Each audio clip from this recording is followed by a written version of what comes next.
Alright, am I streaming? Let's see here. Yeah, looks like something's happening. I think so anyways. So that's good. Okay, so, hi, I'm Mark. I'm your parasocial friend on the internet for tonight. If you're sick and tired of scrolling around, yeah, but 2:41 in the AM, yeah, I get sick and tired of scrolling around after a while too. This is one of my favorite songs lately. I had to play the karaoke version of it. This is this is Placebo. Every You and Every Me. Yeah, fucking great band. Yeah, I have. Yeah. If you haven't seen that movie, what the fuck's it called? Cruel Intentions. The song is featured in it. And, yeah, great movie. So yeah, I got a whole bunch of stuff lined up for us to do and hang out and do tonight. I'm gonna sit around here and wait for my friends to pop into the stream, because that is like the best part of all of this, is when my friends show up. When my friends show up.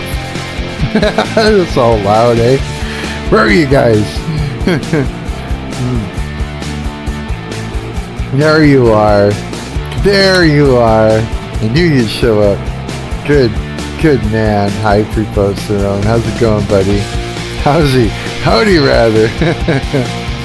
Michael, how's it going, bro? Oh, my day's been good. How about your days? How's your both your days been going? As good as mine? Mine wasn't too bad. My lighting broke. A whole bunch of shit broke, but I don't know. Looks not too bad now. It was alright. Did you get some sleep? You just got off work? Tired? But yeah, good. Oh, that's great, man. Hell yeah, you guys. Yeah, Preposterone was up with me till like, fuck, what time? Like, from 4:20 in the morning till like 8:30 in the morning we hung out. Didn't we? Yeah, we did. It was awesome. Yeah, it was a lot of fun, eh? Yeah. Did you sleep? I slept. I went and did exactly what I told you I was going to do. We got a big old bag of Doritos, ate like a huge value fucking bag, just a big ass one. I ate that whole bag, and I can't remember what I watched after that. I think I watched the movie. I think so. And then just went and passed out for a few hours and woke up around 7 o'clock or something like that. Finally, around 10 a.m. you called it a day, did you? No way. Yeah, that sounds about right for me too. Basically around there, yeah. Yeah, man. Yeah, so it's like I sat down and I've got some things planned out for us. I got a short list. First thing I did, because you know how I'm always like, hey, I wonder what's going on in the world on YouTube and shit like that, and I'm always like looking for stuff that I haven't looked at. Well, instead of watching YouTube today, I went on YouTube, and anything that I thought was interesting that I would have clicked on and watched, I literally slapped into a playlist. Yeah, so I got a short playlist of shit to look at, with you guys, and we could, just to react to. It's pretty interesting stuff. That and what else? I want to go and mess around with. We'll go into the YouTube studio and talk to Gemini AI, and we're gonna have it do a summary on that one live stream that we did basically the whole time we were in there using it, just to see how it will react, because it'll like go through the transcripts and stuff like that, and it usually kind of tells you how your video performed and where things went this way and that way, right? And most of the video was about it. Right? So that, and dude, we've got to like play my ARG, because I gotta find some lost video footage. Yeah, I haven't. I used to have that whole ARG mapped out in my head, but it's been fucking years, so I have no clue where anything is. I literally am gonna have to look at this as if I was playing it for the first time, kind of thing. But it's like this: this new band that I'm gonna be in, right? Ipso Facto. Um, well, it's actually a band from a long time ago that I was in, an original band that kind of split up for quite a while, years, it's been decades, yeah, and we decided that we were going to bring everything back together again and make a comeback, right? You know how that goes, right? But in order to relearn all the songs, we need the recordings, right? And so we got some songs recorded that the drummer and I have been listening to figure out our parts, but not everything. We're trying to figure it out from memory. But I actually have some VHS footage of shows that we did, and I had it like hidden deep within this ARG, this alternate reality game I created. And the game was basically about uh, the satanic music industry in Winnipeg, right? It had to do with like handlers and Neuralink and fucking, you know how it goes, right? Yeah, that whole thing. So it's all based around the music industry. So that's why that VHS footage is deep in there, and I have to like break into this old website and somehow get into the back of it, that hidden part of it that's all locked up. Yeah, in order to go through all of it and find it. So that we got all that to do tonight to mess around with.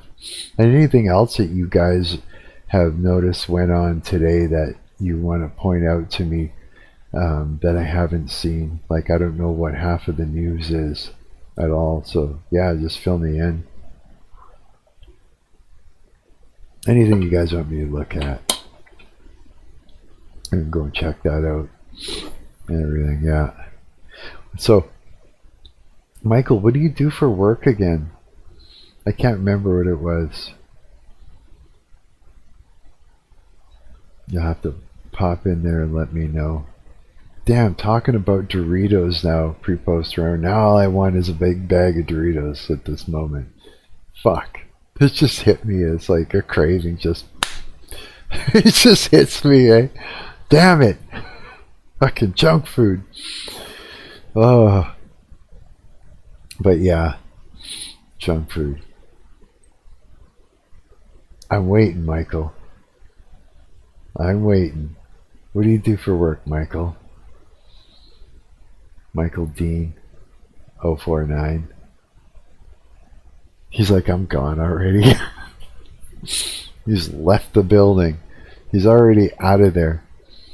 I'm calling on somebody that's not even there anymore. Probably. Hey, pre-poster on how's everything sounding? Was that multitasking a bit? LOL. Who? You are? Are you doing a bunch of stuff? Or did I like totally, that just went right over my head and I'm like completely lost in the conversation? It's either one or the other. Damn, I really gotta get rid of this this lag. Like big time. It's pretty bad. But here, in the meantime, what I want to do is let's pull up this fucking playlist that I created today, and let's have a look at what is up with this, with all the madness and everything. There it is. Okay, here's my playlist. So we'll start with, of course, a little bit of, what's that? It's closing out a project with a project in LMMS, and swapping the stream from my laptop over to the main PC. Oh, were you? No way. You are multitasking then. That makes sense, yeah. From a large LMMS. Wait a minute. Isn't that a large language model? But wait a second. No, wait. What's an LMMS? How come I don't know what that is?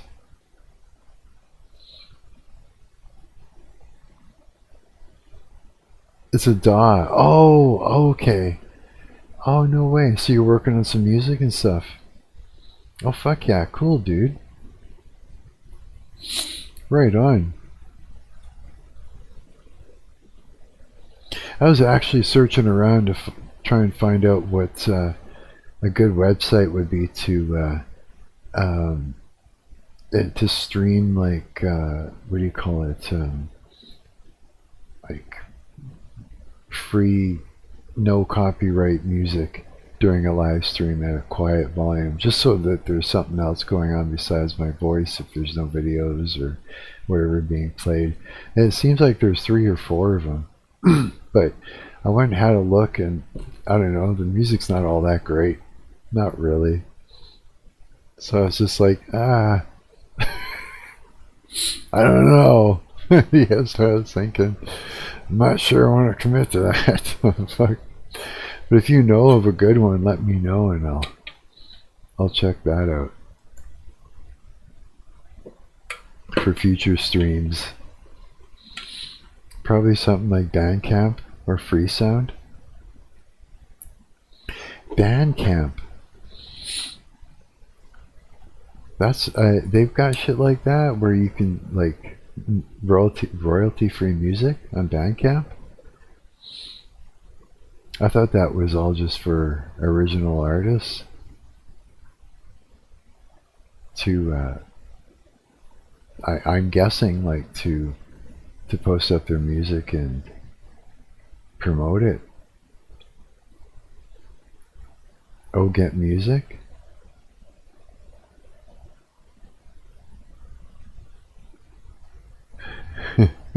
Oh, Get Music.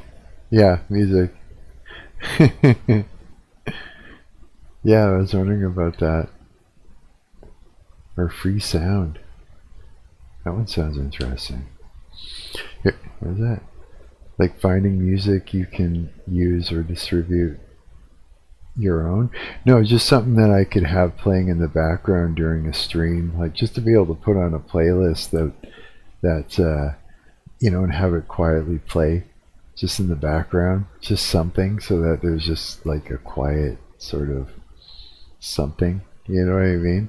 Just so it's not like complete silence when I stop talking, or the sound of a fan in the background or some shit, right? Yeah, just to cover up all that crap. I was hoping to find something. So, what is happening here with what the fuck is happening with Clavicular? How do you say that fucker's name? Clavicular.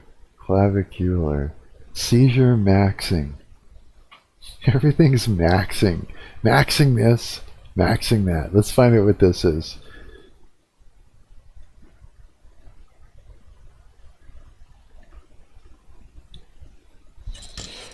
Oh, wait, before I do that, I'm going to have to... Whoa, don't do that, Mark.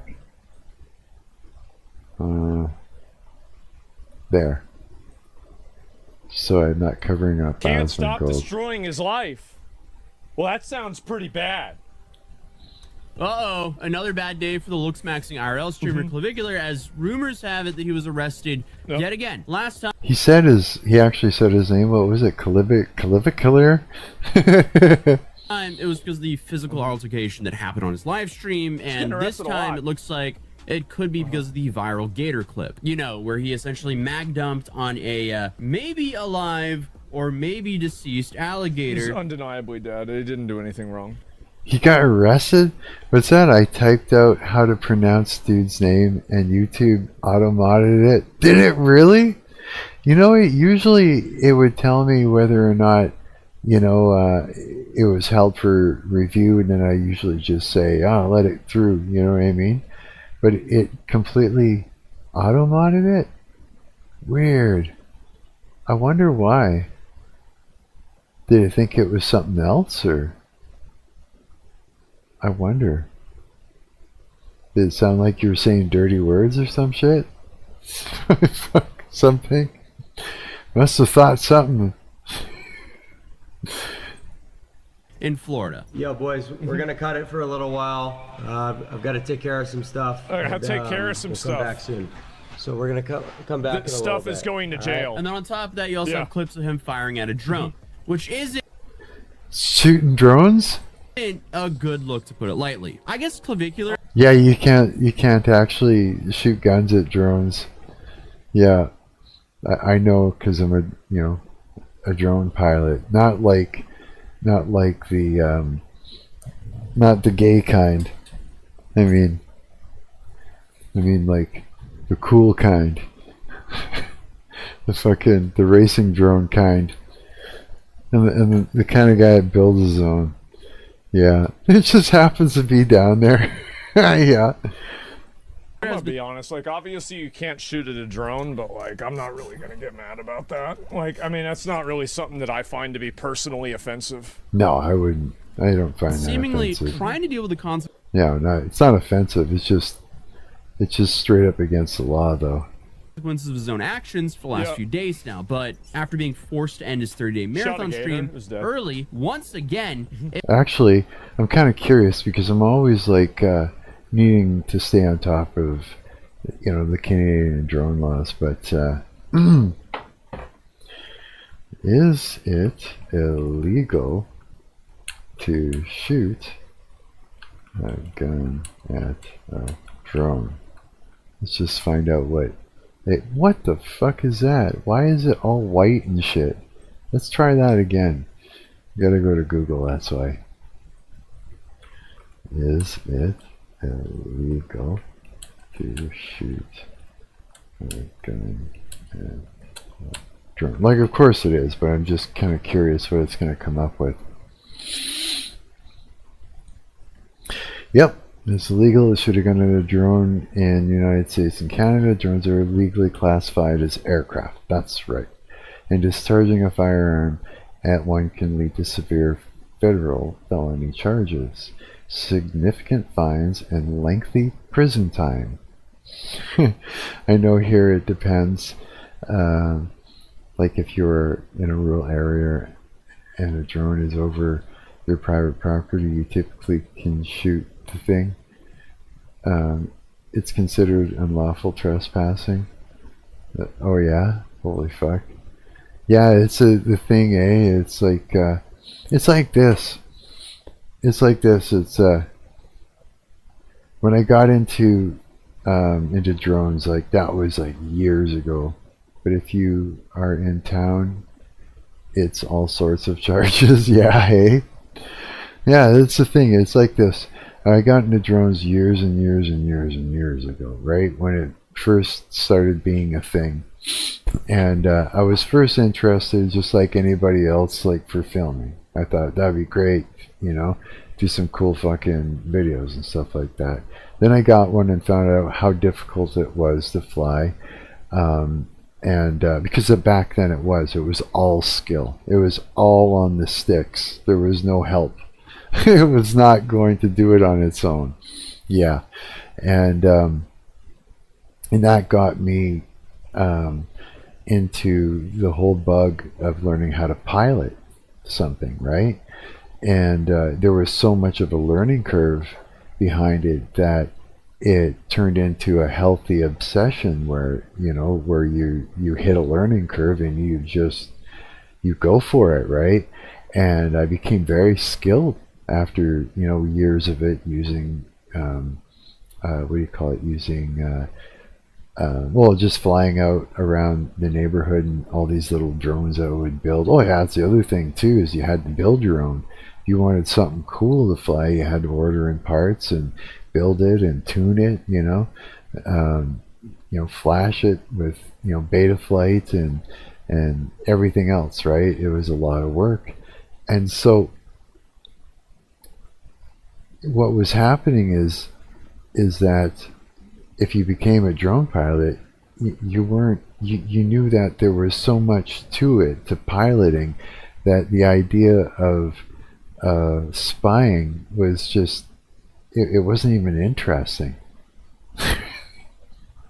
It wasn't even an interesting idea, you know what I mean, compared to everything that you could do with the hobby. But it was just such a bigger draw, you know what I mean? And so anybody that was using them to spy with were just crashing them anyways. You know what I mean? They're terrible at using them, if they even got it to work. And yeah, it's like, and they weren't serious drone pilots. They weren't real drone pilots. They were just some asshole that bought a thing and tried to use it to look in a window. And seriously, the cameras on those things were terrible.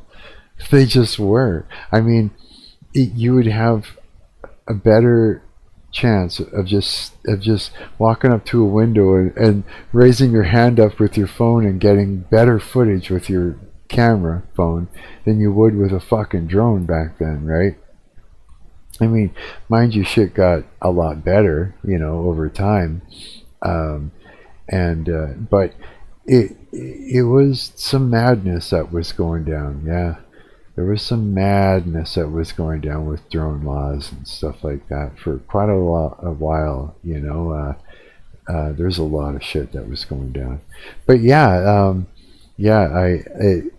so what do we got here?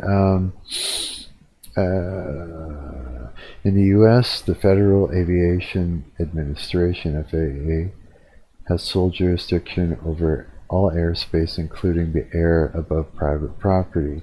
Aircraft classification under blah blah blah, the Aircraft Sabotage Act. It is a federal crime to willfully damage or destroy any aircraft.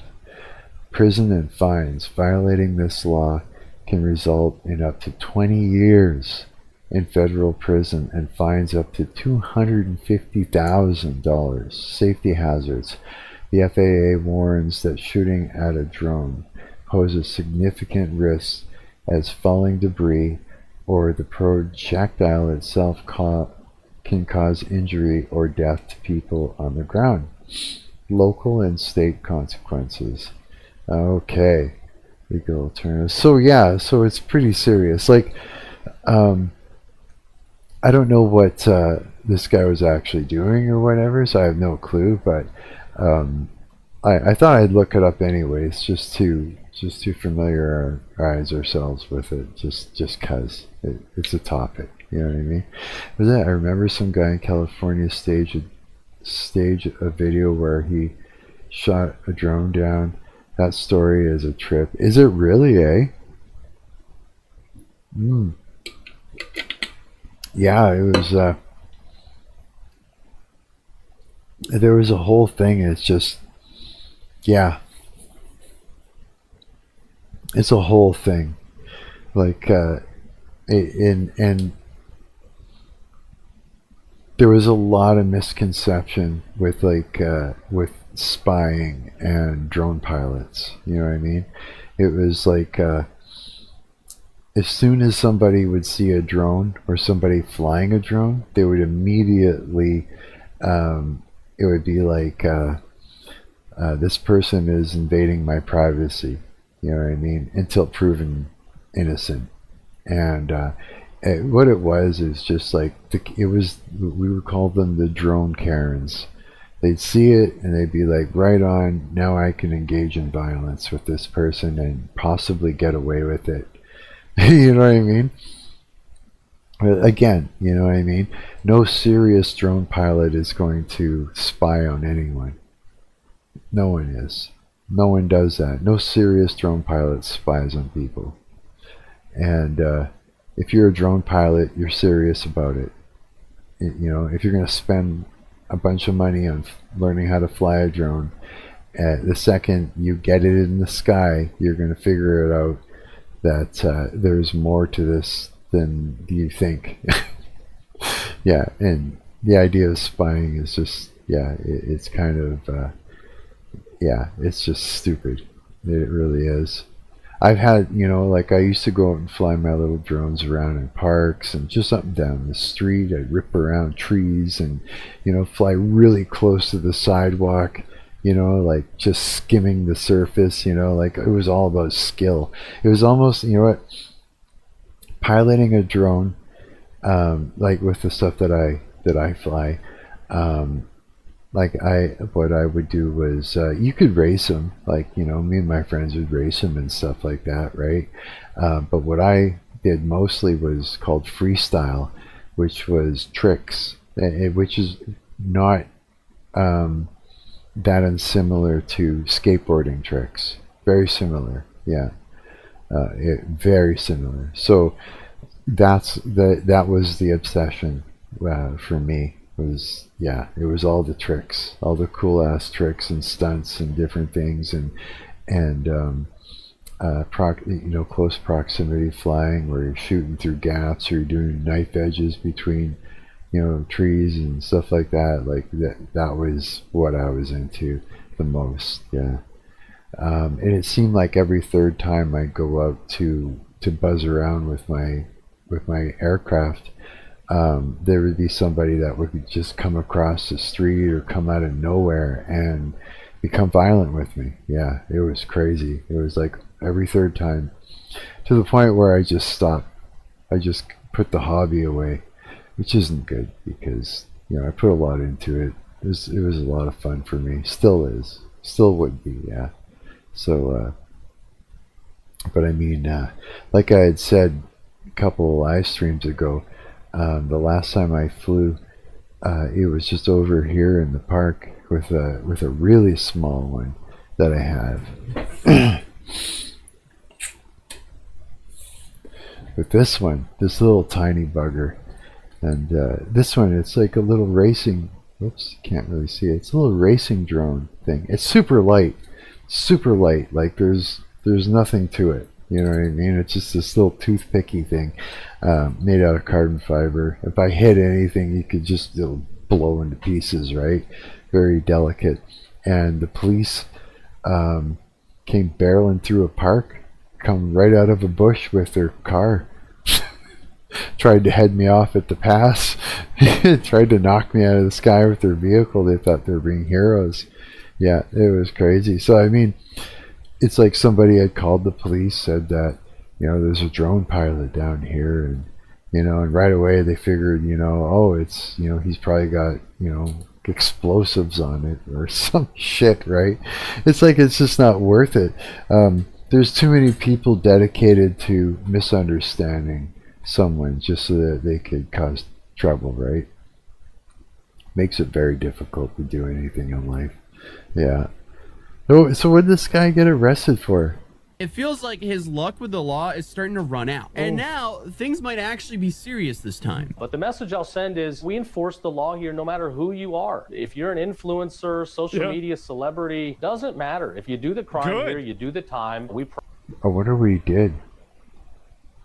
So yeah, no matter what you do the crime, you do the time. Prosecute to the fullest. We don't give out special treatment. I know I've came on this channel multiple times talking about how this guy is slowly ruining his life. Well, every time he streams himself doing something crazy like blatantly breaking the law or admitting to insane and sometimes illegal methods to that's the thing though, is if you're streaming every day, you need to be able to come up with something, something interesting. Like I was sitting here, Asmongold was talking about how, like if he had any advice for new streamers, he would say instead of streaming for 8 hours, cut that in half, stream for 4 hours, and then rewatch your stream, and figure out where you were boring or where you shouldn't have said I shouldn't have said all that or all this or whatever, right? Kind of thing. Yeah, because I mean, like there's going to be parts of my streams where I'm going to get completely boring or I'm going to say a bunch of stupid shit, and as well. So I mean, like every day, this guy here that streams every day, he's got to come up with something interesting to stream about, and always having to up the ante. So the crazier, of a thing he does yesterday, he's got to do something crazier today, and so on. So I mean, yeah, I guess there's a fine line, and you're going to take a chance, right? Clav is just an idiot. Is he really? No way. I just really haven't watched him at all. I've seen like stories, we've like looked at stories about, things that have happened to him, a couple of them, but I haven't watched his streams or anything, so I'm not really sure. Stay lean and I guess ascend, in his own words. It's not really like he's helping his own life. I feel like he has so much going for him right now. He just doesn't know how to handle it, so he just self-sabotages to, I guess, I don't know, make his life hard again for no reason whatsoever. But Self-sabotage, is it? I think he's just doing what he's doing. Yeah, he's right. That's exactly what I was saying. He's just doing the live streaming thing. Honestly, I really started to like Clav when he ran the guy over and he said, "I hope he's dead." Oh, yeah. Yeah, that's right. I remember that. You remember that? Because it's like... I don't remember for sure how legit it was that he, whether or not he was defending himself and just trying to get away from all that shit or whatever. But I remember Asmongold just like, yep, that's probably the right thing to do, or or to be about it, right?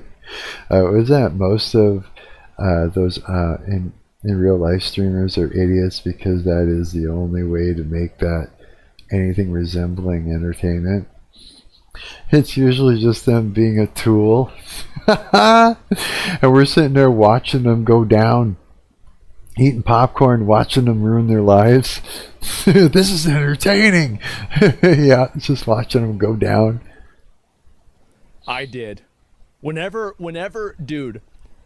he ran him over, and then he said, the other guy said, "Is he dead?" And then Clav said, "I hope so." I hope so. I was like, that's a real one.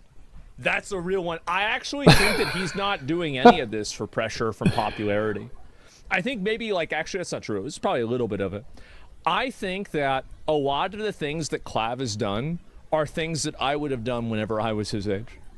Yeah, that sounds about right. Have you ever watched some of Asmongold when he was younger? I had to go through a whole bunch of older videos because I was recreating his house in the Unity game engine, which I totally lost all those files. Fuck. And so I had to go as far back as I could so I could see different parts of his house, because you watch enough of his older videos, it's going to reveal it, kind of thing, right? And he's like that. Asmongold was kind of a badass little shit. Was that one Johnny Somali finally got what he should have gotten a long time ago? He's in a Korean prison now for a few years. They do labor in prisons. Do they really? No way. Oh my god. So now he's doing labor in there. Johnny Somali. Jeez, that guy that guy definitely fucked himself up. Yeah, that's a good example of what happens if you just push it and think you're untouchable. You know what I mean? You get to a point where it all falls apart after a while. Yeah, for sure. I guess that's what happens. That's what this could possibly be. That could turn into for this guy. I don't know. I haven't watched his streams, just a few stories. But yeah, Asmongold was kind of like a badass little kid too. Yeah, he was kind of a shit disturber. And by a lot of those things, I mean every single one of them except for meth. That's it. Except for meth? Wait a minute, did he do meth, the Clav guy? Would I have shot at a drone? Yep. Would I have mag dumped a dead gator? Absolutely. Would I Yeah, that's about right. I have run somebody over that was annoying me if I thought I could get away with it? Well, no, because it would mess up my car. So It would mess up my car. Told you he's an idiot. He did meth? No way. Yeah, that's a bad move. That's dumb. Meth lets demons in, like it opens the door to literally to the Leviathan. Yeah, literally, I've seen it. Yeah, like really fucking bad. Oh, I guess assuming it wouldn't mess up my car, yes. Yeah. Hit your face with a hammer? My first video is me hitting myself in the forehead with something. Really?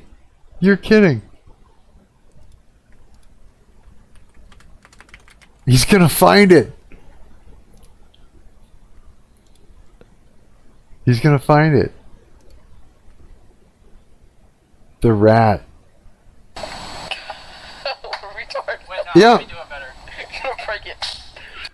Did he just break a bat over his forehead? Is that what that was? I told you he was like a rough kid.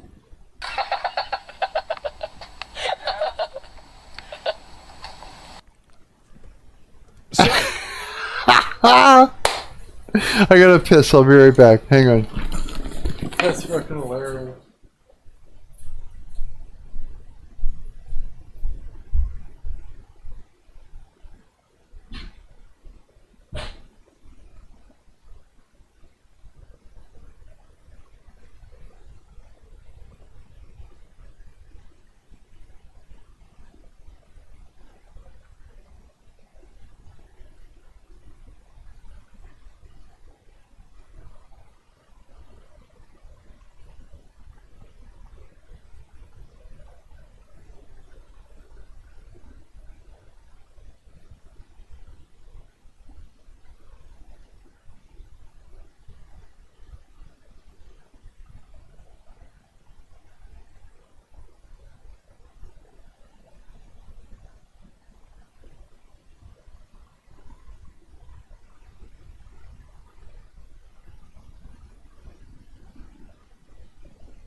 Yeah, Asmongold's a shit disturber.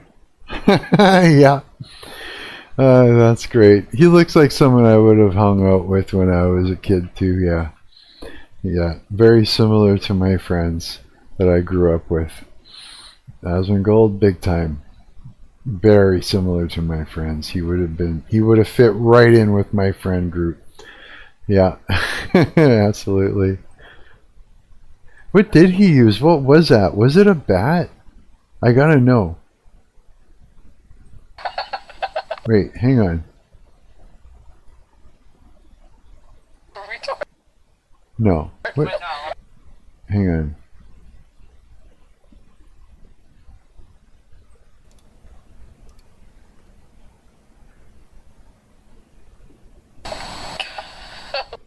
It's a fucking bat, dude.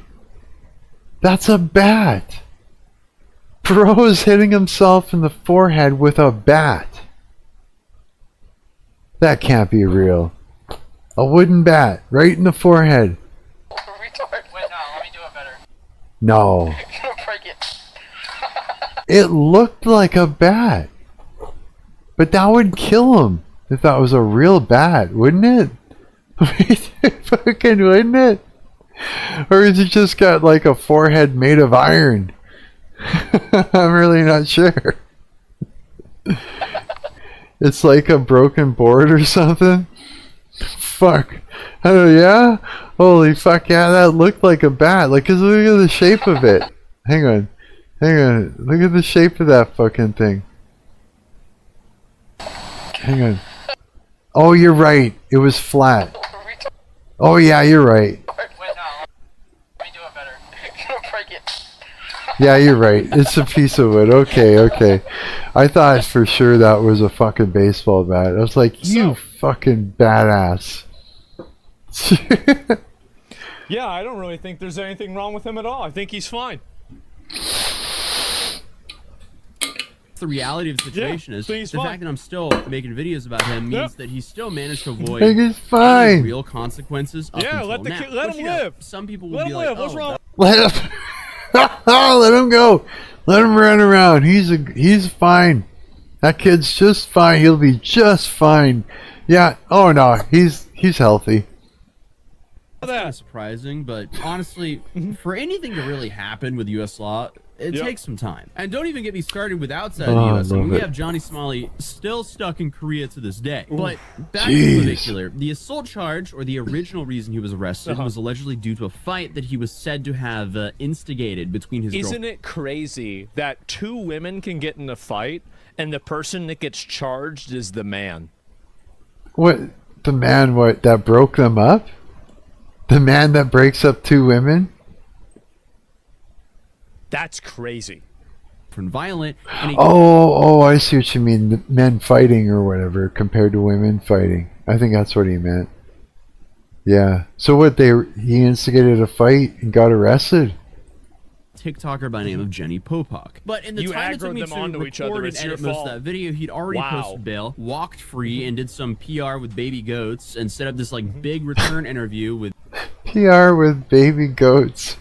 academics about how the jail wouldn't let him wait inside for his driver to arrive. Also, he was worried about all the press outside, and in reality, it was Fucking, he's complaining on a podcast. The jail wouldn't let me wait inside for my right. just like a half a dozen middle-aged dudes in polos. Like, it's not like he really had to fight his way through that crowd. Like, there's nothing intimidating about this. But regardless, his response to this wasn't exactly like, oh, hey, I'm really scared of going to jail, either for assault or unloading a mag into an alligator, or both. Wait, yeah, it was a dead alligator, though. I don't see that there was anything wrong with, like, that. That's like target practice at a dead, bloated... It's like shooting dead meat or whatever, like a fish or something, anything that's, yeah, I mean, like, I don't see that being a problem at all, like. And I guess, to be fair... He didn't do anything wrong. Yeah, that's what I say. Yeah, who gives a fuck? He's not gonna go to jail for that. Nobody's going to jail for that shit. Up until now, he has managed to get himself out of pretty much every Still sticky way. situation he's got himself into. Mowing down someone with the Tesla, being at a... That's funny, though. That is funny. Wasn't that guy, like, just harassing, like, stalking him or something? Stalking him streaming and harassing him? And then he just said, fuck it, and just drove forward thinking that the guy would get the fuck out of the way because he'd have no choice. And then what part of his body got driven over? That's what I'm curious about. And did the guy die? Like, what were the injuries? I haven't heard anything about that. What were the injuries? Did he end up in the hospital? Or did he just drive over his foot or his leg or over his torso? Or, obviously the guy didn't die, or else we would have heard something, right? That's what I'm curious about it, though. Completely deserved. Totally deserved. Absolutely unfathomably fucking based. Next. a bar while underage and possessing... Oh my god. He went to... Dude. What? Can you let a man live? Yeah. I mean, really? Like, I don't think these are that bad. No, I don't think so either. What are we doing here? You go... I think there's just too many snowflakes fucking just looking for anything to hang somebody for. You know what I mean? Going to a bar under it. What are we doing? a fake ID, and even admitting multiple times that, he was using that Walter White special. It's that whole accountability thing. Take accountability. Yeah. Oh, I could tell you a story. Yeah. Oh boy. Special to lean max. Doing math. But none of this has really given him any real consequences. But like I said, That's until nothing, now, bro. because if there's one thing Florida's not going to let you do is mess around with their alligators and get away with it. So when Clavicular abruptly ended his stream again in the midst of this, What? Florida was pissed off that he shot a dead alligator. Am I hearing that right? Florida was angry that he shot dead meat. Shot at a dead alligator. That's just stupid. That's like, it's like throwing, I can't even come up with an analogy to explain how stupid that is. If a person doesn't see how stupid that is, to like charge somebody and get angry at them for shooting at a dead animal, then I don't know what the fuck to say. Supposed to be a 30-day marathon, rumors started swirling online about him possibly getting questioned again by police in regards to the mag dump into the alligator. Yeah. I think we should, might have to turn it off for like half hour. Be right back. No, not even be right back. Just, yo, boys, we're gonna cut it for a little while. I've got I don't know why they didn't. Honestly, like at this point, just mute it. Just mute it. Put the police in the background and say, "Guys, we're live. Yeah. You want to do it in another room, or we Yeah, exactly. can just do it here, but we gotta turn the sound off." Like I feel like it's not a big deal, right? I mean, damn. Yeah, it's just like if anybody comes to the door, if there was just like, look, I had to take a piss, right? Be right back. I guess I should have shut off the mic.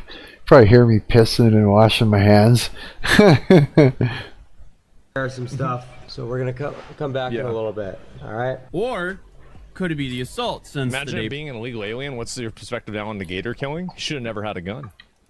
prior, it was reported that his girlfriend Violet turned herself in to the police, and her mugshot started doing the rounds online as well. God. And even though she'd gotten out on a What?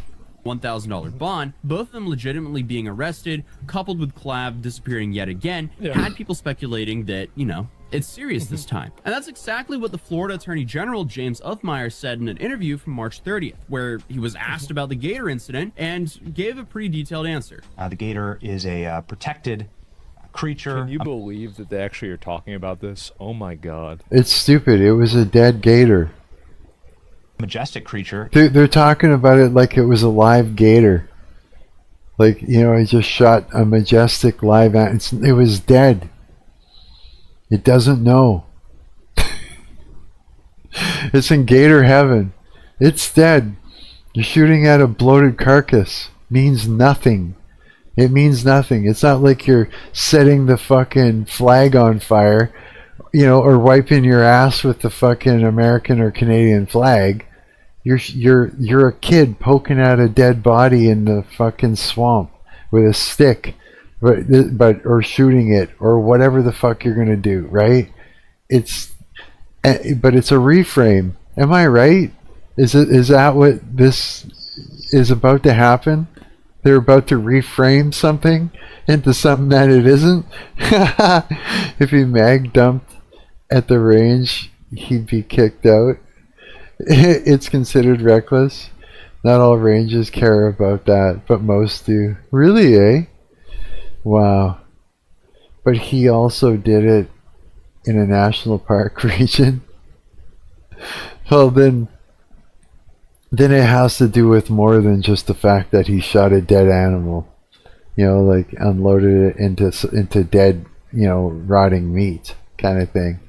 Because at that point, once it's dead, it's not a gator anymore. It's just dead meat, you know? If it's alive and running around and all this stuff, then you know, I could see all the fucking pissants coming out and go, oh my God, it's a protected, majestic animal, and you can't do that, or, you know, or whatever. It's like, is that a protective reserve on that? The Everglades, really, eh? On the park, national park? Yeah, so he get in trouble for shooting shit in a national park, no matter what he's shooting at. It could be a can or anything, or a tree, you know, or a target on a tree. You know, but for them to start reframing it, you know, dead meat as, you know, disgracing some shit is just, it's snowflake bullshit. You know what I mean? It's reframing. It's Pharisee shit. It's twisting things in order to shame someone or to, you know what I'm saying? It's like, yeah, it's just straight Pharisees bullshit. Yeah. Fuck. Okay, let's find out if I'm right, if that's what they're about to do. Here in the state of Florida, and there was an influencer, Clavicular, who was caught shooting one on a fan boat. This footage was all over my timeline. Which is totally bullshit, by the way. He didn't shoot a live gator. It was obvious it wasn't alive. And of this influencer killing or shooting a dead or alive gator. This is again illegal by statute. Shooting a dead or alive doesn't matter. Right? That's basically what he's saying in there. That's why it came out like that. He completely skipped over the most important part that changes everything. It's whether it's dead or alive. But it's like, no, wiping the ass with the flag, right? Am I right? Let's find out. We pulled it by the statutes of Florida. So this is interesting because there's still a whole lot of questions up in the air about this incident. Was he on, you know, Florida public land, or was he on private property? Was he on meth? The tour guide he was with give him permission? I'm just kidding, Clav. Permission to do this? So, like, I don't know. There's a lot of things here. Oh, and then of course, was the alligator alive or not? Yeah, so of course, all of those questions matter a whole lot for this whole case. Yeah. This is the first we've actually heard anything from a source with any real credibility on the situation. And if there's anyone we could trust with reliable information on this case, it would probably be the Attorney General. But also, it was safe to say that no one was shocked by his response. What's an update here, Mr. Yeah, well, he's been arrested. Fish and Wildlife, the Conservation Commission here that oversees our state parks and permitting when it comes to hunting. Why Asmon's defending this retard? Because I used to be this retard. Because I used to be this retard. Yeah.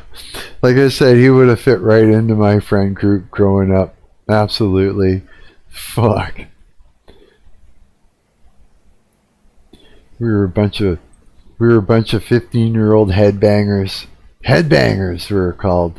Yeah, that was the term for. There was like preppies and yuppies, headbangers, shit like that. Yeah, I was a headbanger. Yeah, we were. That's why. We were tough. I got arrested all kinds of times when I was younger for stupid shit. Oh, for sure, yeah. It's like it's here. That's the thing. Is like, it doesn't make you a horrible person because you got arrested for, you know, for being a kid and being a, you know, a shit disturber and stuff like that, and making mistakes or being a troublemaker. It doesn't mean fuck all. It's just that we're living in this whole, you know, snowflake and twisting of reality. You know what I mean?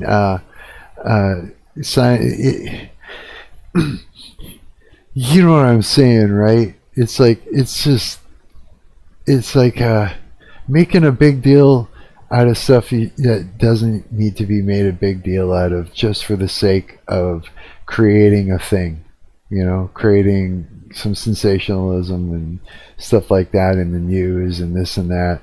Like, I mean, yeah, you know what I'm saying? I got arrested all kinds of times when I was younger. For all kinds of shit, dude. Oh, for sure. It's like, it's whatever, you know what I mean? You gotta you do run-ins with the police when you're younger. It's just, if you're a dude, then, you know, you're gonna be disturbing some shit as you're growing up and fucking around and making mistakes. And yeah, it's not the end of the world. It doesn't make you, you know, it doesn't make you Hitler, for fuck's sakes. It means you're a kid, or it means you're a dude. Like, yeah, it's like, but look at that, eh? They gotta make it a thing. It's just, like, leave the kid alone, for fuck's sake. It's a kid. It's like, why are these guys talking about a kid anyways, in this manner? Fucking find something better to fuck around about. Like, come on, you know? It's like a whole. It's like, yeah. I just can't believe where we're at right now in society. Things is just so fucking crazy. It's that simple. They're deeply involved in an investigation. Obviously, we have the video, but we're crossing our T's, dotting our I's. Yeah, the whole crossing your T's and dotting your I's really sounds a lot like minus, he's trying to make sure minus he has the a looks, slam dunk okay? case. And while obviously, he likely little bit can't different. actually share minus the look too much, he surely doesn't tiptoe around how he feels and isn't afraid to remind people that this is a felony. And he's definitely not pretending to be Walmart employee or just a silly prank. Yeah. And this is definitely not, you know, Clav pretending to be a Walmart employee or just a silly prank. They were filming themselves discharging lethal firearms recklessly into the air. Or, as he quote-unquote described it, being careless and cocky. Yeah. It looks like a... Like, okay, there you go. That's fine. But the alligator thing, come on. Serious offense here. This is a felony. Ooh. You can't just go out and shoot animals here in Florida. We have It's a dead animal. law and order. We have a permitting process. If you want to go on a gator hunt, there's certainly... It's dead. You're not hunting anything. Again, you're not hunting anything. You might as well be shooting at a bloated carcass or a piece of wood or whatever. You're not hunting anything. It's a dead animal. very appropriate. Fuck, man.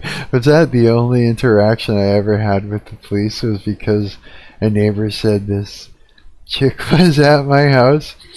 She had ran away from home, right? And she was at the neighbor's hiding out. Idiots. No way. Dude. Yeah, that's the kind of shit that happened when we were younger and that. Especially, you know, stuff like that. Yeah, for sure. The interactions I had with the police were, I don't know, just like maybe a bit of vandalism, which was nothing. It wasn't even anything. It was blown out of proportion and it didn't turn into anything. It was me just fucking around. Getting picked up because, you know, you're underage drinking, shit like that, right? It's like the basics, right? Yeah, detectives walked back over and I heard him shout, "I know you're here. I just saw you go up in the attic, dumbass." Oh, that's hilarious, dude. No way. I think another time I got arrested by the RCMP. It was stupid. I was probably, I wasn't even, I think I was about 23, and I was in a band called Slash Hazard. I was like the lead vocalist for, very similar to like Skid Row type sounding, you know, thing.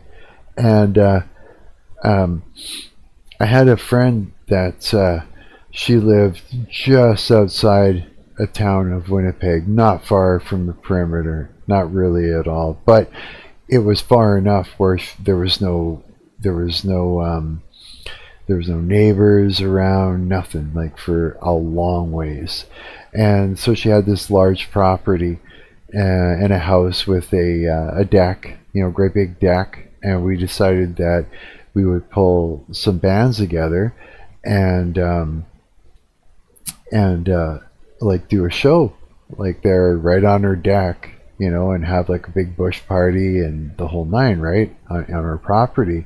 So we had a big PA system and the whole nine, and so we're doing our set, and I look and I'm like, what the fuck is going on? I could see way at the end of her long driveway that there's like just a pile of fucking RCMP cars, right? And I'm like, what is happening? And then one car comes down and drives up, and the two police officers get out, and everybody throws their beers at them. And then they got back in the car right away and drove away, right? And I remember making some cocky, you know, remarks or whatever, like something to do with donuts or whatever when they were leaving. And yeah, beer bottles were flying at these guys, you know. And so all of a sudden I look, and it was like a whole army of them were coming down the long driveway, like a whole bunch of them. Dogs are out, everything. Like it was a fucking war. And so from what I remember, yeah, they rolled up and just started macing everybody and throwing them in cars and this and that.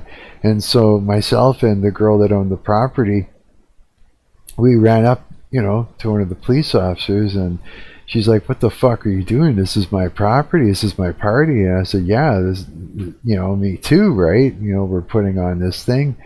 And they grabbed us and separated us and threw me in the car, and in the back of a the RCMP police car, and then they took her in another direction. And I remember sitting back there, and I had to piss so fucking bad. Yeah, and like really bad. It was bad. I was like fucking, and she come walking up, and they rolled down my back window just a little bit so she could talk to me. She goes, something about she's getting a ticket and you're stupid for not giving them your name and you're going to jail and all this stuff. I was like, fuck that, right?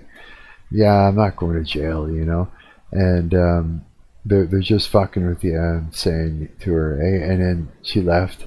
I haven't thought about this for a while, this story. And then I remember I called him over, the police officer that arrested me back, or the RCMP officer that arrested me, and I was saying, "Look, dude, I gotta fucking piss. I am literally gonna pull my dick out and piss in your fucking car if you don't let me piss." And so he was like, so he let me out, and he goes, he goes, "No, you can piss right here." And so I just pulled it right out, right in front of him, and stared at him, made eye contact while I pissed right in front of him. I was like, "Oh yeah, you think I'm fucking, shy to pull my cock out and piss right in front of you?" I was like, I just kept eye contact the whole time. He was not happy. He was not happy at all. And then they threw me back in the car after. And yeah, because I wouldn't give him any information, right? That was the thing that he was mad about. And so they took me to, and so they threw this other guy in the car beside me, and he was maced. Like they maced him right up, so he was all burning up in the eyes and whatnot. And I didn't know what to tell him, so I just said, "Spit in your hands and try and wash it out of your eyes, eh?" I don't know. I didn't know. I just thought I was like knew what I was talking about, right? And then the officers got in the car, and I just sat back and I put my fingers in my ears and closed my eyes. I was like, nothing is going in my ears, and I'm not going to look at anything. Nothing. You're not going to influence me, right? And so as we're going to the police station, or to the RCMP station, right, all of a sudden I'm being nudged by the guy beside me, and I look up, I open my eyes, and the police officer that's or the RCMP officer that's in the front, he is just foaming at the mouth. He's red in the face. He was just screaming and yelling at me. He was not happy with me at all, because you know what I mean? I was just being fucking defiant. Like they're just like, "Fuck you, I'm not even listening to you," right?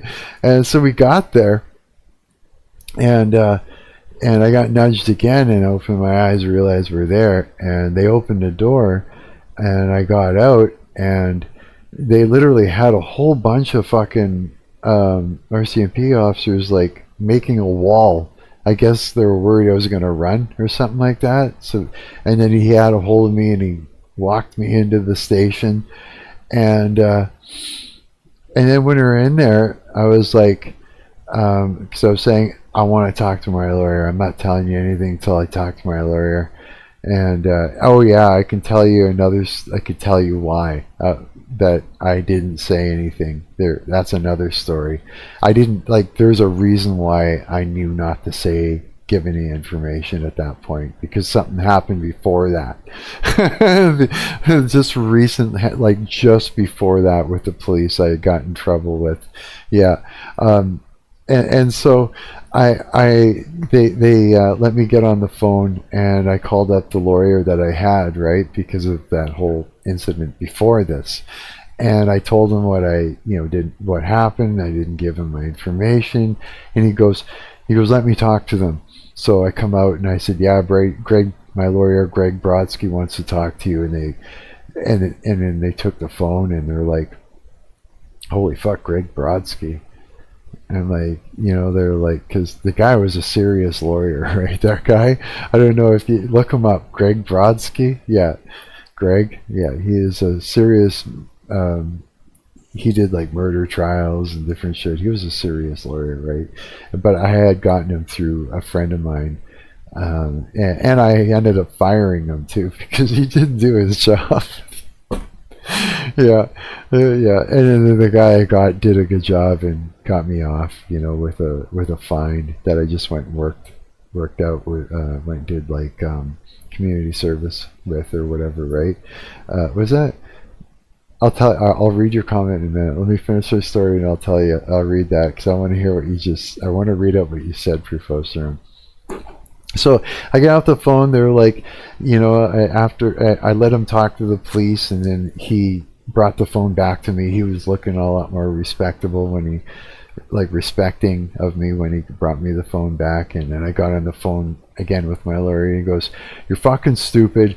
He says, "Tell him your fucking name and this and that, and maybe they'll let you go in the morning." I was like, okay. And so I got off the phone and I came out and I said, "Okay, I'm ready to tell you my name and information and stuff."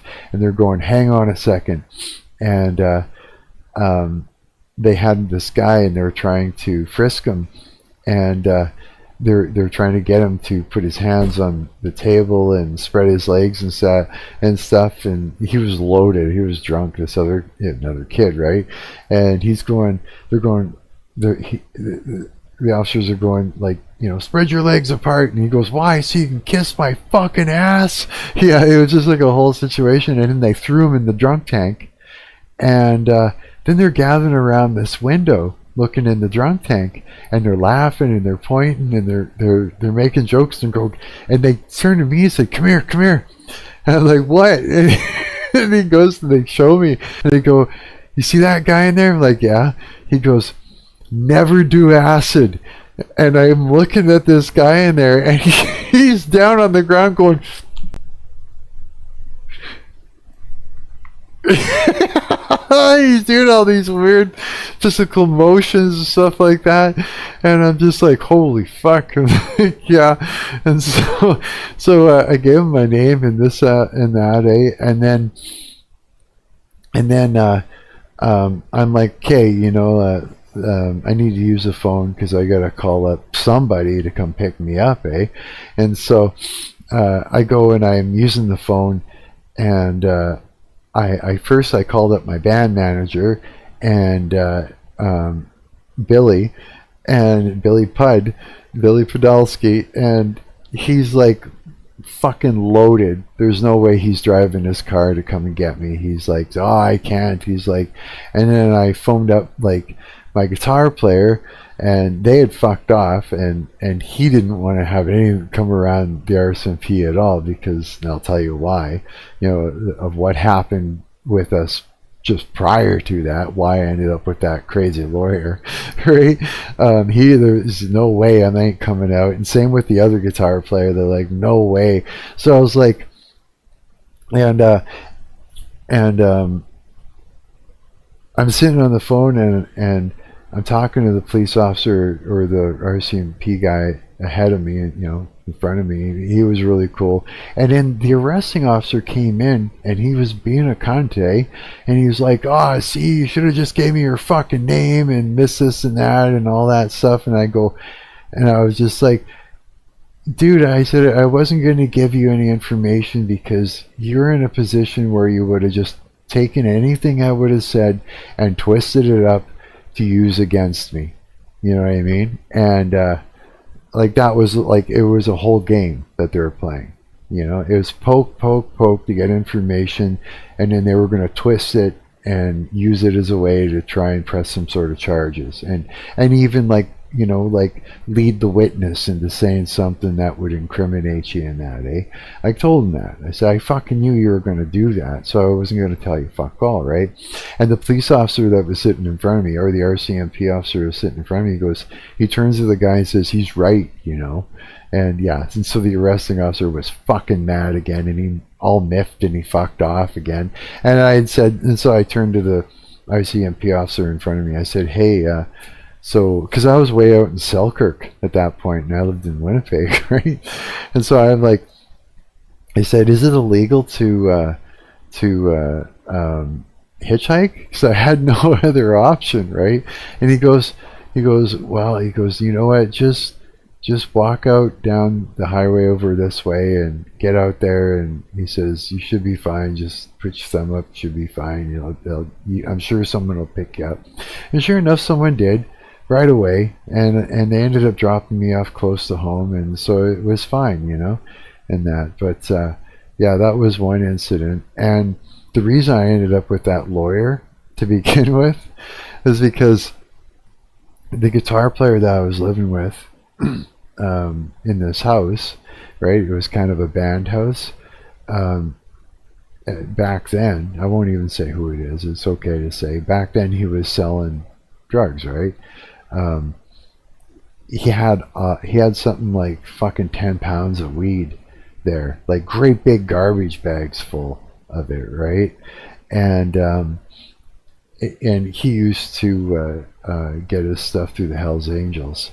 And so what happened was somebody came and picked up a couple ounces. Now remember, this is back in 1994, right? So that like shit was super illegal back then. And he had someone come pick up a couple ounces, and I guess the police were fucking watching, and they ended up like following the guy out, and they pulled him over, and they pulled it out of his pants, and then they used that as a way to get a warrant. And so I'm in the recording studio in my basement with this other guy,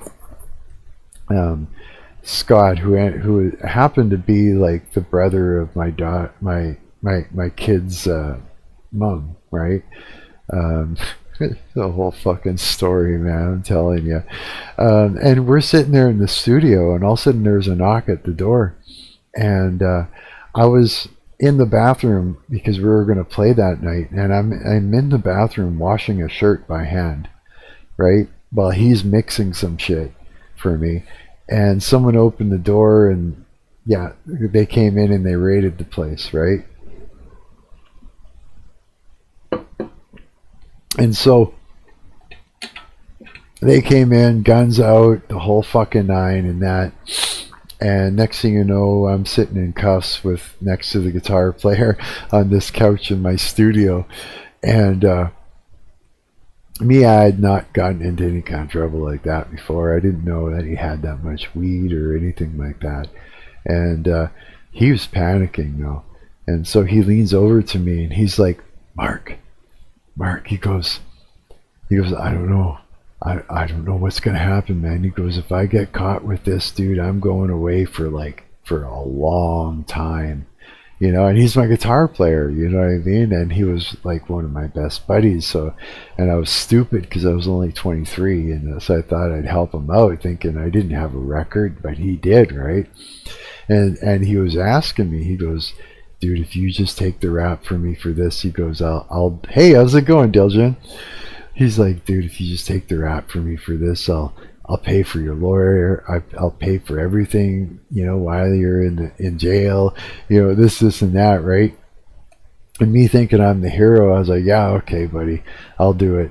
And I go, where is it? And he goes, it's under the stairs, he's saying, eh? And so I said, okay. I said to the cops, okay, it's mine. I'll tell you where it is and all this stuff, right? And so they're like, okay, wait a minute. And they had to finish getting their warrant. I was stupid. I didn't know fuck all back then, right? I was a stupid kid. And so they get their warrant, and then and then I kind of told them where it was and stuff, and then they ended up putting out like 2 great big garbage bags full of weed. And I was just like, holy fuck.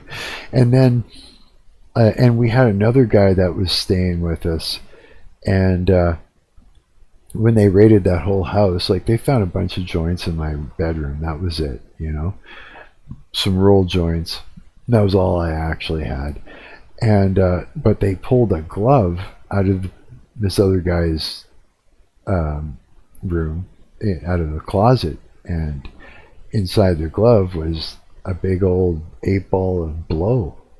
And I didn't know. I didn't even know what it was, but I thought it was my buddy's, and I tried to take the rap for that too. I said, "Oh, it's mine," and they both looked at me in shock, like they didn't know what to say, and I shook it off because I didn't know any better, right? But fuck, man, did I ever get myself into trouble?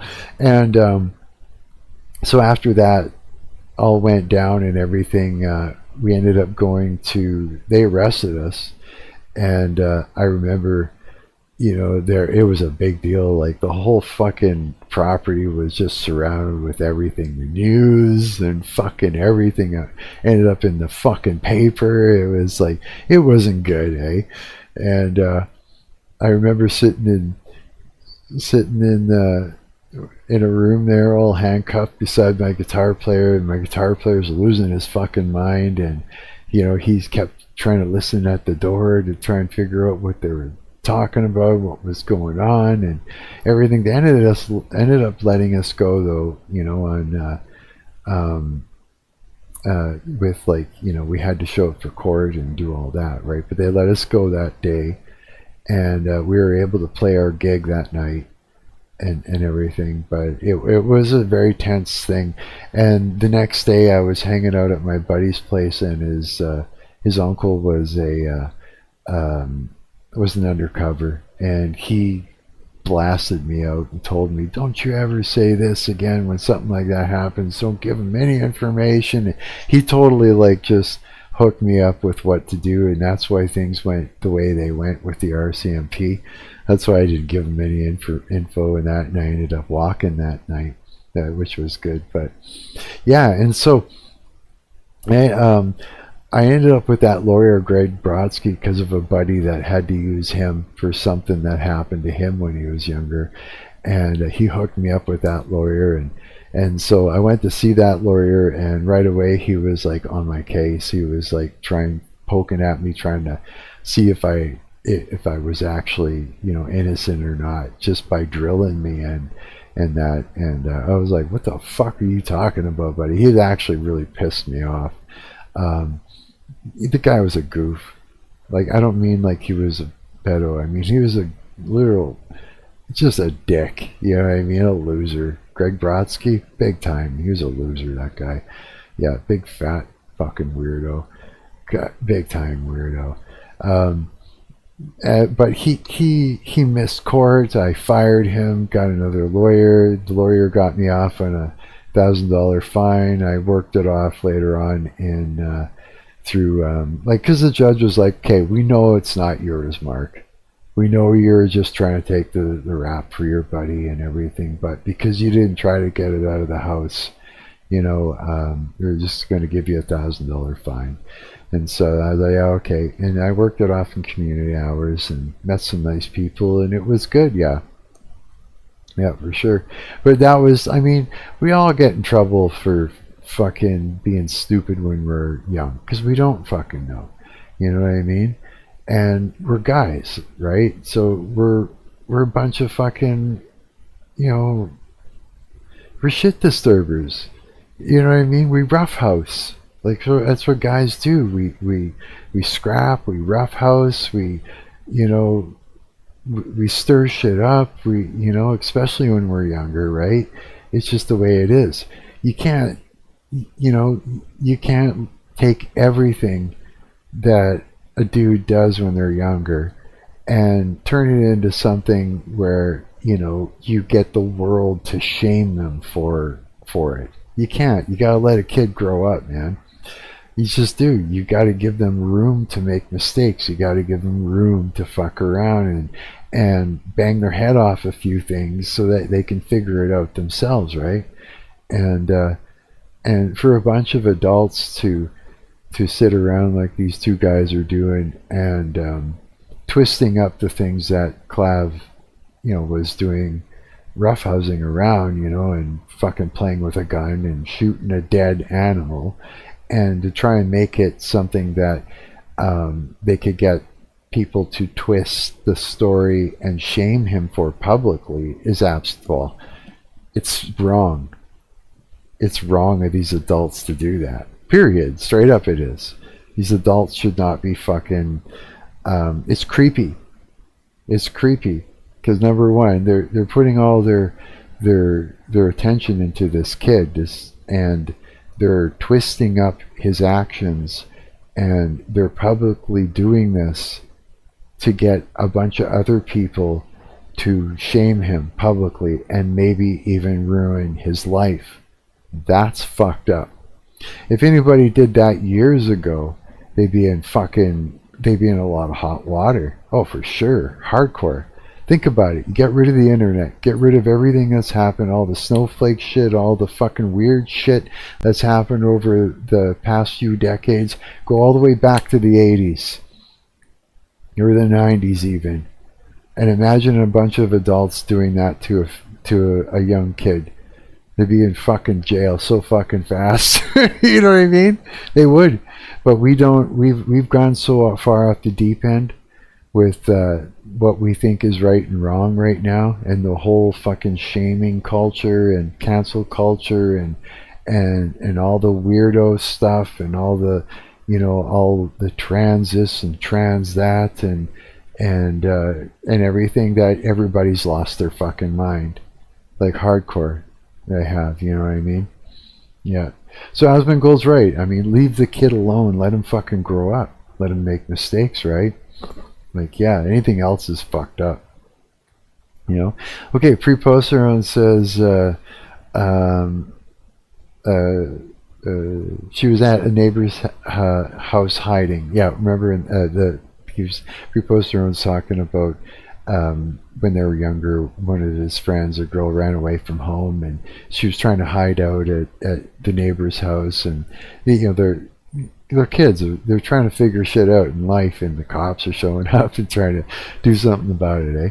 And he says, yeah, the detective walked back over, and I heard him shout, I know you're up, or I know you're here. I just saw you go up into the attic, dumbass. And the Pre-Posteron says, oh, I do remember one other time. I was at my friend's store. We would head to the gym after school pull, then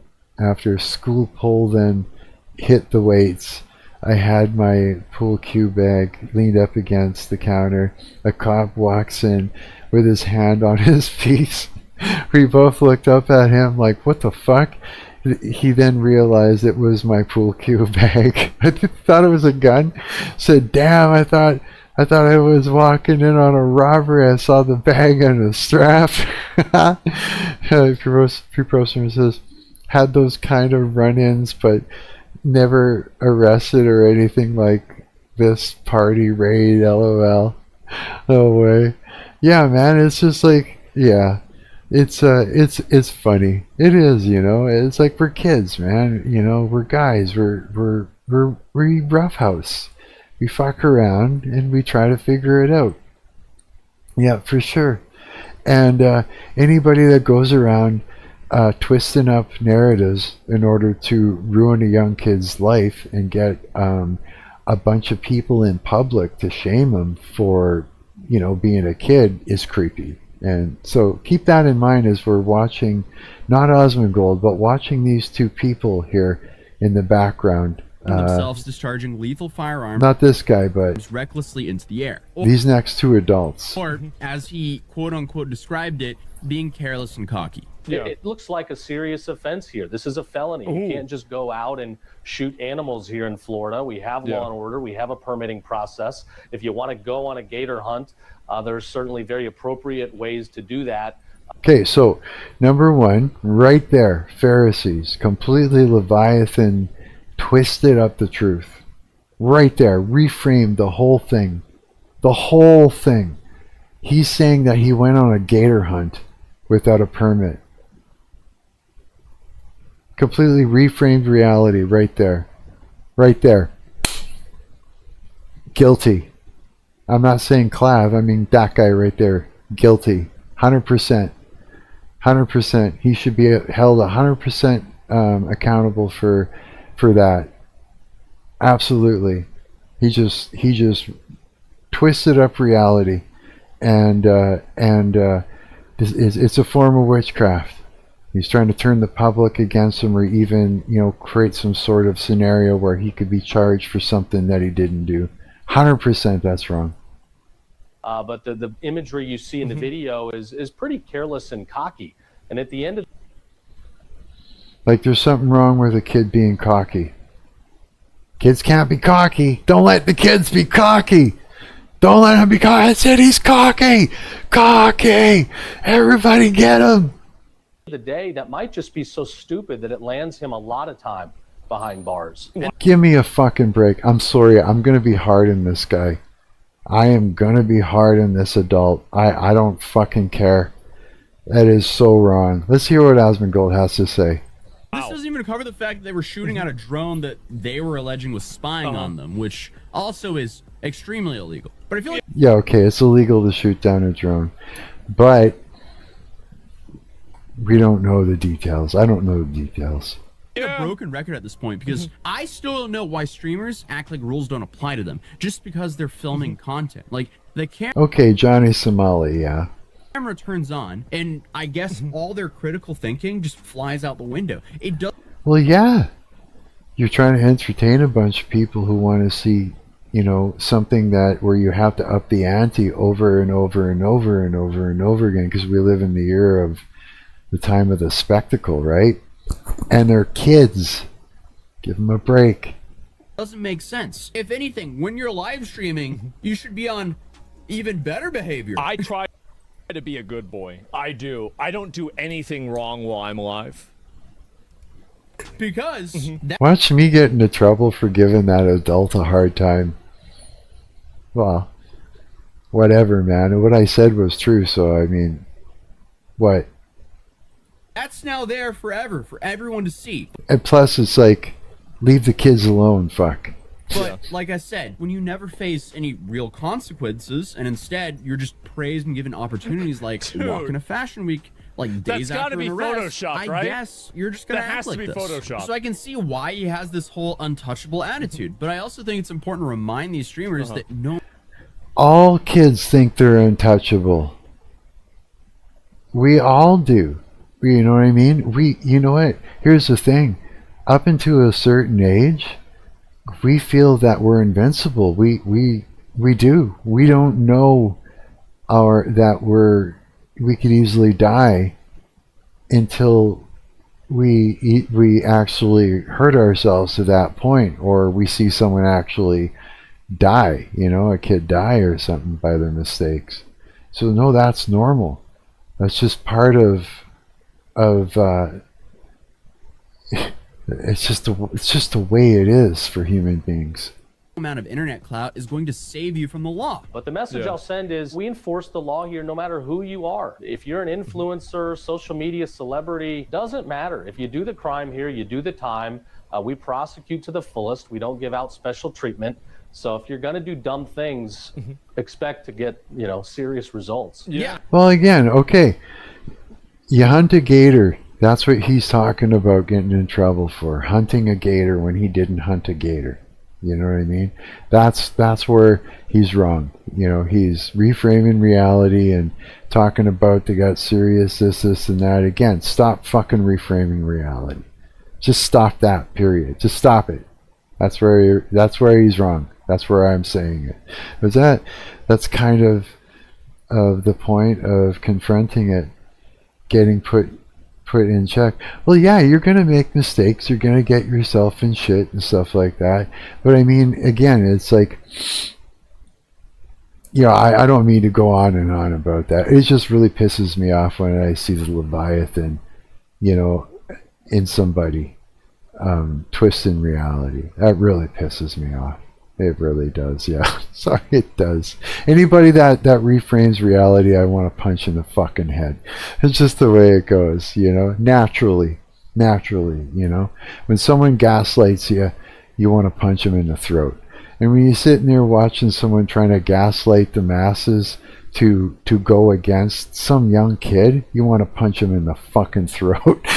Naturally, you know what I mean? And me being adult too, you know, I'm protective of kids. You know, naturally, I'm going to want to, you know, step in and say, hey, stop fucking around as a kid. Get out of here, you creep, you know? That's how I feel. Because that's what adults should do, is protect the kids. You know what I mean? Yeah. Was that Johnny was never put in check? Johnny was asking for it. Yeah, that was crazy.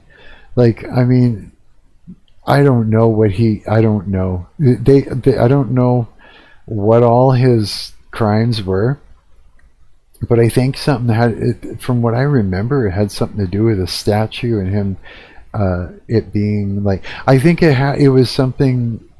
From what I remember, it had something to do with something very similar to burning the flag here in, say, in the States or Canada, like some sort of crazy thing that he did with a statue.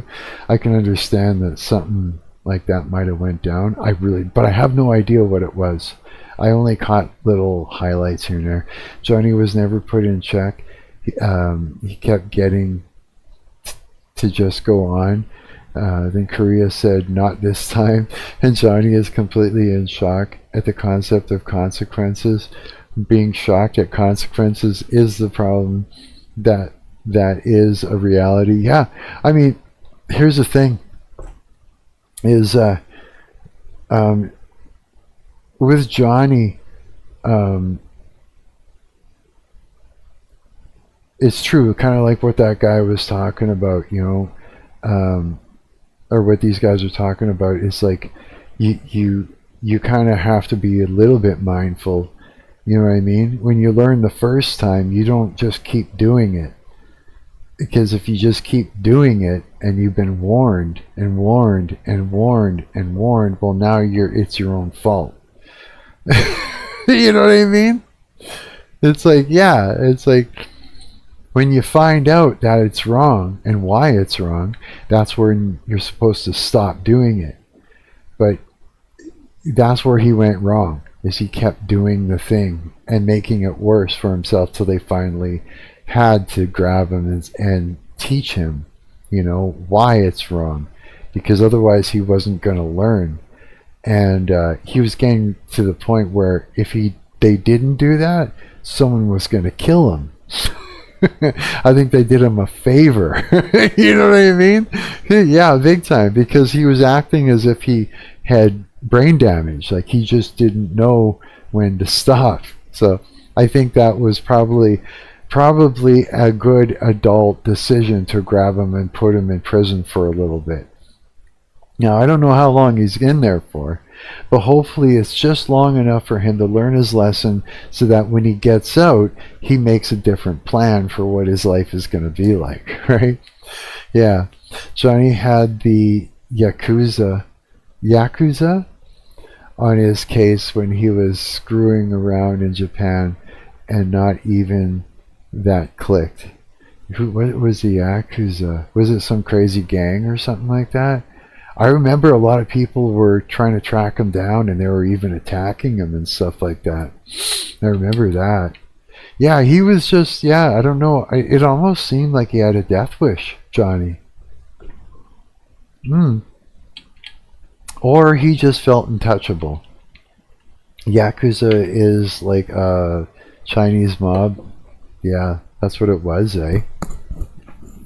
Yeah, well, they did him a favor then. You know, they're doing their part to help grow the kid up, right? Not quite the mob, but highly organized and structured, really, eh? Okay, here's the thing. Whatever it was that Clav did, right? That's what he did. And, you know, they got to deal with him for exactly what he did, not what they want to reframe and make other people perceive it as, but actually what he did rather than that. You see what I'm saying? Like, I wouldn't have been so hard on that fucking guy if he wasn't, like, literally gaslighting the world right there. It's like, dude, you're not, your dink is hanging out. I can see it. And he's going, no, it's not. And I'm like, fuck you, it is. You know what I mean? Kind of thing. Like, that pisses me off. Like, sure, okay. Whatever it was that Clav did that was illegal or whatever, deal with that part of it. And deal with it like an adult, not like someone that's trying to destroy someone's life. You know what I'm saying? So that means, like, it's, you know, teach him, you know, what he did wrong and exactly where he went wrong and why it's not a good idea. And, you know, it is only this serious and not that serious. Like teach him, not fuck him over. Don't fuck the kid over. Just teach him. You know what I mean? Help him grow into a man that can contribute to society. Don't destroy his life for sensationalism. You know what I mean? It's like, that's all I'm saying. That's all I'm saying. Yeah, for sure. We need time. We need to give people room to grow up. Am I right? I know I'm right about that. I do. I'm an adult. I fucking know. You know what I mean? Yeah. Oh, here, let's continue with this. I mean, it's quite possible this is the first time you actually see Clavicular get a little bit more than just a slap on the wrist. I don't think much is going to happen. Again, I can't get it out ahead of the investigators and the prosecutors here. They get in trouble. I get in trouble enough with them. They get frustrated with me. But you're looking at a time of years. And the Attorney General acknowledges that he can't come out in front of the investigation or he'll get in trouble, but he sounds very confident that Clavicular will be served some real justice for how he acted on the airboat. That and if we see kickstreamers get years for opening fire on an alligator at the height of their fame, he may go down as one of the biggest idiots in streaming history. At least for... No, he won't. Johnny went down with that. Johnny's got that title. Nobody's gonna outdo Johnny. Johnny's title is safe with him. No one else is gonna get that title. No, for shooting a dead animal, nah, that doesn't come close to what Johnny's safe. Johnny, you're listening? Your title is safe. You will never lose the title. When it comes to some of the largest creators. Oh, definitely. I mean, and again, like, I don't think it's a big deal, but if he broke the law, he broke the law, right? It is what it is. Like, don't make me think like, oh, wow, I'm totally okay with it. It's more that, like, you asked me my personal opinion on things. Like, here's my real opinion. There is very obviously a tier list of crimes. Right, exactly. And certain crimes are worse than other ones, in my mind. Yes, exactly. The ones that he did, I don't really think are that big of a deal. No, it's nothing. Like community hours, if anything. A slap on the wrist. The most important part is to teach the kid. Is to help him grow. That's the idea. That being said, if you break the law, that's what happens. Well, yeah. Yeah. The right consequences. Right? And it's got to be, it's like this, constructive criticism. Right? Constructive penalties. Something that will help form him as a man, into a man. Alright? Was that pre-posterone? Where Florida law still prohibits unauthorized taking, possession, or destruction of alligators. What Clav did falls under the latter. Destruction of alligators? No way. Dead alligators. Shooting a dead alligator is a destruction of an alligator? So what if something eats? I don't know, man.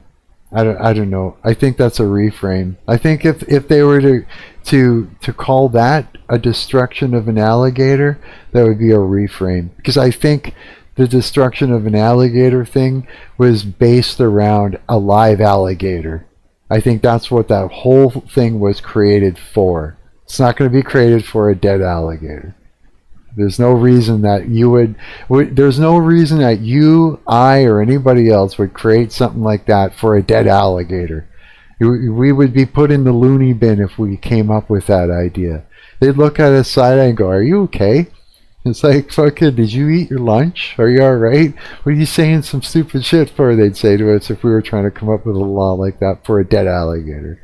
Right? Am I right? I think you know I'm right, Professor, and I think you're right too. Fuck, eh? We have some Hall of Fame morons that he hasn't dropped out yet, but this is maybe one of the more viral incidents. But for now, pretty bad one. we will have to wait to see what actually unfolds, whether it's a felony charge for the gator or some sort of combination for the assault charges. It's honestly anyone's guess for what's going to happen. What assault charges? Did he get into a fight or something?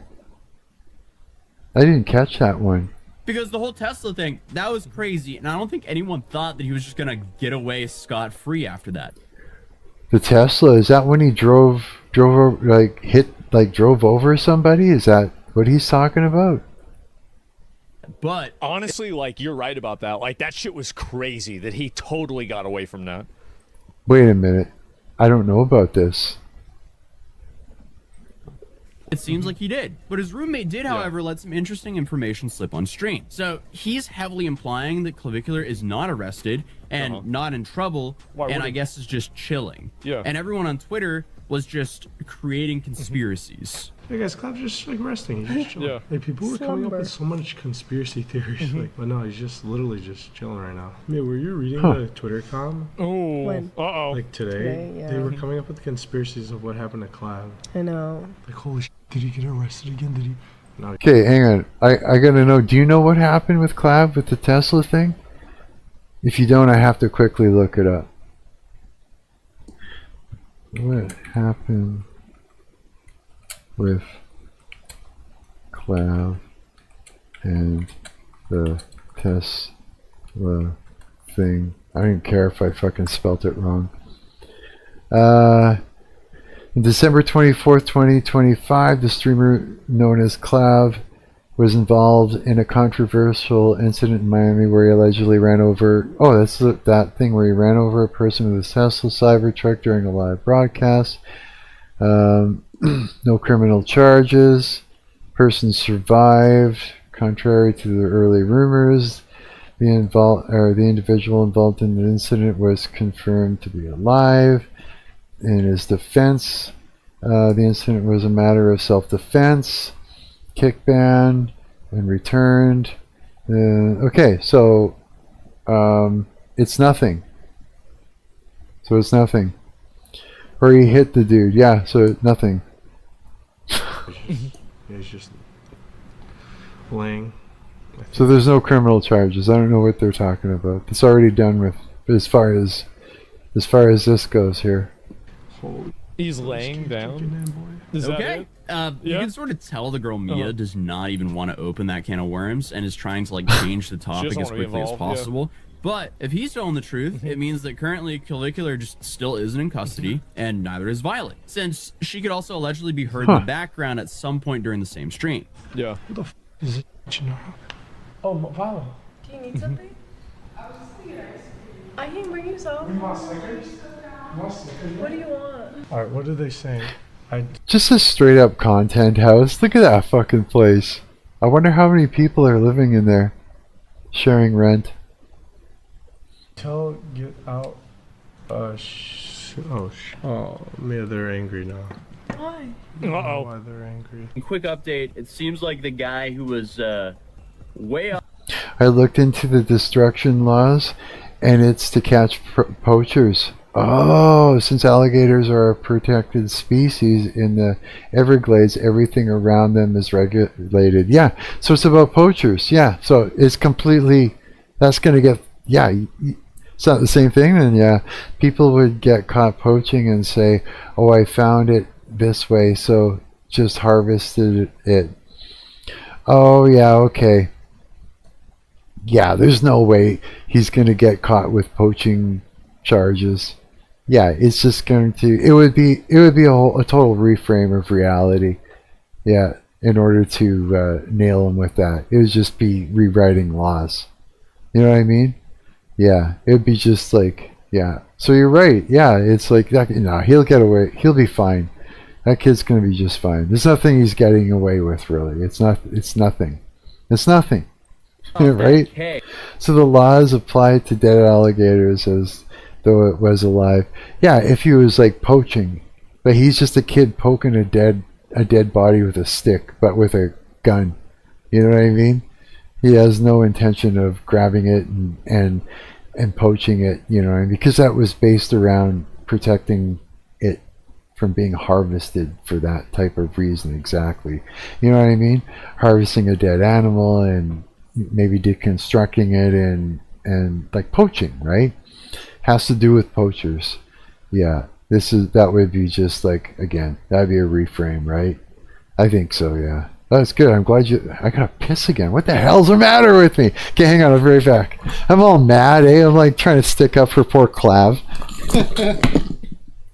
Clav, I got your back.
Fuck, I'm so bad for going off on these long-winded fucking things. It's just a journey. Holy fuck. So yeah, so that's what's going on, eh? Okay. Was correct. Thanks for looking that up, Preposterone. And that Clavicular was just apparently chilling at the house, most likely at the end of the streams to deal with all this stuff. So it'll be interesting to see what happens going forward. Because now we have multiple government agencies looking into this. Well, regardless, I don't think this airboat situation is going to get brushed under the rug like the other things. So I guess we just kind of have to wait and see what happens. Well, that was a quick update on how Clavicular is for some reason still slowly destroying his life. If you're new here, feel free to subscribe. It is kind of crazy how many drama things he's gotten into in like such a short period of time. Really? How many drama things did you get into in a short period of time when you were younger? I know I got into a lot of them, just all one after another. It is impressive. Like, it's been like five really, really bad ones. Five? I'll link you guys the video. It's been fucking insane. 5 really bad ones. And let me go back. I'll link it to you guys right now. This happened right after this video. This is the full clip, but the main one got like 40 million views. Okay, let me look at it. The TikTok mom one is wild. I don't know what that is. I'd have to look at it. Give me a second. Oh, no way. Got messed up. What the fuck? Okay, there it is. I think now it's going to work, right? Yes, okay. Had a seizure? Wait, clavicular seizure, Max. This is what the thumbnail was. This is what we were. This is the reason I was going to look at this. Seizure max. Seizure maxing. What is that? What? Oh, by the way, hi Asmongold. Sorry, I'm like, I don't mean to be farming you for content. I just am. You can give me a copyright strike if you like. You're just really fucking entertaining, and I love your commentary. So, yeah, we're just having a good time farming you for content. I'm sorry. You can have all the money. I'm not gonna make money off it anyways. I'm not anything. So, sorry. I don't know what to say. Sorry. You're just too entertaining to not leave alone. Wait a minute. It's doing that thing where it doesn't work properly. Go. Just make sure it's to the sides of the neck. Ready? Yep. He's totally just gonna hate me for this. I hope not. Wait, maybe lift up your arms so we know when you're. Why would you do this? Lift up your arms. Hold your arm up. Why would you do this? What is going on? Don't do it. Let me know. Yeah, I think he's gone. He's gone? I think he's gone. He's gone. He's gone. Let go. You're good. You're good. Let him choke. Let him choke. Oh, they choked him out? Turn him over. What the fuck? Yeah, that's what guys do. Why would you do this? Oh shit! Oh my god. I'm here. Turn to the side. Oh shit! What the fuck? I'm here, bro. I'm here. Jesus. Is stupid? Yeah. Oh shit! Oh. He's good. He's good. He's good. It's Tarzan.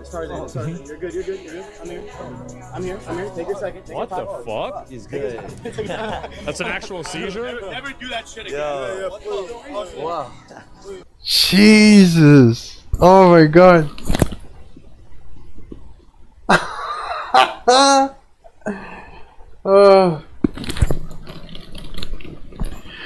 There was this thing we used to do in grade 7 where one guy would you get somebody to stand against the wall and you get him to take a big breath and hold it, and the other guy would push hard on his chest until he'd pass out, and then we would pick him up and move him somewhere and put him down so that he'd wake up somewhere else. Yeah, that's what this reminds me of. The same fucking around, just roughhousing and screwing around, and was that pre-poster? And I guess my stance on the Gator situation is, did he do something he could be charged with? Yes. Yeah, he did. Yeah, oh, absolutely. Should he be? It's a stretch. Did he do a ton of other things in that same instant to be charged? Yeah. Yeah, it's just charge him with the right thing. Yeah, that's all I say. Just charge him with the thing that he's supposed to be charged for. And only to the severity needed in order to help form him into a man, and to learn a lesson so that he he's less stupid and doesn't create more problems for himself in the future. You know, something story. So it's got to be a learning lesson. It has to be. It has to be all about that. Yeah, for sure. That's fucking hilarious. Yeah, I think you got the right stance, bro. Yeah, I think you're dead on the money. Yeah, dead, like on point with that. See, we can raise kids. We're good at that shit. Yo, he's crazy. What the fuck does Holy fuck. How do you feel? That was the craziest thing ever. Yeah. No, just give him a second. Let him sit real quick. Let him sit. Yo. Oh my god. Give him a second. If he stands up and falls. Jesus. Yo, that was sick, bro. Dude, the dream was like crazy. You had a dream? Dude, Dude, you were seizing. Wait, really? Bro, you look just let him like live? me, bro. Well, Holy fuck. What, You're like, good? did you How have you like feel? You crazy feel good? dreams, like Bro, fast the dreams? dream was like, bro, I was so scared. Yeah, that's what The I'm saying. dream That was shit is crazy, insane. bro. Wait, hold on, let me He had a dream through that. chill for a second. When he said that shit feels so lit. That's it, bro. The Fiji water. Bro, Like doing it? No, it feels like. Bro, dream about the Whopper, no cheese. What the fuck? They're getting choked out. What I'm curious as to what he saw, like what he dreamt, why he was like that. Hell or something. Yeah. Post game interview. Yeah, I'm chilling, bro. That's. What the fuck? Fix your mic. Fuck. Holy shit, you're like me as skin color right now. Wait, really? Yes, bro. Taking a photo of him. Oh my god. And Nitro goes, say it happened? Yeah, I guess so. Can't tell if he's lying or stupid or both. Kids in your school didn't do it. I knew other people that did stuff like this, but I was never around this. Like, I mean, this is something I would never do that. We were stupid enough to do dumb things like that. That is fucking nuts. But, you know, like, other people are a little bit crazier than I am. I'll tell you that. Holy fuck, man. And, no, it's not. It's normal. And people passed out because of choking, because of jujitsu. Yeah, that shit would scare the fuck out of me, man. That's true. Yeah, that's true. Good I'm point. gonna be honest. Like, it really would. Like, that's crazy scary. And cutting off oxygen to the brain is peak. Yeah, I would not do that. That's too much even for me to say, like, oh, yeah, it's just like what people are doing. Nah, man, that's too much. Yeah, that's fucking pretty that's craziness. Holy shit. Holy fuck. Alright, guys. Oh, yeah, this is crazy. Yeah, man. So what are your thoughts there? I had a friend that would inhale computer duster. No way, dude. Are you serious? What's in that stuff? What's that? Oh man, duster people. What is in computer dusters? Computer duster or canned air do not contain pressured air. They contain liquefied gases. Typically, what? Difluoroethane and tetrafluoroethane. Okay, which turn into high pressure gas upon release. These fluorocarbons can be flammable and are used because they are easily to compress liquids. Okay, what happens when someone inhales computer dusters?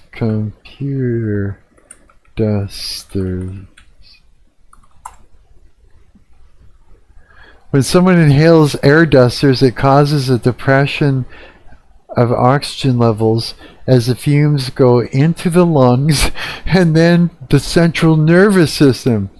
This can make it impossible for a person to breathe, therefore they suffocate. Also possible is something called sudden sniffing death. Jeez. What the fuck is that?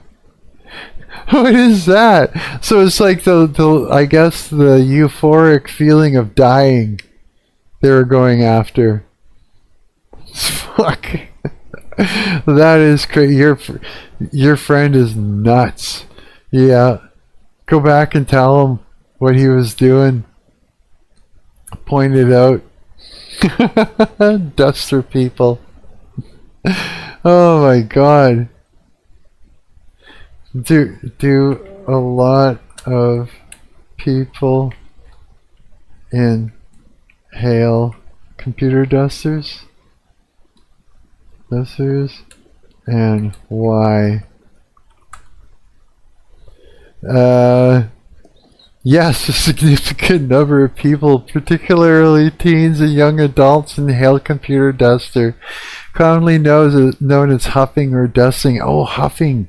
I remember people would huff paint. They'd buy themselves a can of spray paint and they'd get like a paper bag and they'd spray it in there and they'd huff it, and you could tell because you walk by them and they'd have black or silver paint all over they usually silver, they got silver paint all over their fucking face. I mean, for a while they started carding for it around here. Really? Just a fucking, oh my god, that's funny.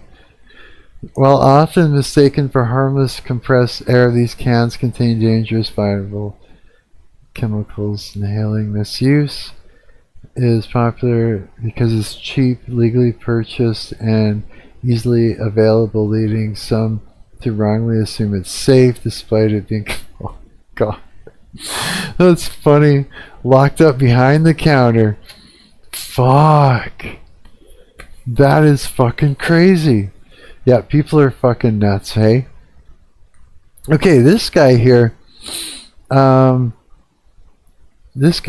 he's a Christian, this Marcus dude, and he looks at a lot of stuff, reports on demonic activity and witchcraft and stuff like that. Really interesting. He usually finds some really interesting stuff.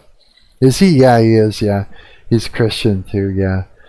So that round fucking thing right away makes me think of some sort of a demonic portal type thing. So I'm guessing that we're going to get into that type of stuff. So yeah, that's next on the list. Let's have a look here. It's 4:42 a.m. Did we really spend that long on one Asmongold video? How many hours did we talk about Clav for? Clav? What is going on? Yeah, you know, it's me and my long-winded explanations. You know what? This is what he did. They got me talking about stories of when I was younger, getting arrested for shit. I think that's what took so long. Like 1.5 hours. Oh my god, I knew it. Jeez. Oh fuck. I could tell you more stories, dude. I got stories coming in my ass, for sure. That whole fucking tour I did when I was imitating Marilyn Manson, I was in a Marilyn Manson clone band. Look alike, sound alike, the whole nine type thing. Fucking, there's no way I was gonna rip up a real Bible though. I had a fake one. Yeah, all I had in there was like basically a speech that he does live. I had written out in the fake Bible because I had it all memorized up into this one line that I could never remember. And so I wrote that in this fake Bible. Yeah, it was just basically a cardboard box. It was all done up in... It looked real. It was really cool. But I got stories of that whole tour, yeah. And the reason why I usually would talk about that one as far as, you know, road stories go is because the Marilyn Manson audience that you would get was a hell of a lot more different than other audiences that I would get in different bands and stuff like that. It was a very unique audience, and so there was some very interesting stories that came out of that whole tour. Yeah, I can talk about that one time for sure. Was that check your intake DMs? I sent something I'm working on. You should check it out on my DMs for the Discord or DMs for Instagram, or which one? I'll go and check it out. Here, I'll pull up I'm gonna guess that it's Discord.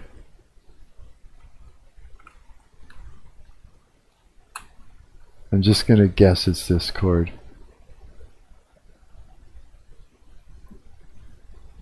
Instagram. Okay, I was wrong. Okay. What you got? 88 bands. What is that? I walk this path every day. The swamp is the only thing that brings me joy. But there's one thing that still bothers me. The Jews. What? The plot twist. Shrek Yick? Oh my god. Is this AI? I think he wants this as. Oh, whatever. Did you use AI to create that? The swamp is the only thing that. Yeezy and Shrek?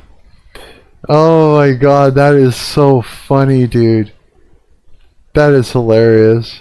Okay, you did that? 88 bands? Yeah? So what did you use to do it with? What website? And did it cost money or? I'm curious. I wouldn't mind finding a website, feeding it a little bit of video. Grok did it? No way. Does that cost money or is that free? I would like to make an AI Marc just to see what would happen. Free trial, mega. Okay. Dude, you got. Now, don't do anything fucked. When I say you got my permission, I mean, like, you're not allowed to do anything fucked, you guys, okay? But if you want to take a clip of me and feed it into Grok and make something funny, you know what I mean? And then drop it in my DMs, I'll react to it on stream. If you guys want to do something hilarious like that. Just don't do anything gross, okay? Don't make me do anything illegal or bad. But if you want to do something fucking funny, I'm all for it. I'll get a kick out of that. Yeah, for sure. It'd be wild to see an AI Marc. Yeah. So free trial mega grok, eh? I gotta make myself a fucking. What is that? There is a way in a bikini. So, what do you mean there is a way in a bikini? Don't put me in a bikini. Fucking. Oh my god. I think that would be hilarious. So. That would make me laugh, yeah. I would do a whole reel of AI Marc. I would do a whole live stream on it. Just AI Marc videos. Just start a whole contest. If I had something to give away, we could create a contest around it. For sure. I don't know what I don't know what I would give as a prize, and how would you even give it? I think you would just have to declare someone the winner. Yeah, I think so. Okay, so how would I make this into a contest? You guys got ideas? And should we put some sort of a theme around it? Or just let people do whatever the fuck they want to do and see what happens.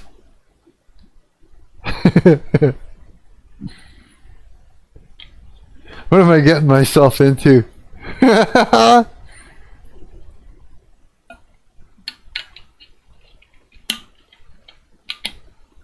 It would be funny though. It would be.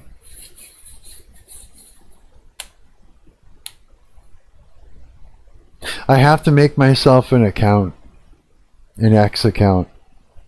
I do. I had one before and then I shut it down. Yeah. It was a crazy thing. The whole crazy story behind it. Yeah. There was somebody in the music industry that was harassing some younger people here in Winnipeg, and I jumped down their throat. And I ended up finding them on X, and when I did, what I found was absolutely disgusting, and I immediately grabbed the link and I messaged like directly. I messaged fucking Elon Musk and said, "What the fuck is this? Like, how are you allowing this on your website?" And I got, yeah, he fucked me over for that. He just straight up attacked my computer. No, really. Like, I ended up with a whole bunch of shit on there. Like, I had to go from Windows to Linux, and that's where I found it. A whole bunch of backdoors and fucked up shit and everything that happened. No, really, yeah. It was like immediately some shit happened, and then I was taken to a page where it was telling me to click this button and try and put, line up some things and do like a whole, almost like a CAPTCHA thing. You know what I mean? It was like that.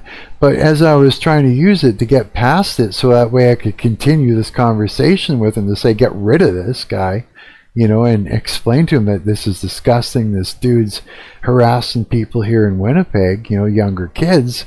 And I'm saying, what the fuck's on your website? This guy doing gross shit. Get the fuck out of there, right? I was clicking this button to get through this CAPTCHA, and it was like taking snapshots on my computer, and his website was just basically attacking me as if I was some sort of a Karen, causing trouble for him. Like, it was just set up to do that. And I ended up finding a bunch of crap on there, like when I went to switch over from Windows to Linux. But the thing is I don't know, there was a bunch of crap on my fucking computer. Like, you don't know until you go from one operating system to another, because once you switch over to Linux, everything that was there that was backdoors and viruses and shit were now inert and floating around like garbage. You could just grab it and throw it out because it was meant for a different operating system. So I don't know exactly what came from his website, but some shit was coming from his website for sure. No doubt about it. Like, shit was happening. You know what I mean? For sure. And I don't blame him. Like, I guess, right? It's his fucking website. You know what I mean? I mean, if he feels attacked, I guess he can do something like that. Take snapshots of my computer and try to figure out who I am and whatnot. But still, what I found on there wasn't right. And the thing is that most of the stuff you find on there just isn't right. But I don't know why it's like that. I think it has something to do with maintaining free speech.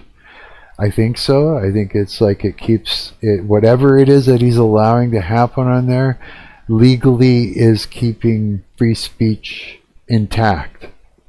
Whatever it is, I think that's why. I don't agree, and I don't think he agrees with half the shit that's on there. I don't think anybody with any morals would agree that half the shit on there is okay. But legally, I think he's doing it for a good reason, whatever that is. And the thing is, I can only speculate at this point because I really don't know. Yeah, but because of that, he fucked up my account and shut down my reach and all that. It just wasn't worth it.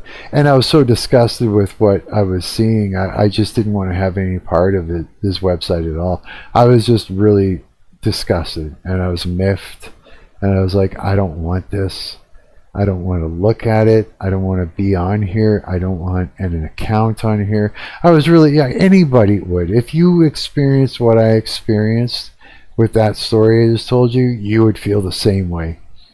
You wouldn't want to go near it. You would just be like, I don't even want to hear about the guy anymore, I just want to get it out of my head, kind of thing. But the thing is, though, is,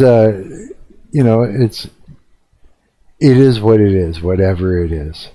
I'm pretty sure that, he wouldn't agree with what I found. I'm pretty sure. And if he did, then I just don't know him. And I don't know him anyways, you know what I mean? It was gross, dude. It was gross. It made me angry. Angry enough that I was like literally dropped him the link and started blasting him out for it. Yeah. That angry. Like if he was like across the hall from me, I'd be banging on his door and, fucking grabbing him and, talking to him right straight in the eye saying, what the fuck are you doing, But, yeah, whatever. I don't know what it is.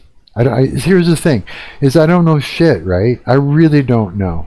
I don't know shit. I don't know legalities. I have no clue.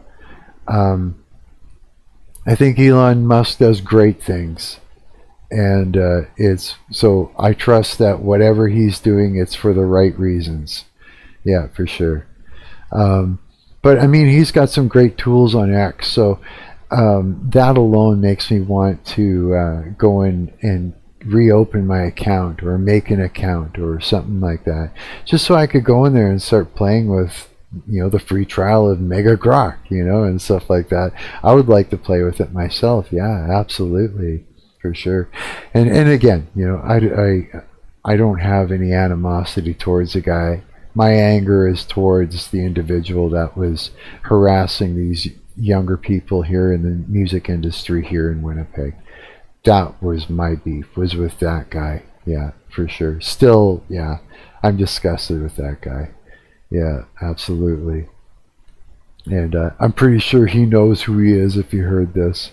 And, rightly so, he should be disgusted with himself. No, I got a right to say that. I do. For sure. Like, every right to feel that way, I mean, And again, I'm not using names, so I'm not, about this dude, I'm not going to turn people against him in that or anything. So, and again, Elon is doing what he's doing with his website for the right legality reasons, I'm sure. It's just to keep free speech intact. Yeah. And the thing is that if you're on X and you don't want to see that kind of shit, just don't look at that kind of shit. Just don't look at it. Don't go towards it. If it pops up, get rid of it. Get it to stop showing you stuff you don't want to see. Yeah, because you don't need to see a bunch of ugly stuff. Yeah. But yeah, so Mega Grok does all that, eh? I was wondering about that. What people are using for AI stuff, like to create videos. Man, I'm going off all kinds of tangents tonight, eh? Fuck, just bitching and swearing. Watch someone take all that and fucking turn it into something that's not. That's okay. I'm not erasing this stream, so, people can come back to this and actually look through it, and see what the fuck I'm talking about then. But, in the world that we live in where people like to take clips and reframe shit, I mean, when people do that, they're tools. Any person that reframes reality in order to fuck with someone is a fucking tool. They are, yeah. It's somebody that's harboring the Leviathan spirit. Yeah. So yeah, speaking of Leviathan, let's have a look at what's going on here with all this demonic entity stuff that this guy's... What is it? Astana Kazakh Hastan is where 200 fallen angels meet. Ooh, interesting. All right, guys. One of you guys specifically asked me to cover this town, this Astana in Kazakhstan, and... Oh, it's a town. A town where 200 fallen angels meet. Once I start going down this rabbit hole, guys, I understood why you wanted me to cover it. Let's get ready. Buckle up for a ride, guys. I don't think you're ready for what I'm about to present in this video. Oh, I'm ready. I really don't think you're ready for... Are you guys ready? Are you ready for what he's going to present in this video? I know I'm ready. But are you guys ready? Are you? I'm waiting. You sure? Say you're not ready if you're not ready. If it's too scary for you, we'll move to another video. 3, 2, 1. That's okay. Too late. what I'm about to present in this video. And it all starts in the most unlikely of places. A place they want us to think is nothing but a third world wasteland. But in reality, it's a place fit for a king. Ooh. Well, maybe not a king, but definitely an angel. 200, Really? as a matter of fact. 200 fallen angels. 200 fallen angels. How many fallen angels fell? There's got to have been a lot of them, hey?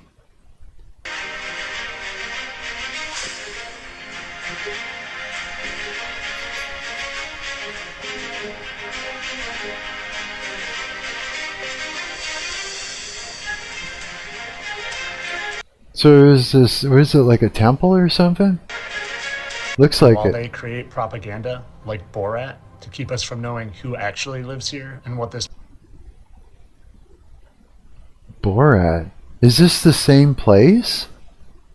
place actually is, I figured it out. I figured out that the top of their pyramid just happens to have a secret meeting chamber with exactly 200 perfectly aligned seats. 200 perfectly aligned seats that... Oh, look at that. Whole bunch of like little comfy chairs. What? There are 200 there? That doesn't look like 200. just perfectly matches the amount of fallen angels talked about in the Book of Enoch. Wait. 1, 2, 3. Hang on a minute. 200. Hang on. 1, 2, 3, 4, 5, 6. So that's about 6, 12, 24? No. There's not 200 there, is there? Can't be. 1, 2, 3, 4, 5, 6, 7, 8, 9, 10, 11, 12, 13, 14, 15. Oh, there's some back behind there. There's more than one row. I see it back there. Matches the amount of fallen angels talked about in the Book of Enoch. Okay, so 200 fell. 200, that just almost perfectly matches the amount of impact craters that, I don't know, could have been caused from heavenly bodies crashing down to Earth. Heavenly bodies whose leader just happens to also be called Lucifer, or the Light Bearer. 200 craters? So they're saying that each crater was a fallen angel? The Light Bearer whose torch is often celebrated across all of the large cities of the world, and whose torch who is oddly placed next to a giant Easter egg. An Easter egg that might actually reveal why eggs are associated with Ishtar, because Easter was originally the celebration of Ishtar, the Assyrian and Babylonian goddess of fertility and sex. What do you think? Are they onto something, or are they stretching right now? And maybe this city is also hiding the free energy that they're using, because I have seen these exact buildings associated with the old dirigibles that used to charge from them. But we haven't You never know, you know. even talked about the most interesting thing that I found in this city called Istana, which just happens to be an anagram for the word Satan. And it's just down the road from this pyramid. Huh. Or should I say, right down the river from this pyramid. And I'm going to take this time and say, all of this is pure speculation. Okay, so he's speculating. Obviously, there could be other stories here, but too many of them line up to me. Way too many of them. Especially when you see what I found here. And it's what I started this video with. You look at this, and you tell me that doesn't look like some sort of portal. What do you think? What do you think? What are your thoughts, guys? Is he stretching? Is he onto something? What are your thoughts? Let me know here in the chat.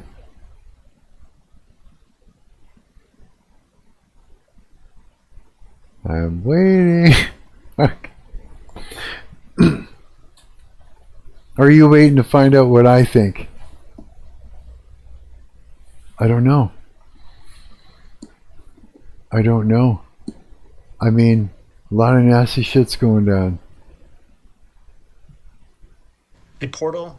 I don't know, these guys tend to conflate a lot.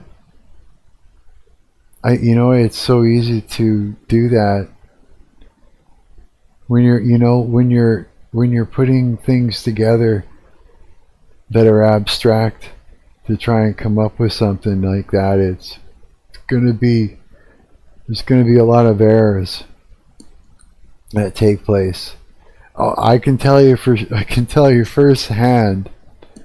When I created that ARG, which we're going to have to look at tonight, there was a dude that was playing it who was what do you call that again? Autistic, really autistic, and he was tying all kinds of things together. Like he was getting a lot of the story right, but he was also getting a lot of things like really mixed up. Like if we go and I look here, we don't have to watch any more of this one. If I go and I look here and I put in whoops. That's the main search term for my ARG. This is all from my ARG, everything you see in here. These are all websites that these guys created that covered it.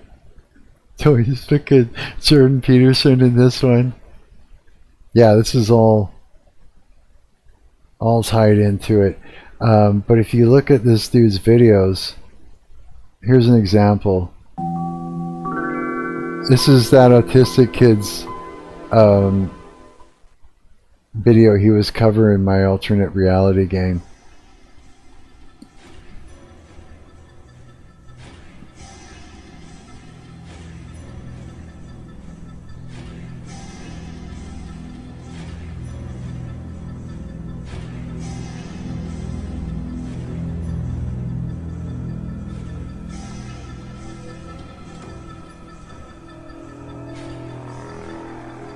What has he got going on here? I haven't seen this. Yeah, this is all part of that website. It is like full of like the fucking wildest clues, like shit you gotta like this codes you gotta decipher and shit like that. I had like audio clips that if you put it into like Audacity and then you use like I think it was like a spectral analyzer, you could actually, there'd be a sentence that was visible that you could read. Like I went,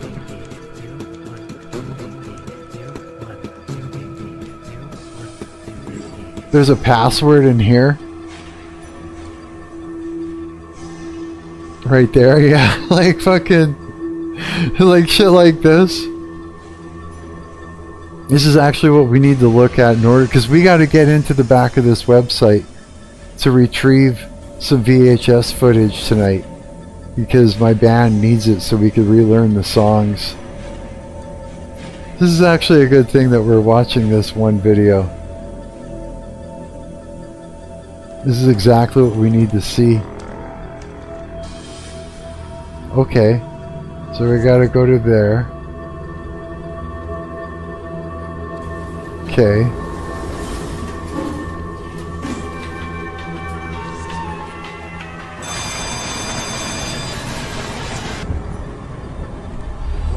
He's got his own music put in there.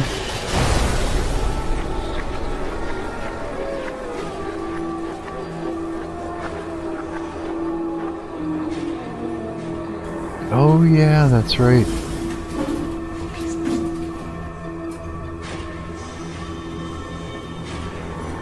Oh yeah, you're supposed to... I wonder if half this stuff even works anymore. This is like from years ago. Okay, so the password is for the guest area.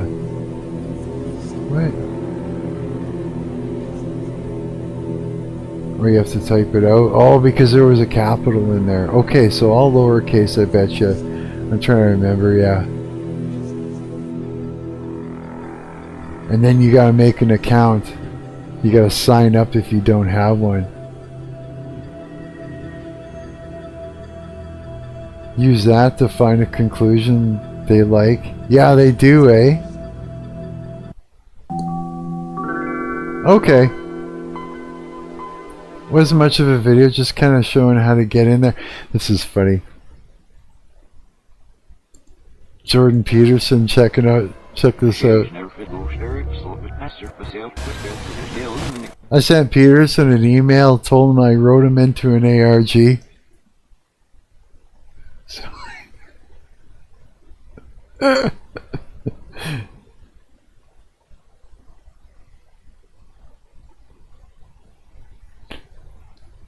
I do like that. He used the old Windows login sound.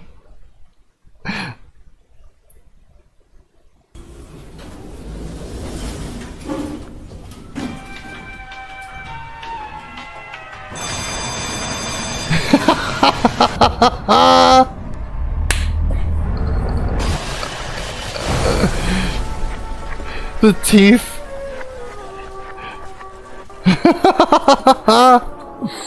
Oh, he makes me laugh.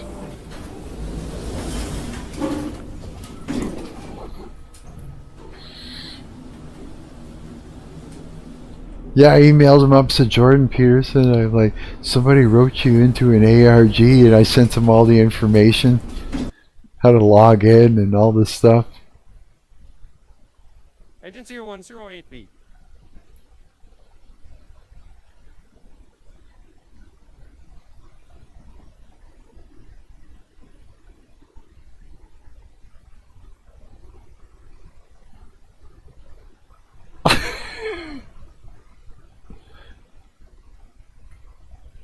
Yeah, I wonder if I can still get in there.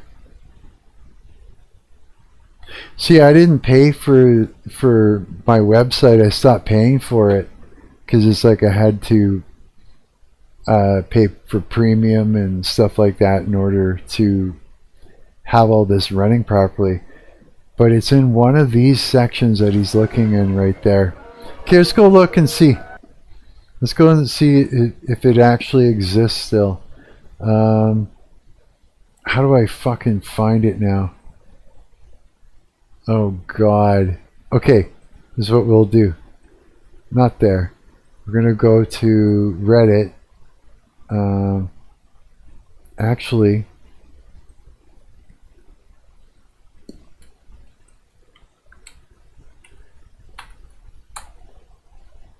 I think, if I'm right,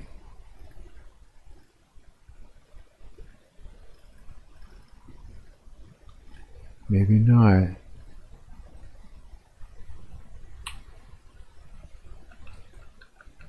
Let's put in cursed VHS.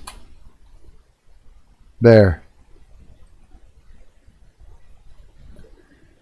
It's cursed. I hope after copying it 5 times it will fix all of this.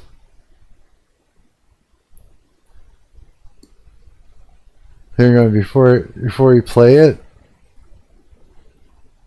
Copy it 5 times, copy it 5 times, copy it 5 times, copy it 5 times, copy it 5.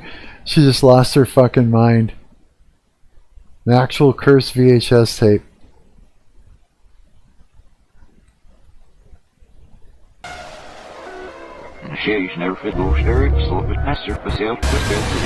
Wait, are you guys okay to watch a cursed VHS tape? Ah, I'm gonna play it anyways.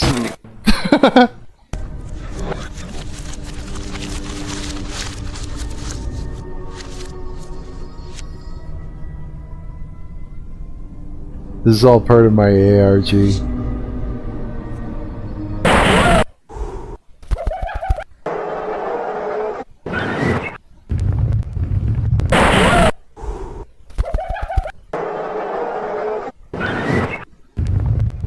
This part will fuck you up.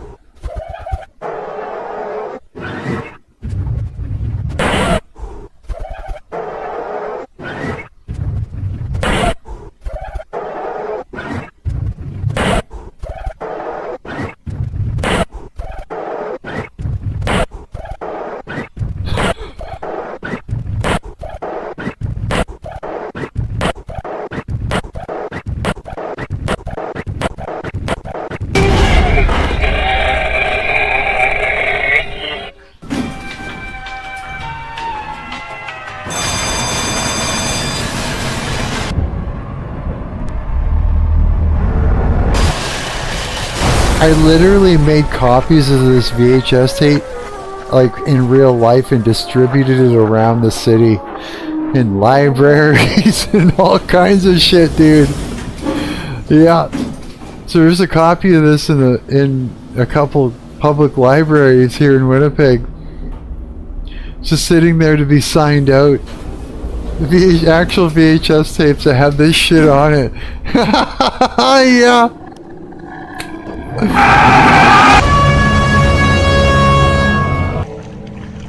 So some people have actually signed this out, took it, played it, and went, "What the fuck is this?"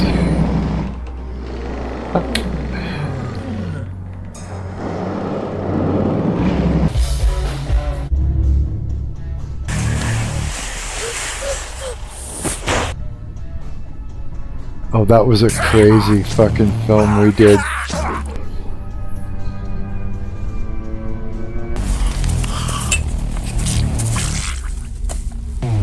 We created this fucked up horror film. I've got a huge body of work online, dude. This nobody even knows about. I've been on the internet for a very long time.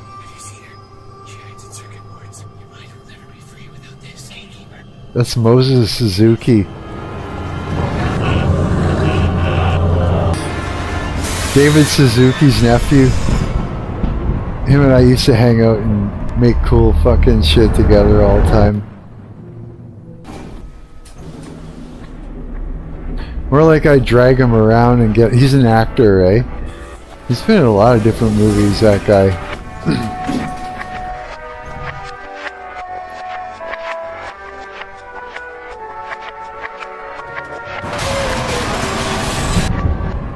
It just gets creepier and creepier.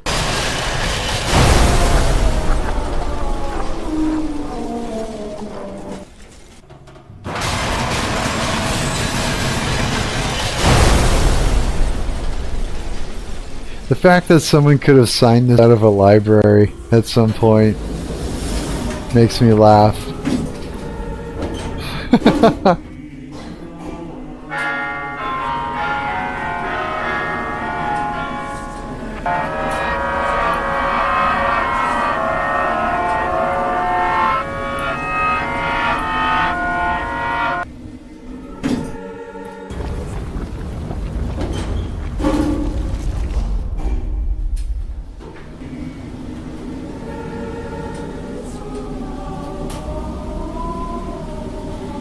Oh yeah, I forgot about that.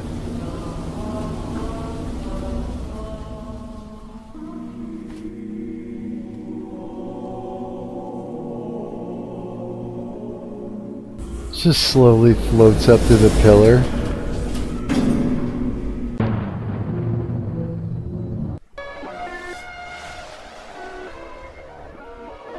I think there's like 5 or 6 copies floating around Winnipeg somewhere. Yeah. But the reason... Is that it? Yeah. The reason I went here is because I think, if I'm right, I don't know. I don't know if... let's see here. It takes you to this website. Yeah, because this website here is no more. Okay, I got a plan. We're gonna go here. Whoops. A.R.G. Marc.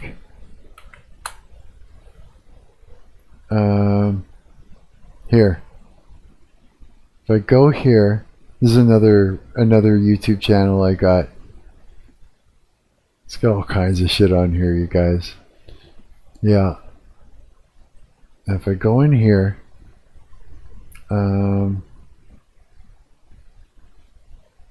where is it? Did I switch it up? Damn it. Did I take it out? What do I do now then? I actually got to find the website. Okay, I know. we're gonna have to go to Reddit for this one.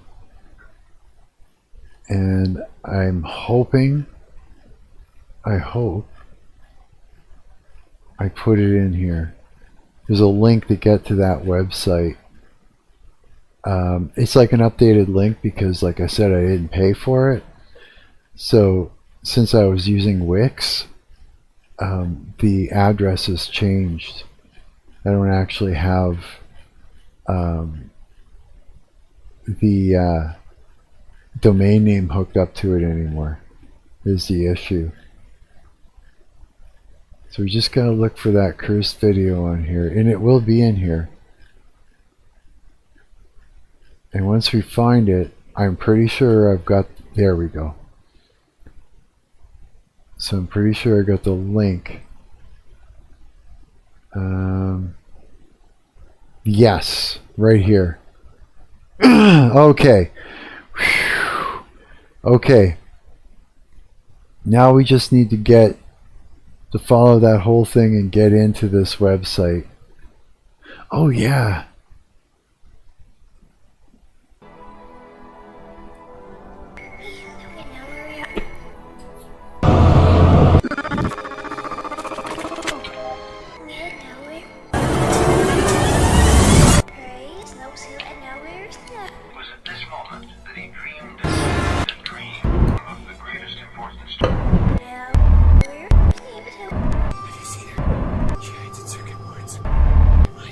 I make the creepiest shit, you guys. I'm Poppy. The child's earliest dreams often manifest in symbolic I haven't form. seen this in so long. The basic structure of the psyche.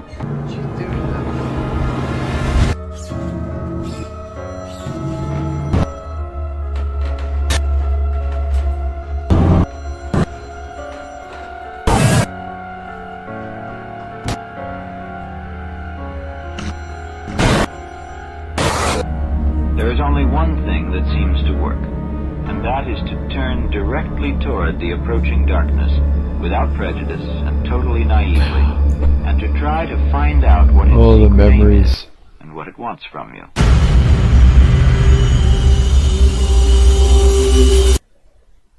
It's a trailer for a whole series that I have on here. So these are the videos from that series. Now, if we click on, where is it? Right here. That elevator opens up. We're gonna get into this thing, guys. We're gonna get into it. I'm gonna retrieve all that footage, and then I'll be able to learn those songs, and we'll be okay. Yes, we will. If I can get into this, I should be able to. I should be able to. Hopefully, as long as I get the passwords right and it lets me in, I'll be laughing. Okay. Alright. Agent. Let me just spell it right.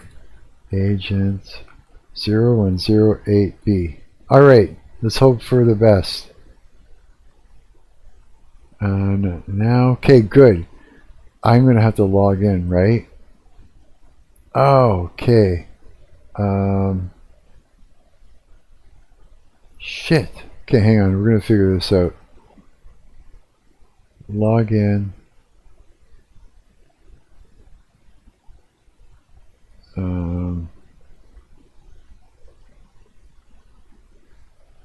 I don't know how. Let's try this.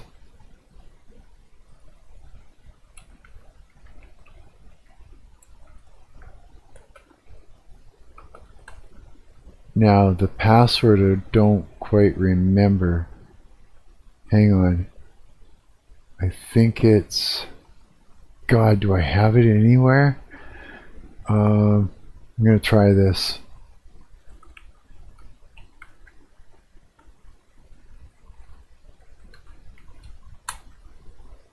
Nope.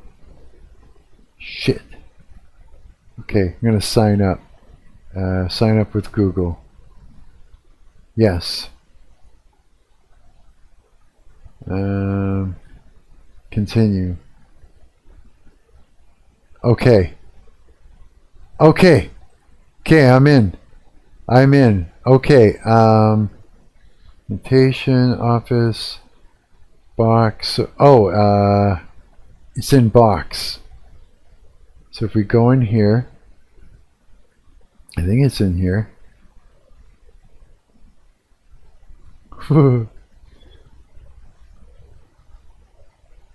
Erica, here!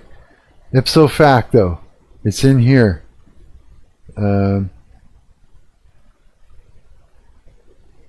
It's all over the place, everything.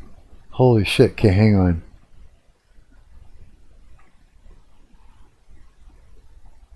See more. Show more.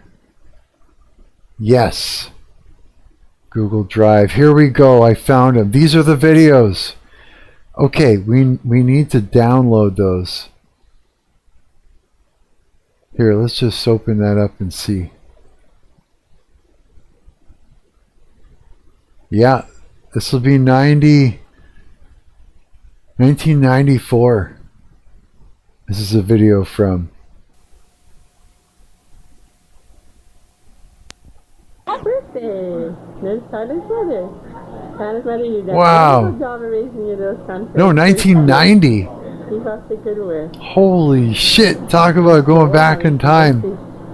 Well, this is, this piece of video is Matt Bain. He was a roommate I had one time. Called him at work and told him thanks very much for hollering at me. He had two machines now working.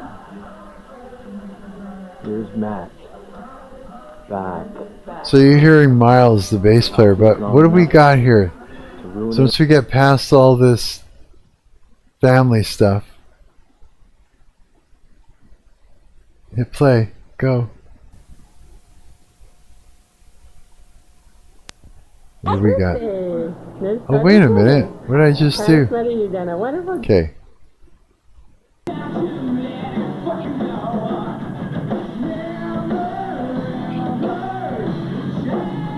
There we go.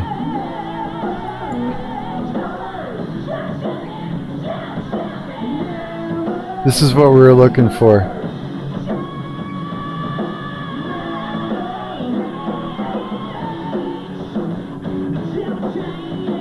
So that's Miles. He's the only guy that isn't going to be back in this band. He's just got really bad arthritis. That's me over there with the blonde hair.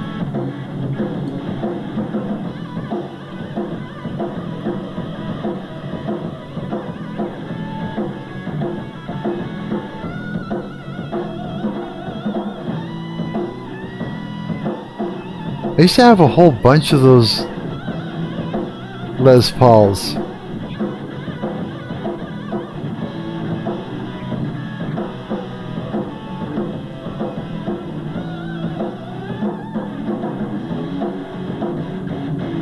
Okay, now that we got that, let's see if we can download it. Okay, download anyways. This is going to be good. Okay, while that's downloading,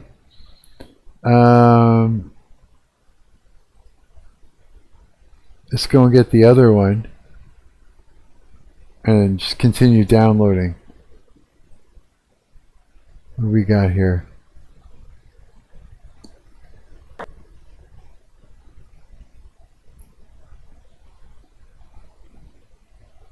Is it going to play?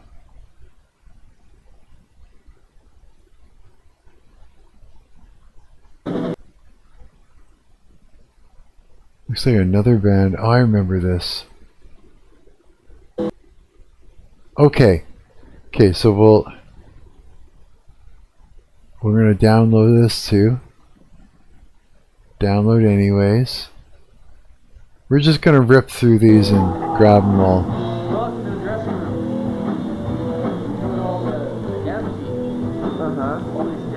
I wish that beer, that's the beer room. I wish that. Okay. So 1, 2, and then this one.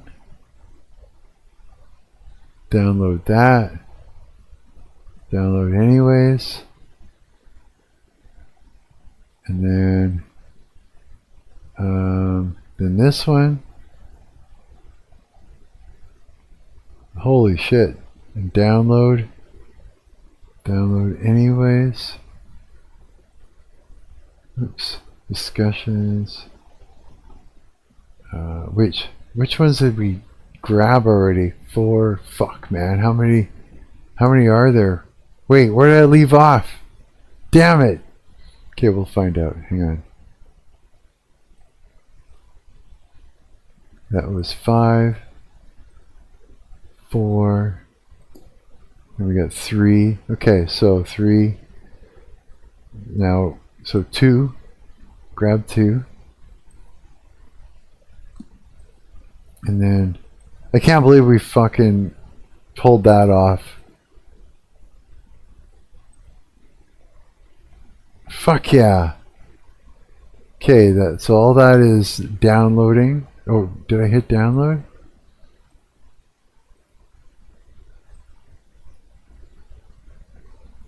I didn't hit download that one. Okay, so we got 1, 2, 3, 4, 5, 6 of them. Okay, let me check my folder and see if they've actually go into my downloads. Yeah, all 6 of them are coming in. This is 0 bytes.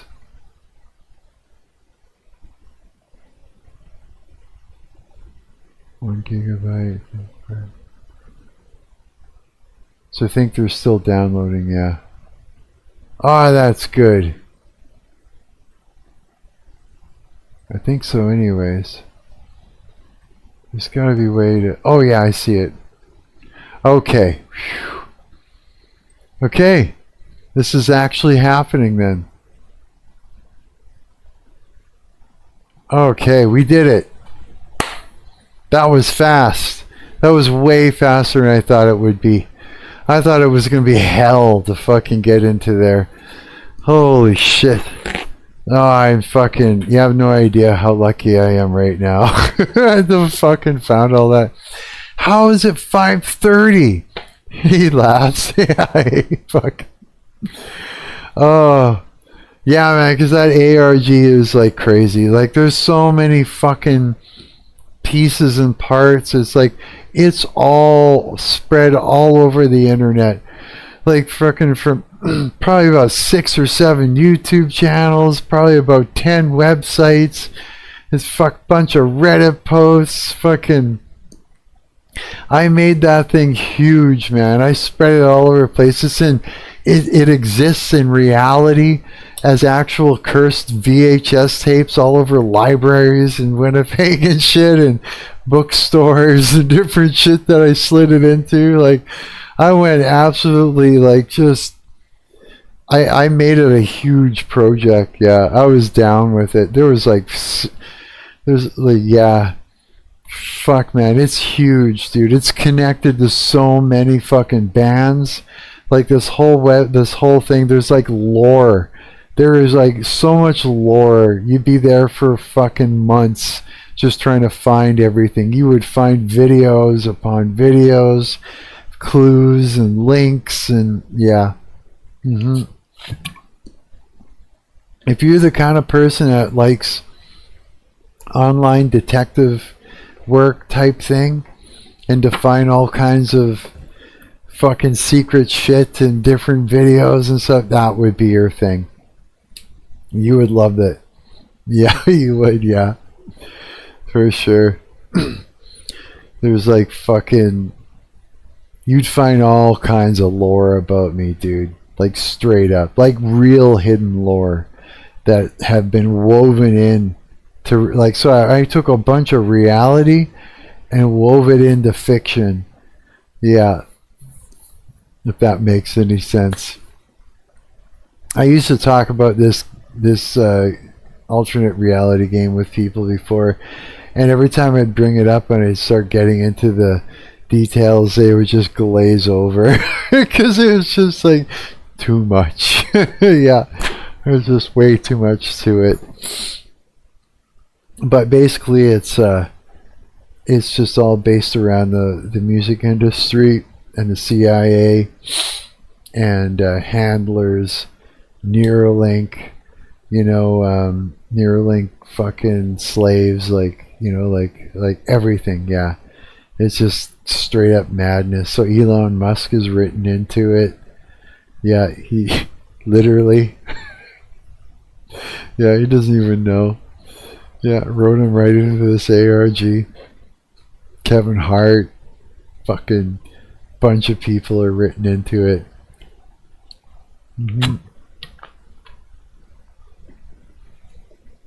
Oh, good. So I just gotta wait for that fucking thing to finish downloading. Let it go for a little bit. Okay, so what else did I have to do? Oh, remember we're gonna go and see if Gemini will have a look and we're gonna get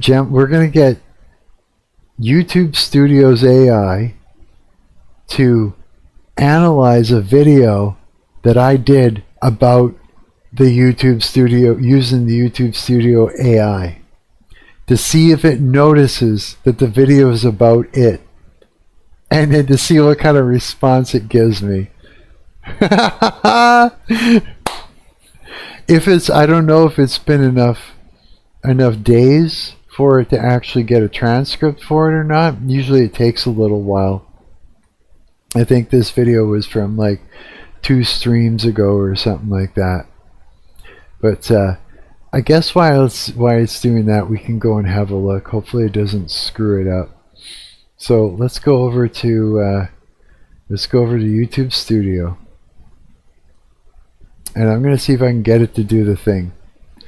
So we'll go to the analytics.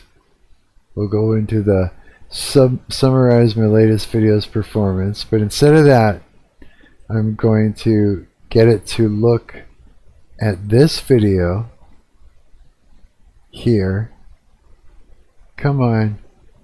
This, it's like already trying to do one. This video here and say, summarize this here videos performance and give me time stamps for it that I can put into the description. Okay, let's see what it does.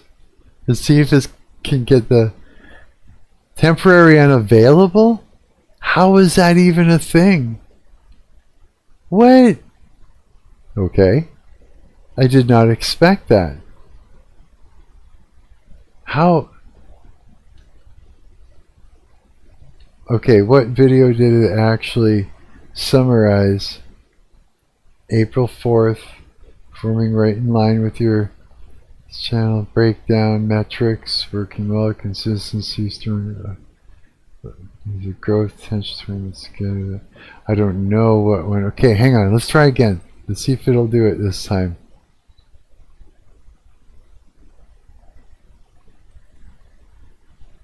So, okay. Summarize this video's performance. Maybe because I'm downloading. I hope I'm not fucking my stream up doing all this downloading. And give me time stamps. Is the stream running okay, or is it fucking up?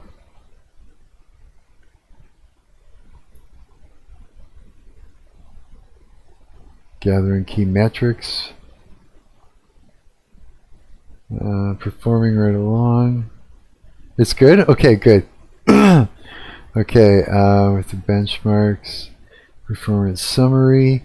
Since it was published earlier today, the stream has reached 6 views, which is exactly what we typically see for your content and time frame. What's working well? Deep engagement, consistency, timestamps. Oh yeah, okay.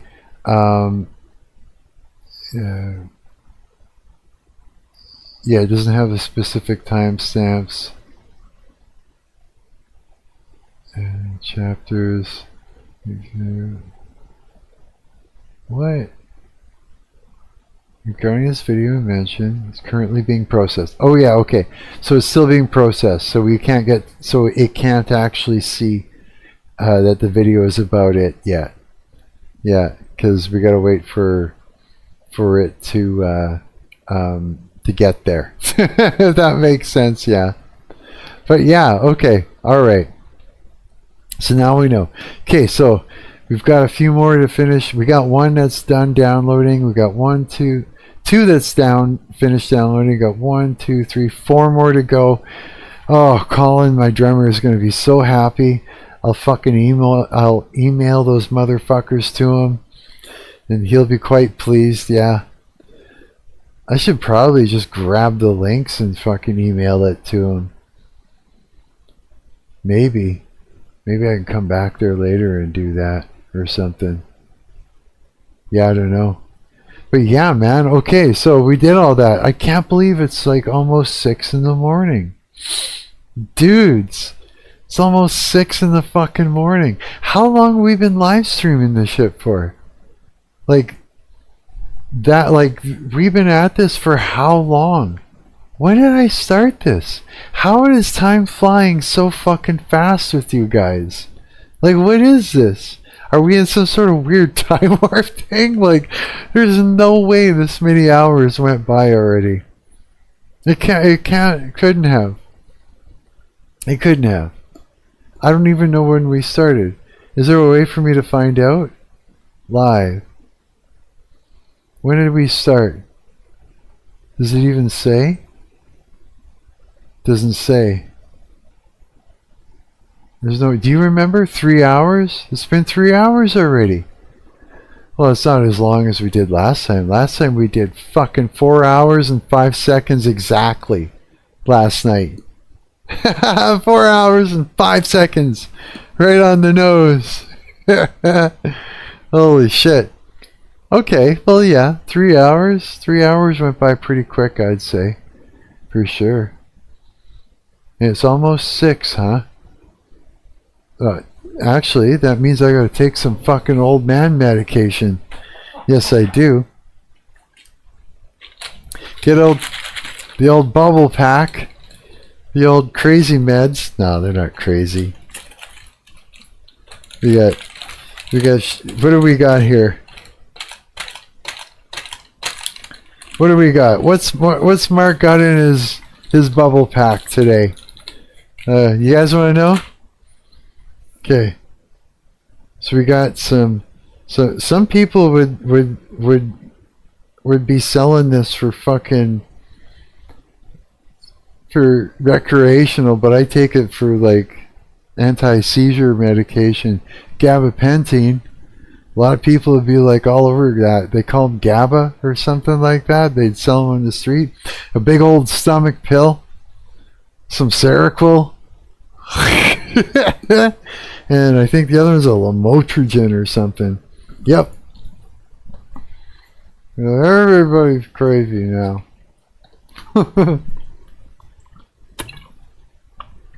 It just basically keeps me alive now.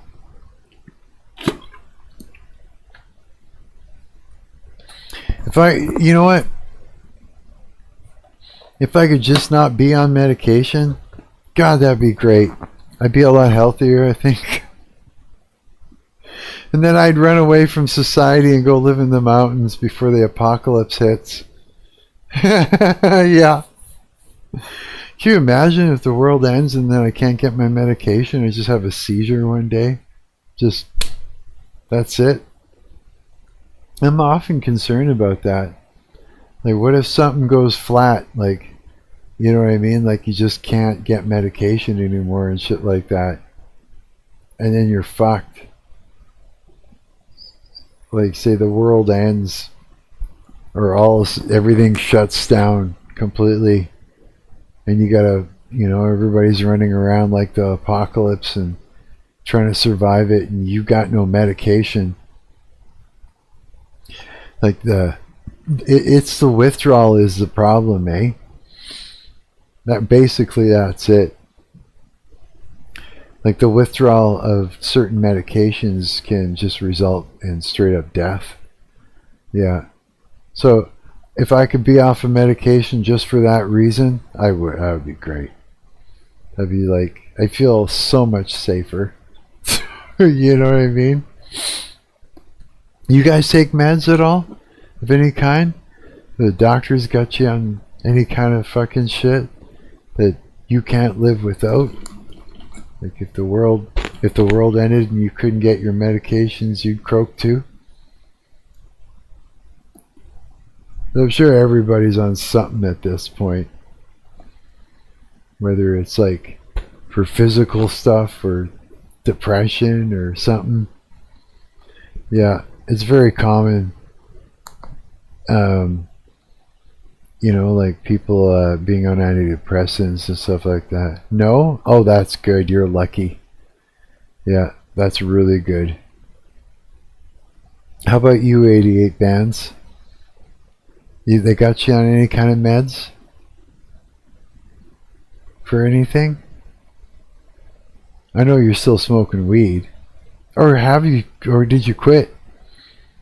I don't know, with that AI video, I'd say you're probably still smoking it.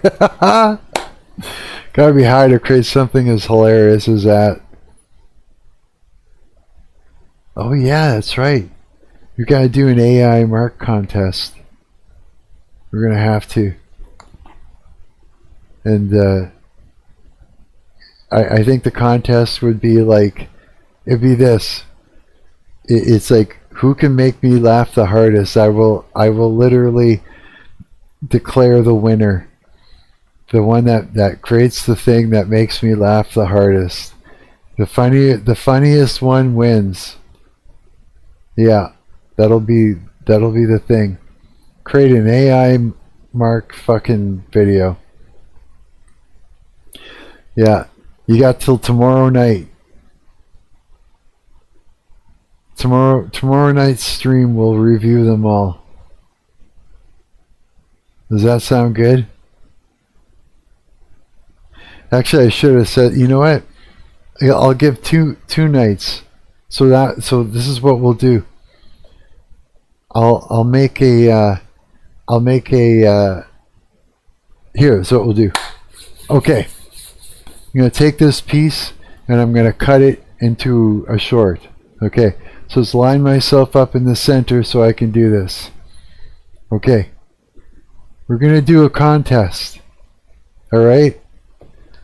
We're going to do a contest. The funniest video wins. I want you to make an AI Marc and make something fucking funny. The one that makes me laugh the most wins. And you've got to make your submissions into my DMs by April 7th at 9 o'clock p.m. April 7th is the cutoff time. Get your videos into my Instagram DMs, and then we'll review them on stream on April 9th or April 10th, early in the morning, depending on when I start the stream. And the funniest one wins. Okay? Alright. There. There. I'll make a short out of it later. That'll be fucking great. I don't know what kind of trouble I'm getting myself into making AI Marcs. Make an AI Marc. Oh my god. Okay, shut up, Marc. Where are we with the downloads? After this, I am literally gonna buy the biggest bag of fucking Doritos.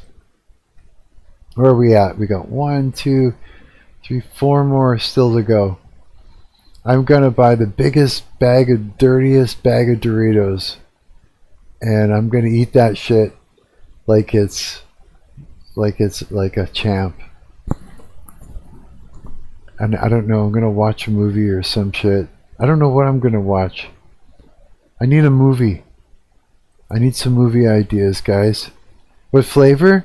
Oh, I get the what the fuck is it? The orange bag. The red bag. Which one is that? I don't even know. That's it. I'm gonna have to look it up. Hang on.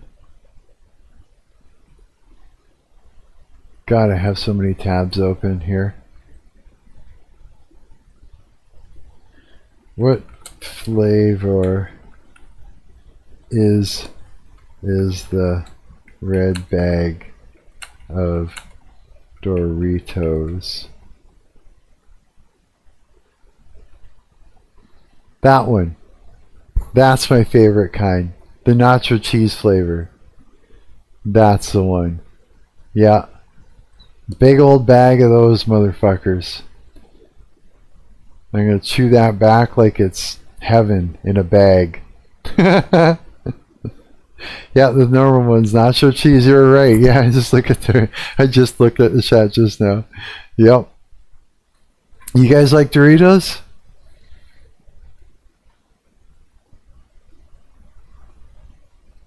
What's your favorite kind? What's this? I just joined back in. What is that? At 5:05 a.m. Are you still there, Diljan, or are you gone? Pre-poster, what's your favorite kind of Doritos? You have a favorite Dorito flavor? Flavor of Doritos? I was getting the hot mustard ones for a minute. Hot mustard? Really? What? Hang on. What color is the hot mustard bag of Doritos? Let's see what it looks like. Bright yellow. I guess that makes sense, right? Coward! Yay! How's it going, buddy? Haven't seen you in a while. You just popped in. Coward, we're doing a contest. Yeah. We're actually doing this. The one that makes me laugh the most wins. You gotta do an AI Marc and just make a fucking hilarious AI video with me, with my likeness, and the funniest one wins. And it's got to be in by April 9th by what, 10 o'clock p.m. And then I'll put it into the link to my DMs in my Instagram. Funniest one wins. Yeah, you can make more than one. You can enter more than one video if you like. If you want to make a bunch of them, just make sure you got one that's good. Yeah, and then I'll review them all on stream. I'll have a laugh. Are you down? Use Grok or something like that. I can't believe I'm giving this permission out to do this. This is gonna be bad. This is probably a bad idea. But it'll be funny. Yeah. It'll make my day. Yeah, I think it'll be funny.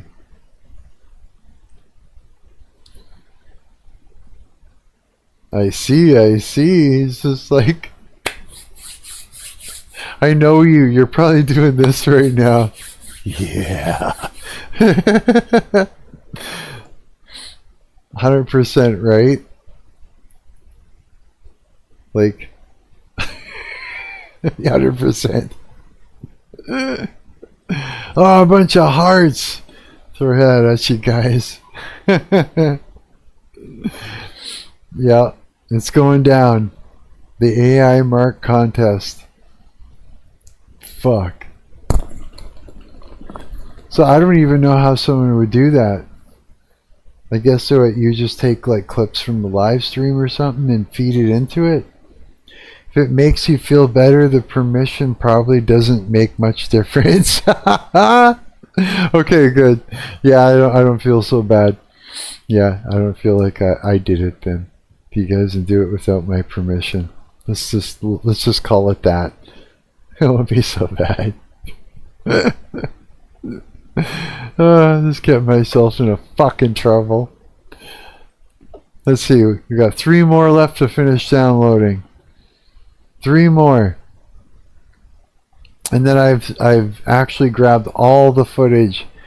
Yeah, I had to, Coward, I had to play my ARG a little bit with these guys just so I could find some old VHS footage of my band Ipso Facto that's reforming.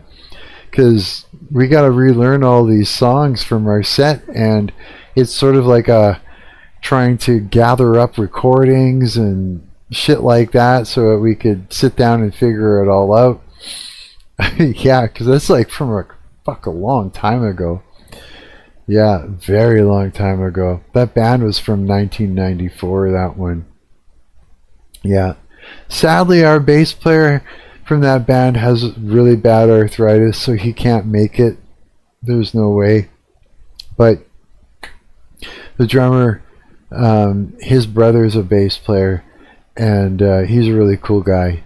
So we'll get along with him just fine, and he's gonna learn all the bass parts. Yeah. Yeah, it's gonna be good. So it'll be like me, the drummer, and his brother, the bass player. We're going to relearn all these songs and get together and fucking practice our asses off so we get a whole set down, right?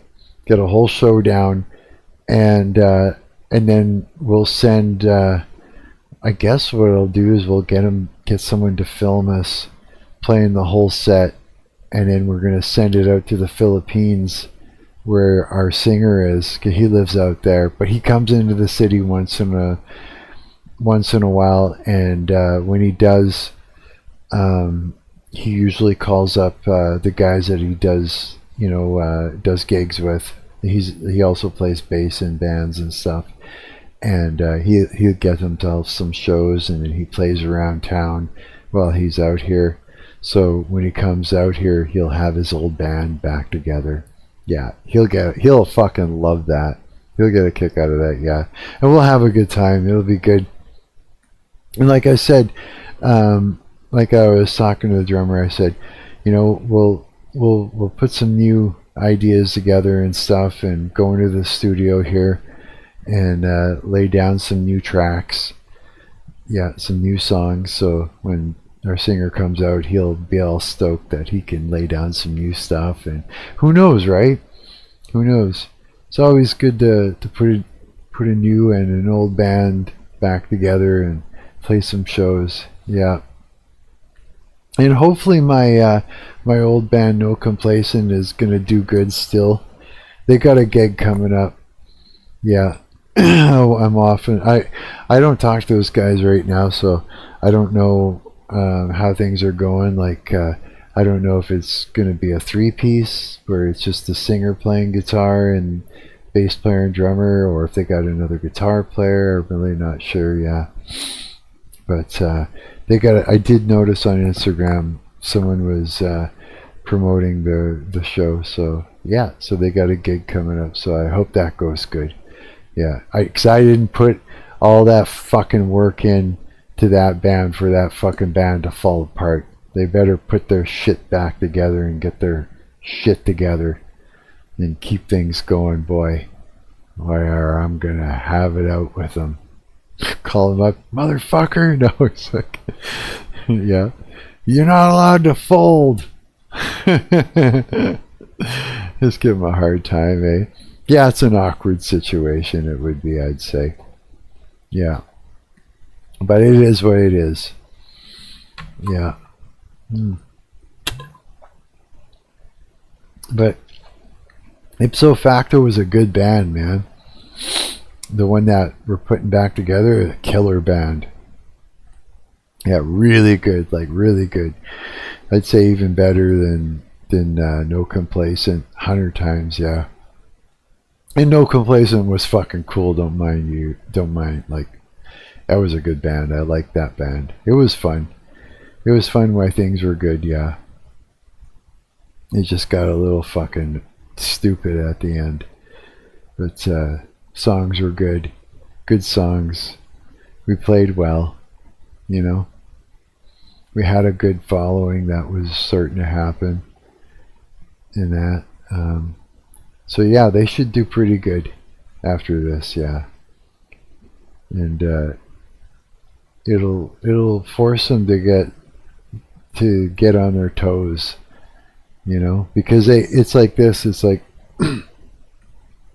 I'm a solid player, right?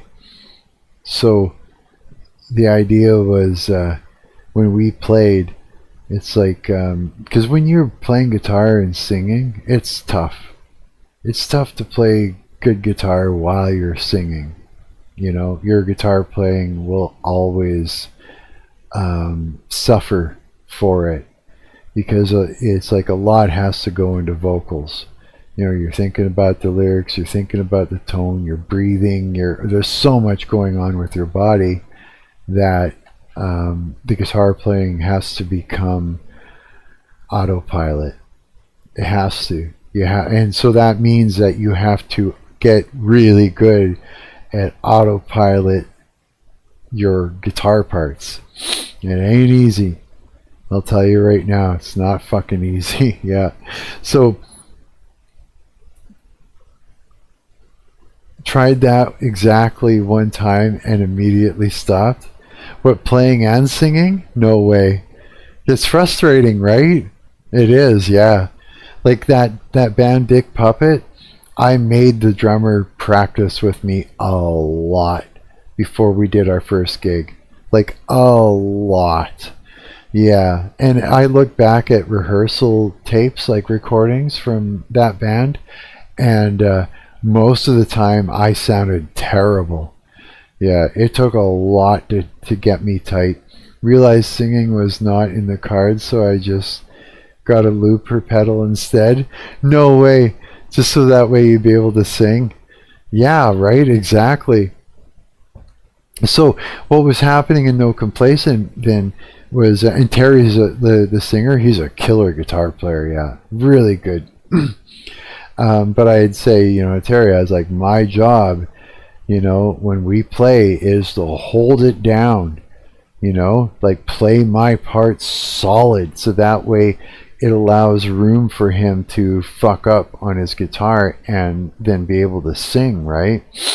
So, well, as far as fucking up goes, like he wouldn't fuck it up, you know, but there's going to be some sloppiness that happens while you're singing just naturally, you know. You're going to miss notes, you're going to hit wrong chords, you know, your rhythm's going to suffer, everything, right? Was that just have to, or just to have more, oh, no, not even, laugh my ass off, just to have more guitar. The looper pedal, yeah, hey. Just to have more guitar, yeah, I think a looper pedal would be fun to play with. I've never had one of those. Not at all. I think I should get my hands on one. Even just to get a second hand one or something off of somebody and play around with it. That would be cool. Yeah. You know what? I was always like, I think there was only one time where I had a guitar rig where I had effects. You know what I mean? And it was just basic stuff like chorus and delay. That was the only two effects I used to use on my guitar for certain songs type thing, you know? Otherwise, it was always, I like to just plug straight into the amplifier and just play just raw and dirty, you know? Because I would get the best guitar sound that way. Yeah. The less distortion, the less gain, you know, the less distortion, the better it would sound. So what I would do is I would get what I wanted, then I would back off the distortion until it's just right on the edge, where it's like if I back it off anymore, it would be just not enough. You know what I mean? And I'd stop just on the just on the edge, because then it would be like if you pick just lightly, it would be almost like a little bit of overdrive, and then if you hammered a chord, it would be like, bah, this tight, a tight, distorted sounding, exactly what you'd want, right? And then if I wanted sustain, like what I would do is I would get really close to my amplifier, or I would turn my guitar right towards my amplifier, and then I would just use the feedback off of the amp and the guitar to get sustain. There, it finished it finished downloading. So perfect example would be, let's see here.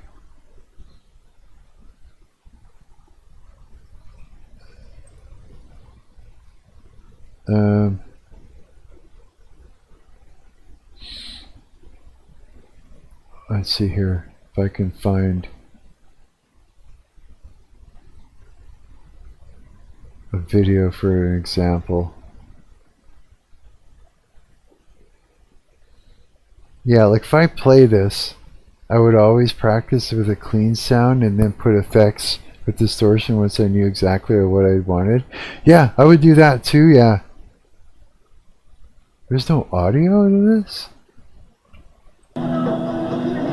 You see how close my amp is to me? I'm on the right side.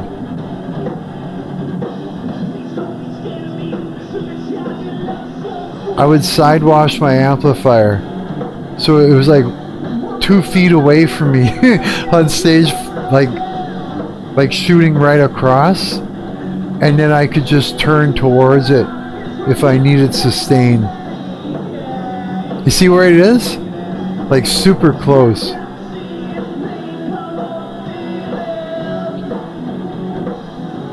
There. What the fuck, hey? Somebody, whoever's filming doesn't want to film me. There.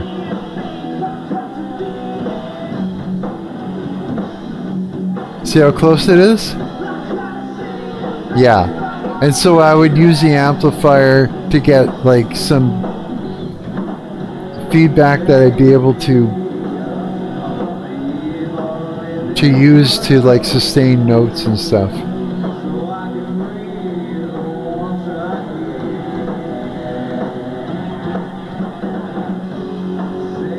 Oh man, I gotta get another Les Paul copy. You see that amplifier? I got the same one now.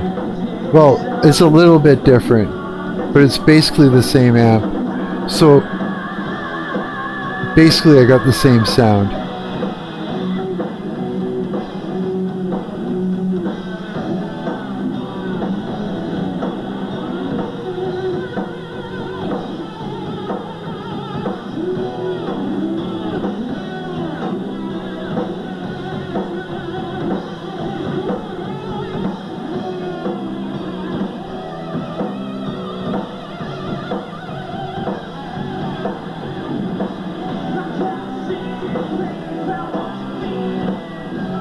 So that's how I played it.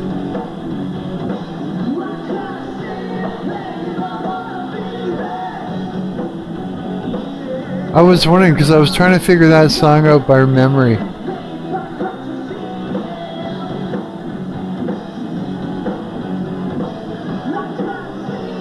Okay.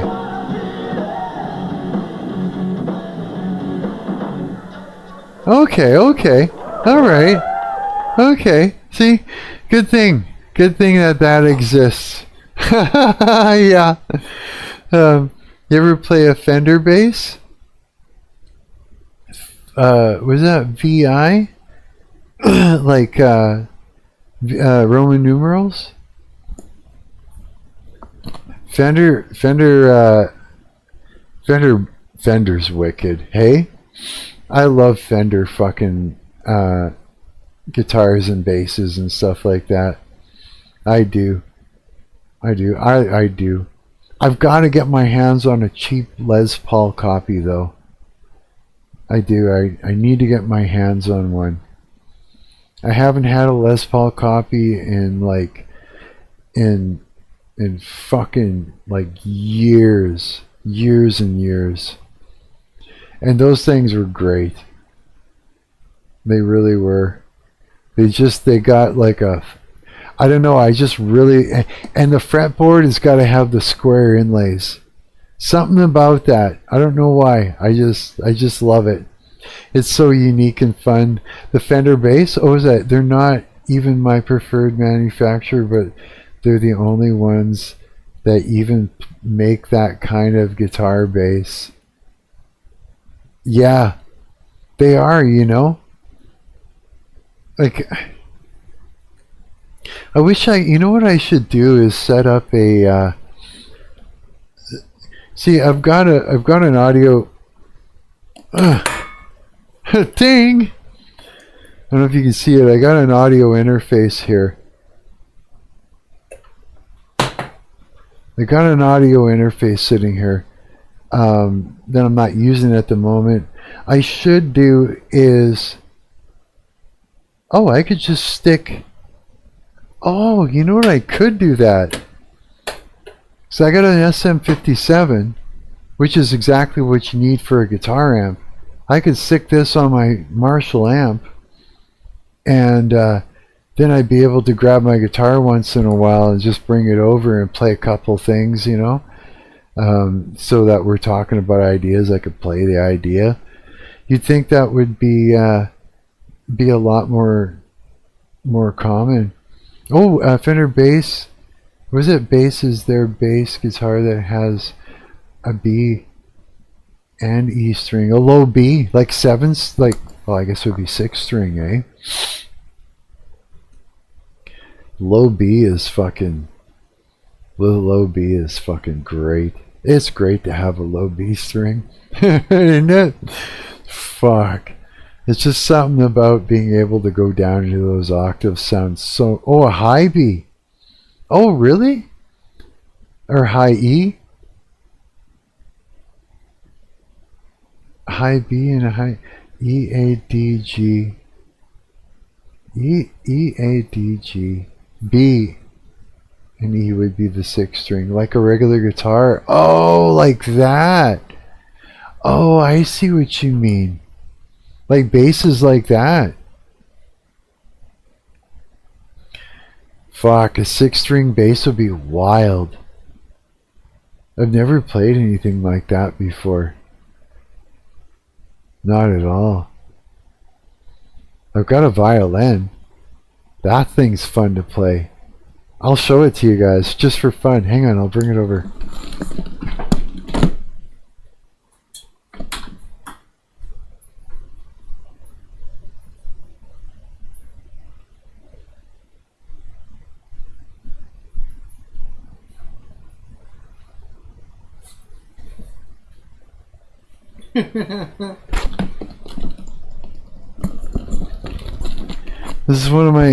This is one of my favorite things. Is this violin. Yeah, I wanted one really bad because, well, I play guitar, right? And I just always wanted one, just because it's wild. I mean, you got to play with a bow. I used to try and play guitar with a bow. It's like, it was tricky because it's like flat, there's no arch to it, or I could never do it properly. It's a godsend for me because I play mostly with just that looper pedal, so it gives me a lot of range, really. Dude, that's cool. I gotta get a looper pedal. You're getting me all excited about the idea. Check it out, an actual bow. I always play with it like really fucking tight. Very bouncy. Can stack chords or a nice line under whatever melody I want. Dude. Yeah, dude, you gotta make a video of you using it. I'd love to see that. Can put a capo on the 12th fret for normal guitar. Oh, really? So that way you can just substitute it, sort of thing, right? I'm not super wicked at this thing, but isn't that great? Is that cool or what? I wonder if it's in tune. Roughly. Oh, you guys should be able to hear it. You hear that? Okay. Let's try and do this. I'll be playing it without the chin rest thing.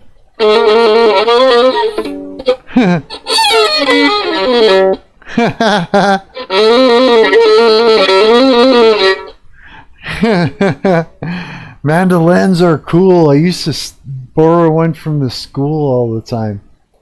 Yeah, mandolins are wild.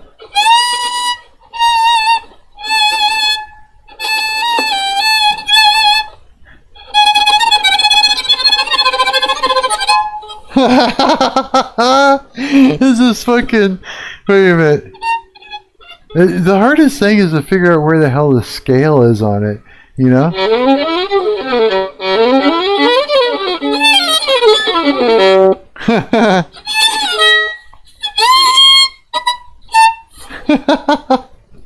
Yeah, I play around with this thing a lot.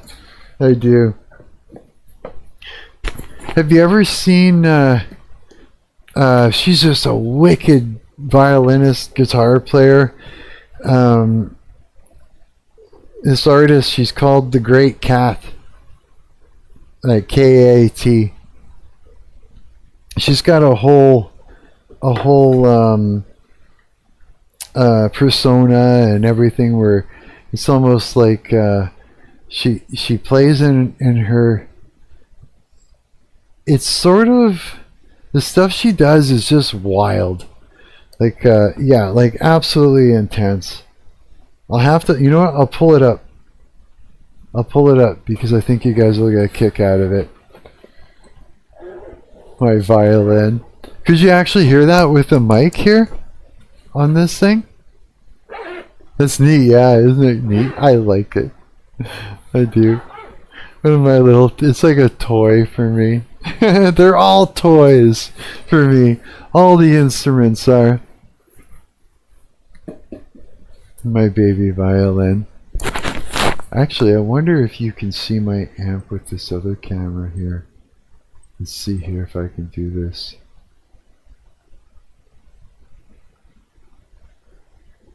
Maybe not. Here. I bet you I can show it. Okay, hang on.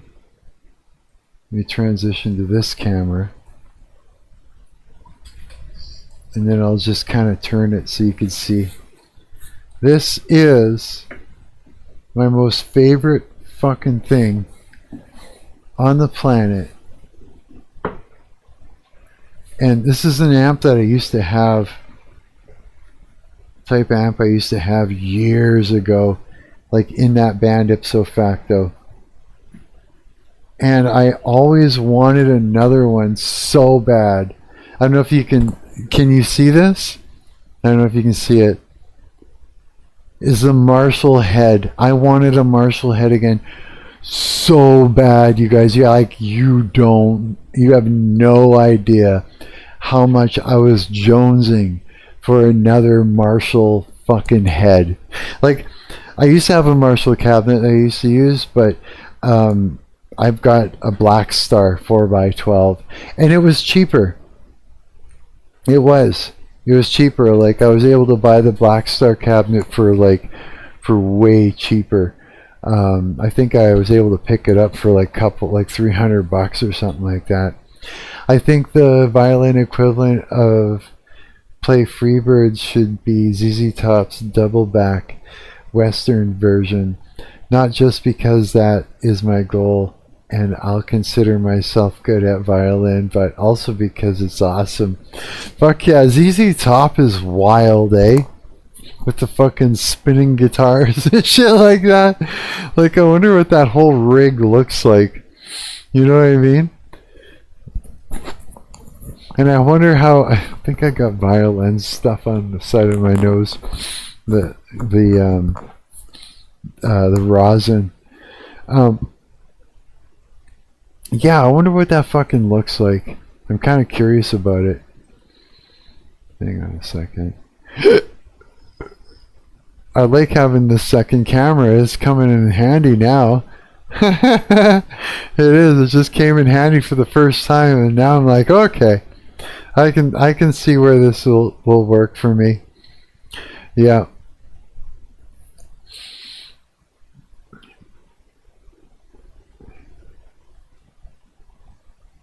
Dude, so Coward, you gotta make a video of you using your looper pedal for me.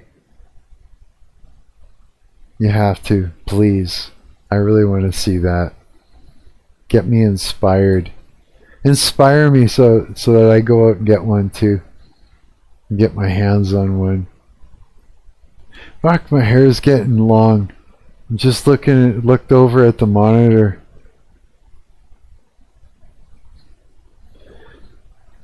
If I did, I'd gotta practice more. Nah. You know what? Don't even worry. Being real, I ain't played in a while. You don't have to be wicked. Just play a few things, show it off. Just show off the rig, you know. Play a couple things, loop it. Play another thing, loop it. Just to kind of like do like a demo of the equipment. That way you don't have to worry about performing. You know what I mean? Yeah. Just like I just did on the violin. I didn't play anything wicked. I wasn't all amazing or anything, you know. But it was just enough to show you the violin and that I can actually make it make noise. You know what I mean? That's good enough.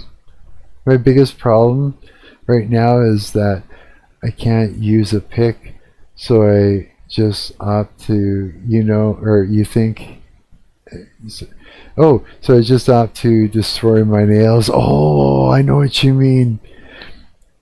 Better than you think at it. What's that? The violin? Oh, thanks.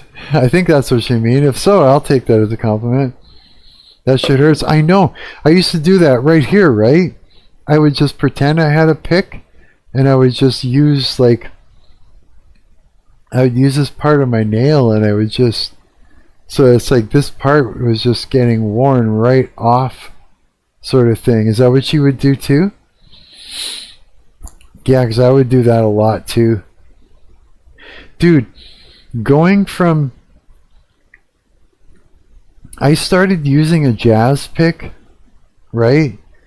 And I was using it a lot. But it wasn't giving me what I wanted out of it.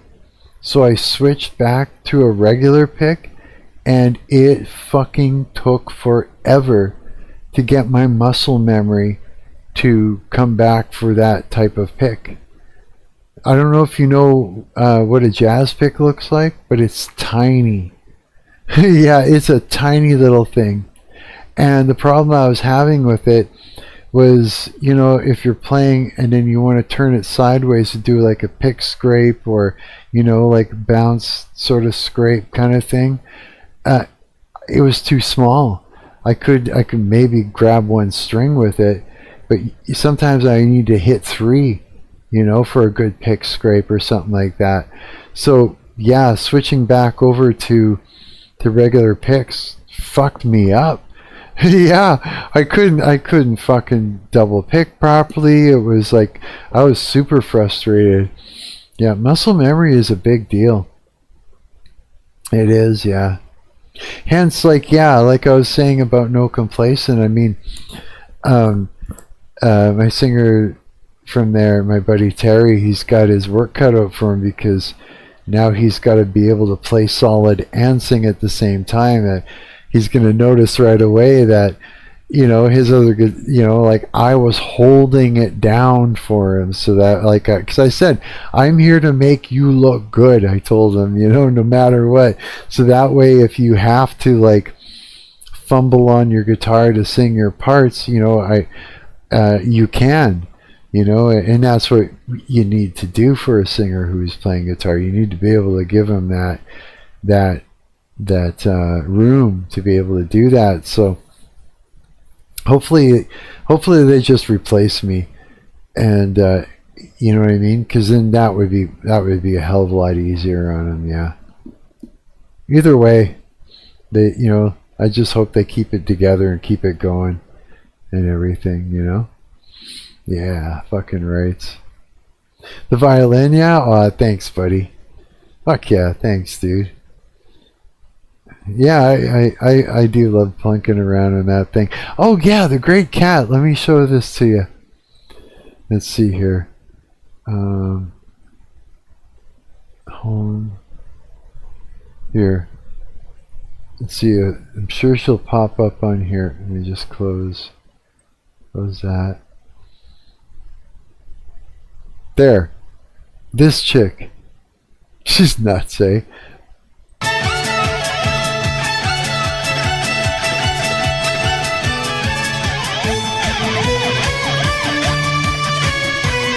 Okay, she's doing something cute, but she's actually very fucking rangy. Here, let's look her up on YouTube. You see what this chick can do. She's like my what do you call it? She's got to be around the same age as me, because she came out in the. She was playing the clubs when I was playing the clubs in the 80s and shit. This is what she used to look like when I was when I first knew of her. So she's been around for a long time, and she's so killer. If I could find that one video I would pick to show you, it would be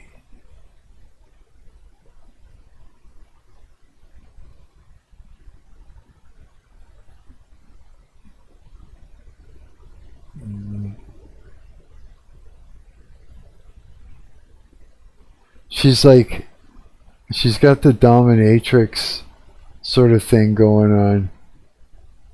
Is her stick. If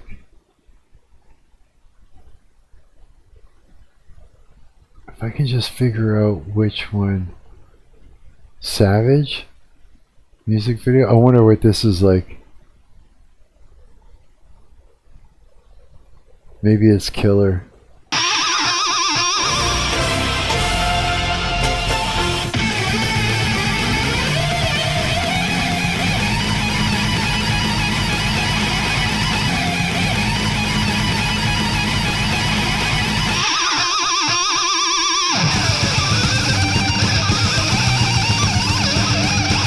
This is on guitar, this part.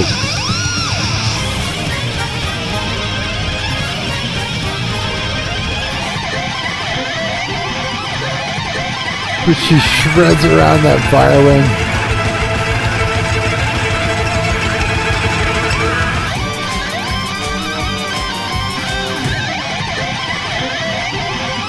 The shit she does is retarded. These videos are going to give me a seizure though, cat.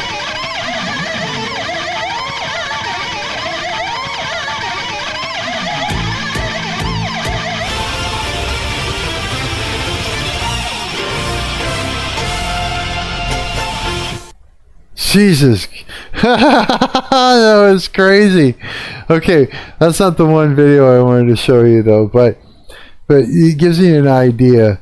Like, the chick is absolutely off the hook is the best way to describe it. Off the hook. But I wish I could figure out which video is the one that. Here, let's find her live from years ago.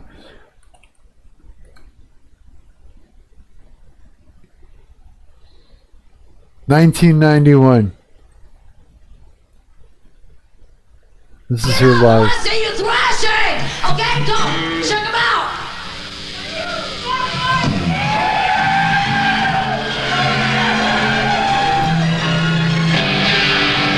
I want to see some vicious headbanging! How many people are going to form a pin for me? Who? You got to form a pin? You got to form a pin? You got to wash your head off? Oh, look at those Marshall Stacks. I want that. I want a wall of fucking 4x12s behind me. I do so badly. I think that would be just so fucking cool to have. Should we start with Beethoven March? March your head off!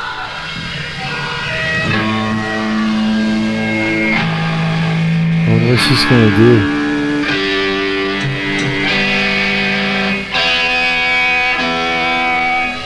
Your friends, your mother, your father, everybody's gonna see this. I want you fuckers being the most vicious. Let's show fucking ABC what fucking DC metal thrashing is about. No, there's not the faggot shit, okay? You gotta do it? Cut the shit!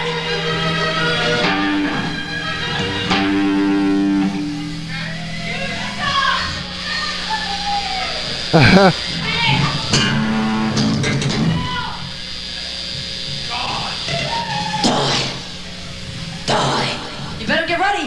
Mosh time! Mosh!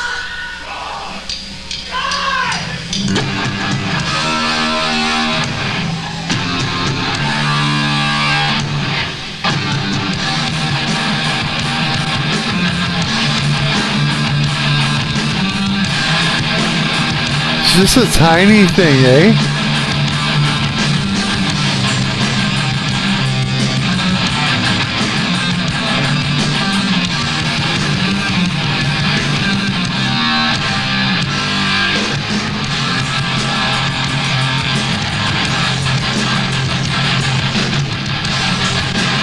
So she went to school for classical music. Juilliard or something like that. I don't know what it was. Something like that. Or isn't that acting? I don't know. Juilliard.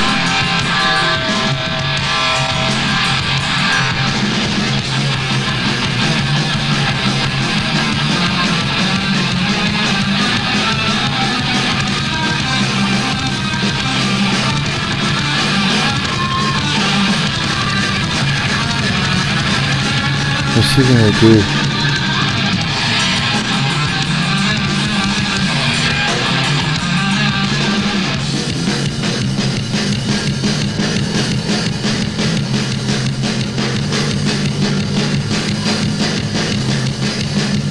She hasn't done anything crazy yet. What's she doing? Audience participation, I guess. Anyways, the Grey Cat is actually really a fucking wicked violinist. If you ever hear her play violin, I just wish I could have found like the best video to showcase her. But she's got so much content, it's like hit or miss, of actually finding the thing. But damn, man, that'd be one chick that I'd really like to fucking hang out with, for sure. I would, yeah. It would be fucking wild. I would sit and trade guitar licks with her for fucking hours. Yeah, for sure. Female guitar players are awesome. It's great to have female musicians in my life, for sure. Because it's like, oh wow. Yeah, because it's no fun just to have guys do, and in the music scene only to hang out with. You know what I mean? You gotta have women in your life. You don't have to date them, but you gotta have them in your life because just being around them it's helpful. It sort of regulates you silently. You just don't know it. You know what I mean? Yeah, it was explained before. It's a physiological thing. Yeah. It's like your body sort of responds, even if you don't know they've like a woman has walked past you. Your body sort of regulating itself. Yeah, I don't know why, but physiologically, there's a lot more going on than I know about. That's for sure. It was explained by where did I hear about it?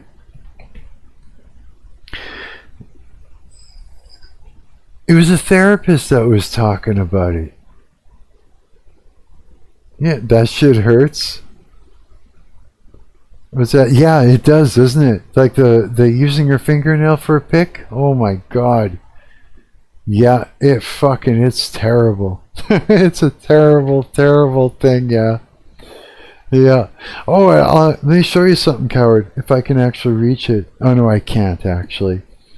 I actually did something really cool. I screwed a magnet in to my guitar, so that way I could take my slide and quickly stick it to the guitar, and so I could be playing and stuff, and then when I need my slide, I can just scoop it up with my finger and then slam it back onto the magnet and keep playing in that. Yeah, I just sort of... It was a magnet that I pulled out of an old hard drive, because those magnets are strong. The magnets inside the mechanical hard drive, super strong. Just a little one.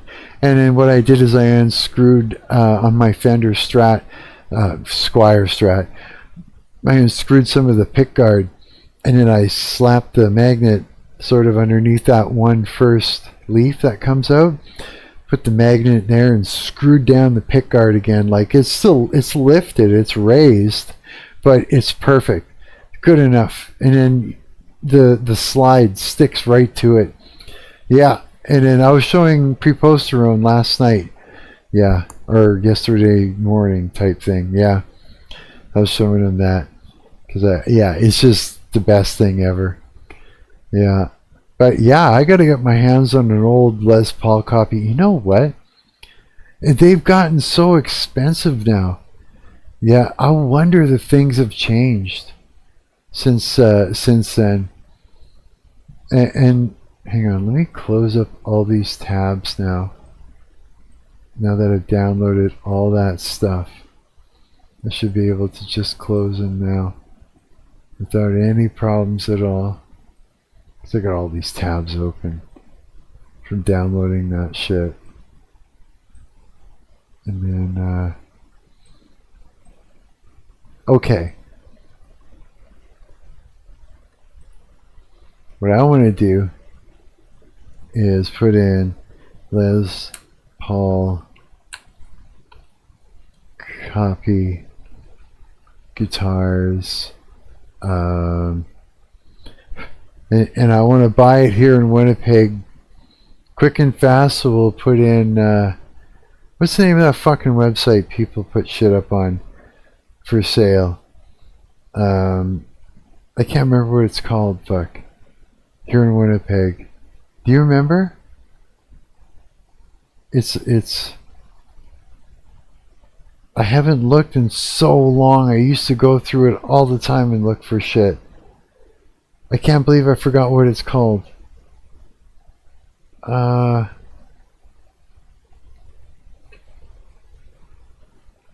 it.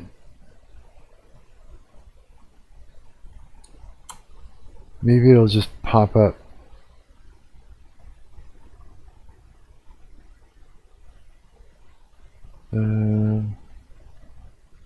eBay. Kijiji. That's where I'll look. Look at that. $300, $225.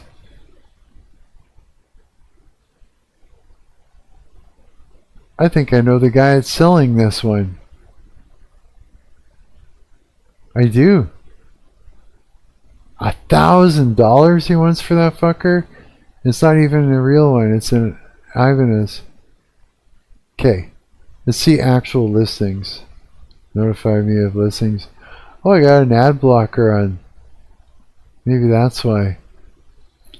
So $225 for this one. Come on. I love that. It's perfect. They got the square inlays, the whole nine. Photogenic Les Paul copy for sale. And it doesn't matter, I can make it sound good. You know what I mean? It's just I don't have $225. But I'm sure if I save up a little bit, maybe save $100 a month for a couple of months.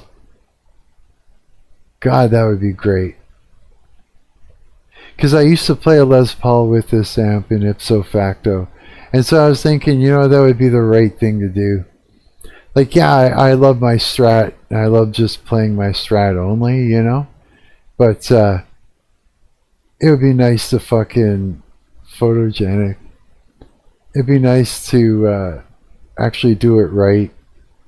Because they have a very specific sound to it, you know what I mean? Yeah. And that's a good price. Is that even Winnipeg, though? Not even sure. What I need to do is actually go Kijiji Winnipeg. Wow.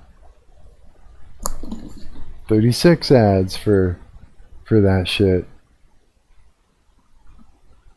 Look at Zach Wild one. These are expensive though. I just want a really cheap beater. You know what I mean? I was gonna say $100. No, it's just the guts. I'm looking around my water bottle. Swapper trade. That thing's got Floyd Rose on it. No fucking way. What the hell? You don't put a Floyd Rose on a Les Paul. You'd probably kill her though. Left-handed. The left-hand ones go for cheap, eh? 1987. Please contact. Epiphone. Those are the ones I had. $500.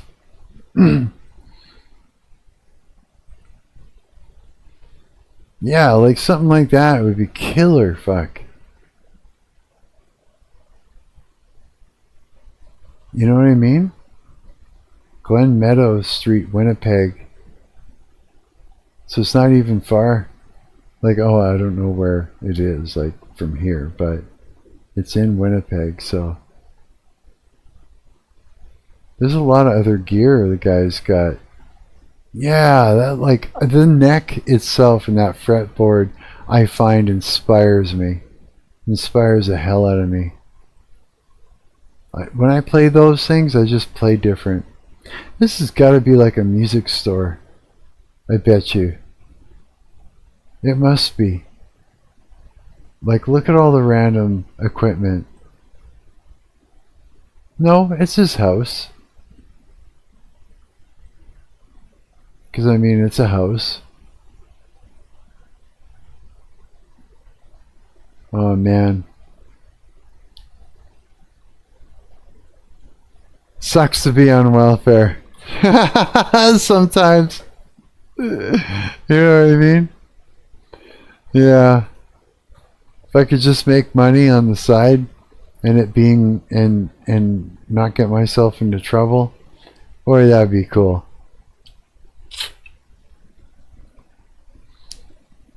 It's almost 7 o'clock.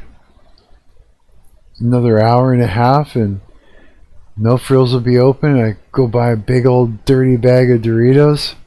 I'm gonna get another value pack one again. Just a great big bag of fucking. You were saying those hot mustard or yellow mustard ones are good, eh? Maybe I'll get a small bag of those to try too. You just go Dorito right out on shit.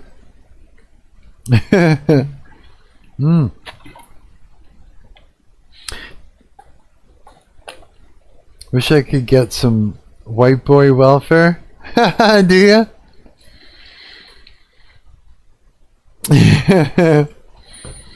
Some white boy welfare. Yeah, I'm on like EIA disability. So it allows me to have like, I can receive money in the form of gifts. Like, so if someone gifts me up to $500 in a month, I'd be allowed to do that. Yeah. But if I wasn't, on a disability version of EIA, I wouldn't be able to. Yeah. So, I mean,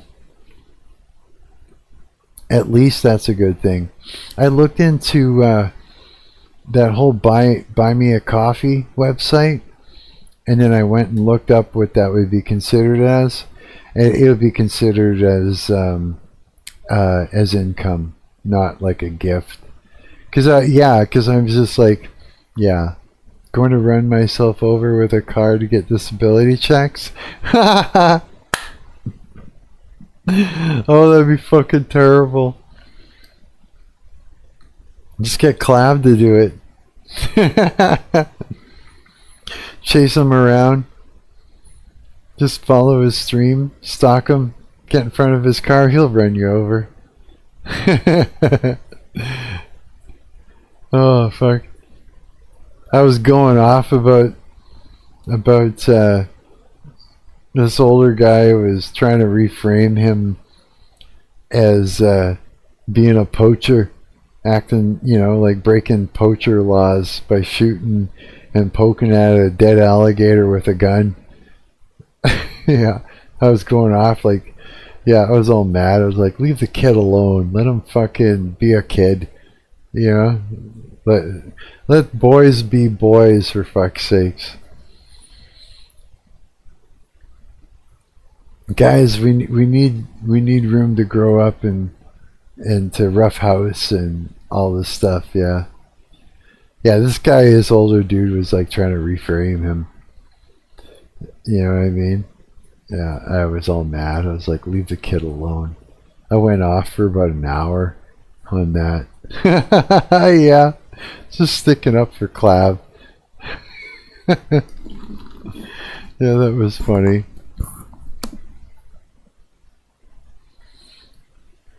Fuck, you know what I ate today?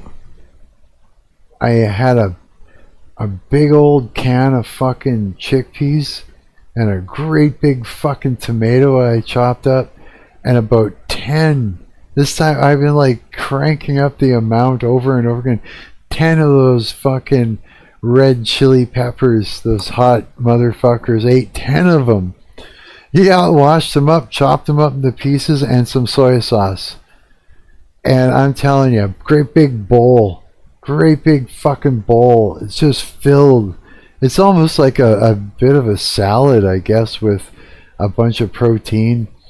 Yeah, and it's good. And super healthy, too. Makes up for the big ass bag of Doritos that I ate. Yeah. Yeah. Have you ever seen that guy Spice Jesus on Instagram? I just watched him eat 50 fucking Carolina Reapers. 50 of them in a row. Just for the fucking Instagram video. And the guy almost, like, he was like hurting after that. 50 Carolina Reapers. I haven't even tried a Scotch bonnet yet. Yeah, like those red hot chili peppers. Those, what the hell is that? Those red Thai chili peppers that I've been eating are like fucking 100,000 Scoville units. Yeah, up to that. I never expected people to get mad at somebody for killing a gator. Not even killing a gator, just shooting a dead one. Shooting at a dead carcass just for the hell of it. Yeah. But he was, this older dude was trying to make it look like he was a poacher. He was like, they got laws against killing gators. It's dead. It's already dead, you dumbass. Yeah, I was just like, fuck you. Leave the kid alone. Stop fucking reframing the guy. I don't believe it was dead, but I also don't care. You don't believe it was dead? You think it was alive? Get him! Oh, that's fucking funny. It is, yeah. I gotta piss, I'll be right back. I'll be right back.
Oh, that's better. I had to piss so fucking bad. Leviathan in the Bible is a crocodile? What? I thought it was like a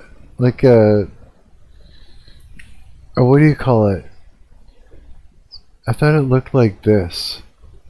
Hang on.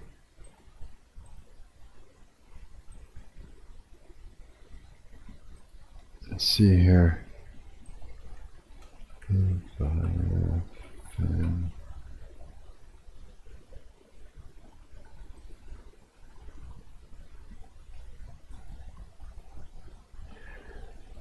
It's almost like a dragon sea serpent type thing. I thought like that. Oh, I'm covering it up. Hang on. Oops. Wait. I got this. No, I don't have this. Come on, Mark. There we go. I thought it was like that. Like a big old sea serpent looking dragon slash... Was that Behemoth is a hippo, Leviathan is a croc? Really? So this is Behemoth? Susceptible explosion, suffering evil, taming Leviathan. How many people do you know have been killed by a giant sea serpent? I don't know. Isn't there one in, isn't there supposed to be some sort of weird sea serpent in, Kelowna? How do you even spell Kelowna? With a K, isn't it? Kelowna sea creature.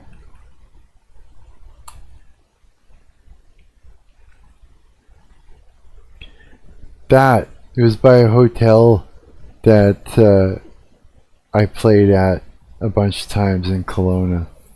Kelowna's a wild place. What makes the Bible a better story than ever other is that everything in it is literal and real and held in common. In the Bible? Yeah. Yeah, man, you know, I believe that a lot of things in the Bible are actually real. Before I used to not. There's retards that will try and convince you that Behemoth and Leviathan are dinosaurs. Really? Because, yeah, I don't even know. I wonder, you know. There sure are a lot of ideas. Oh, here. There's the croc looking thing. This Godzilla like creature sneezes salt. What? Look at these freaky things. That shit exists? It does. The mini Godzillas that roam the Gello something in the Highlands. But those people will stiff up and go, if you ask them what the meaning is. And then they'll just say it's a metaphor. Yeah, eh? Yeah, that's the thing, eh? I think the Bible gets mistaken for actually metaphorical rather than literal. I used to think that. I used to think that a lot of things were just metaphorical. Now I don't. Now not so much. Because I just have a different, I just have a different perspective on it than I used to. You know what I mean? I think a lot of those things were real that were going on. Why wouldn't they be? Just because we don't see them around now doesn't mean that some of this shit didn't exist. You know what I mean?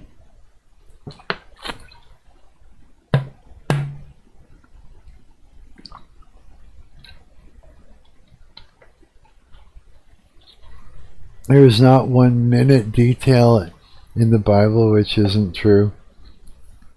If we find a contradiction between the Bible and the real world, that's a hint we haven't studied enough. Like either our understanding of the Bible is wrong or our worldly science is wrong. Yeah, I think our worldly science is wrong, yeah.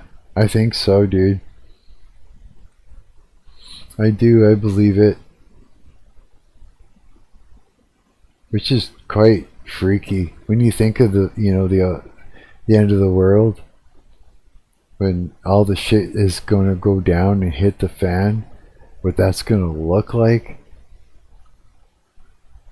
Like, it sounds fantastical and everything else, but that's just because we don't see it all the time. And it's yeah, I can't wait to see it, but also it is kind of terrifying. Some of the shit that's gonna go down. God said to Job, go hippo mode. Go hippo mode? What's hippo mode?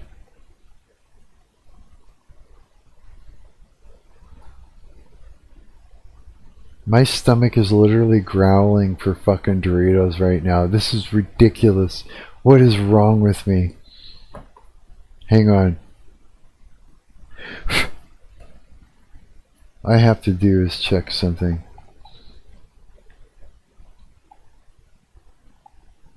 Oops.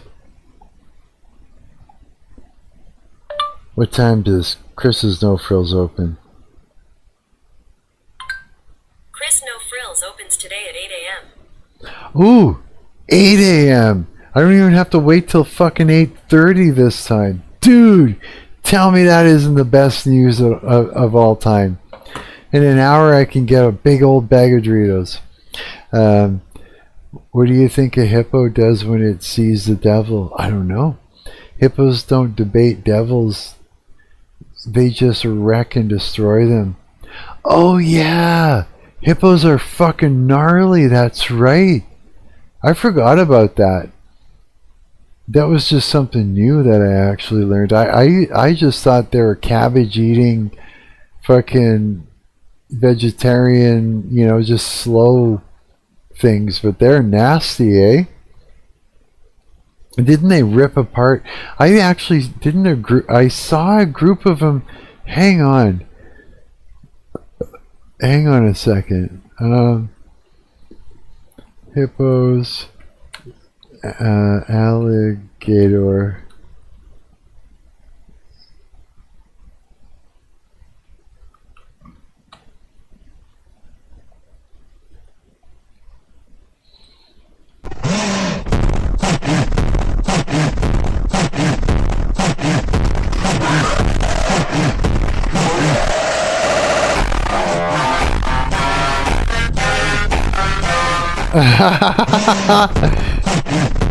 The alligators, fuck that.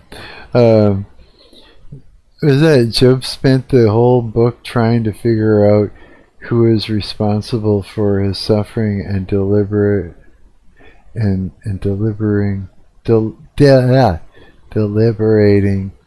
with his friends and moralizing a blah blah.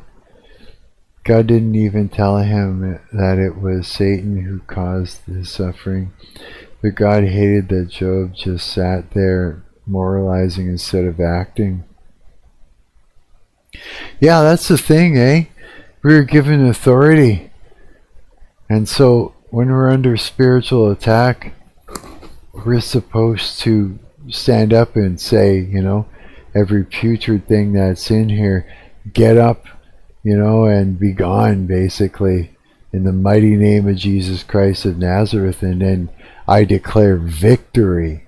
Kind of, it's like, because what was explained is during spiritual warfare, it's like Satan wants to cause fear, because if you're afraid, then you don't have faith you can't have both at the same time. Yeah, and as soon as he makes you afraid, then he keeps hammering. That's when he leans in on it, and he just keeps hammering at you. You know what I mean? But it's like, we got to remember that we have authority, and we're supposed to speak with authority. over it. He's given us authority over all of that, which is beautiful. I think that is just gorgeous. Like what a gift. You know what I mean? To have authority over demons. To have authority over Satan. Tell me that's not a gift, right? Even more than that, Job was accused really of just not even believing in all the speculations he had. Really, if you actually think it's your fault, Job, then why don't you flog yourself for what you did? Job's sin was, what was that? Acedia and lying to himself. Just, really, Yeah, he didn't fight back then. That's the thing, That is the thing, too. I gotta pull this up, because it really made me think today. It really made me think today. It was her video, a recent one she did. Yeah, how to win against spiritual attacks. Here's the thing. And she was explaining, and it's true. It is true. She said, like, right when God is going to give you, like, bless you, like something big, is when you get hit with spiritual attacks.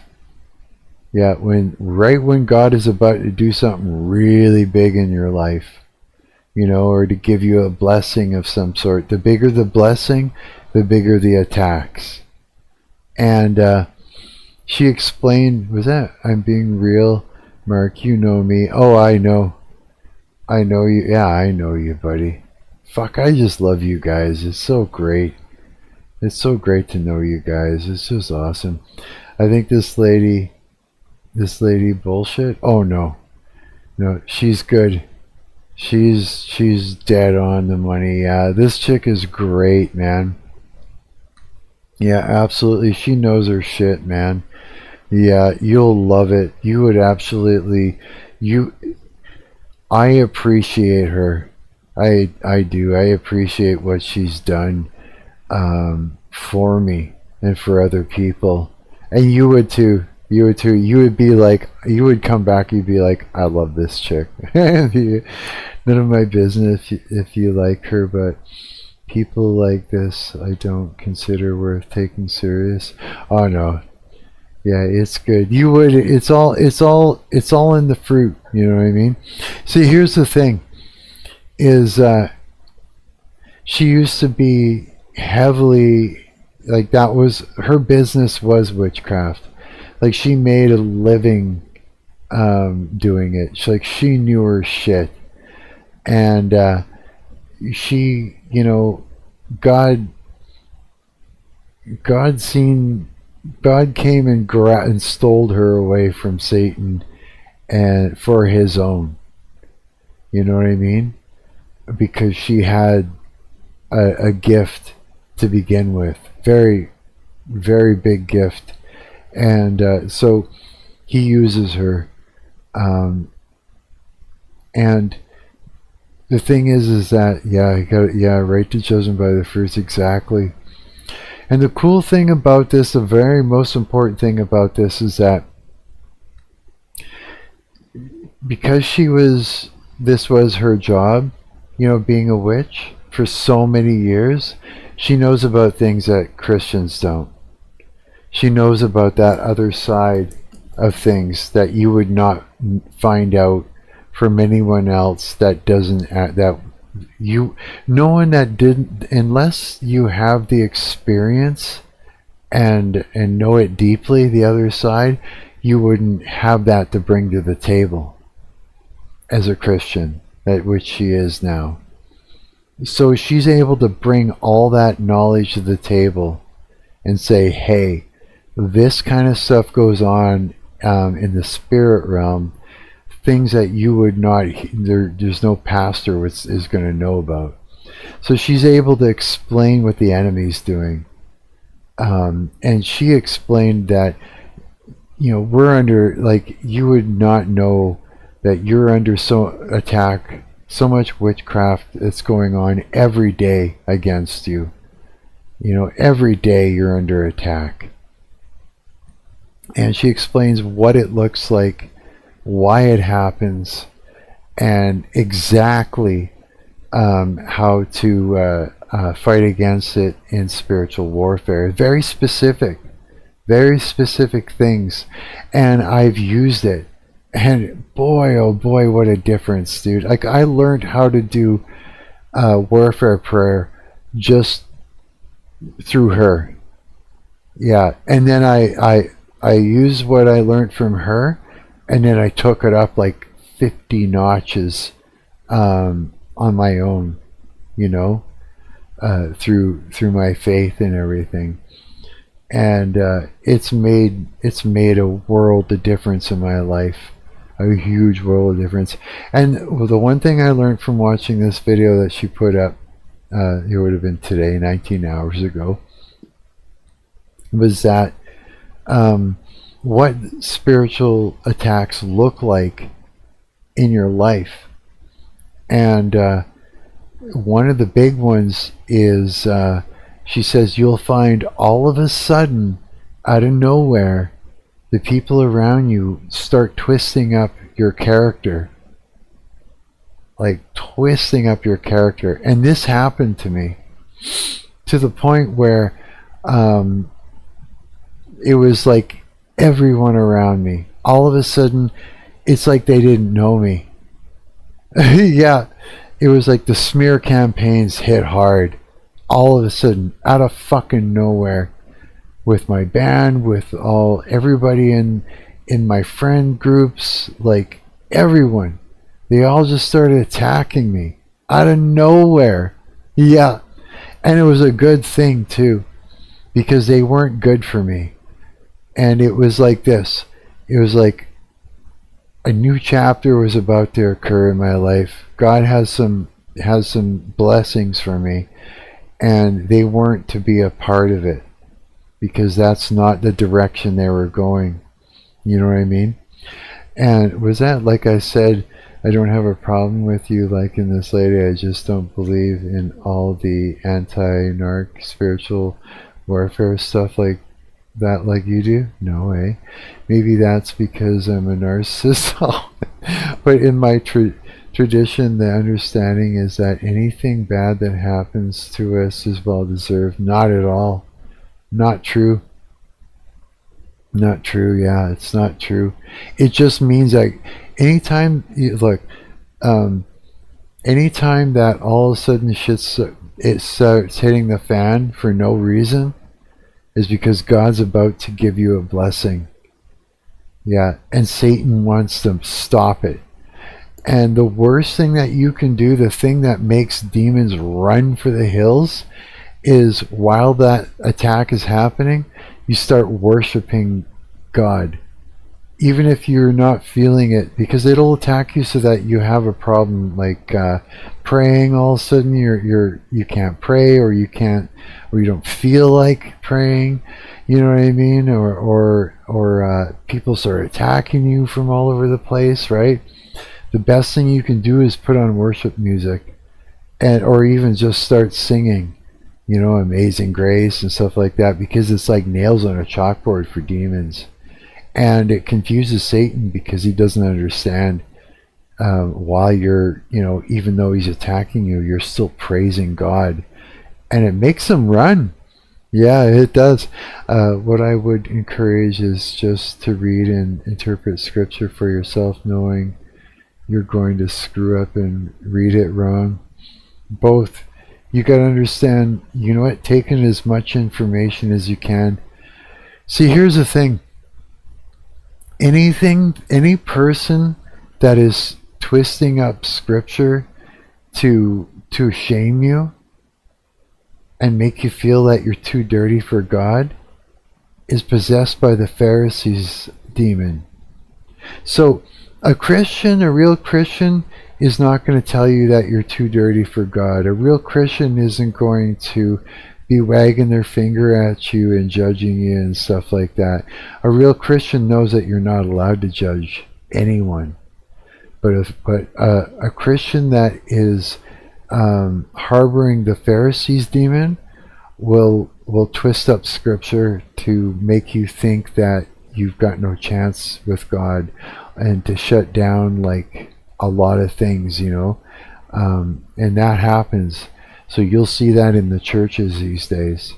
The real Christians aren't going to church. They're doing straight up spiritual warfare at home.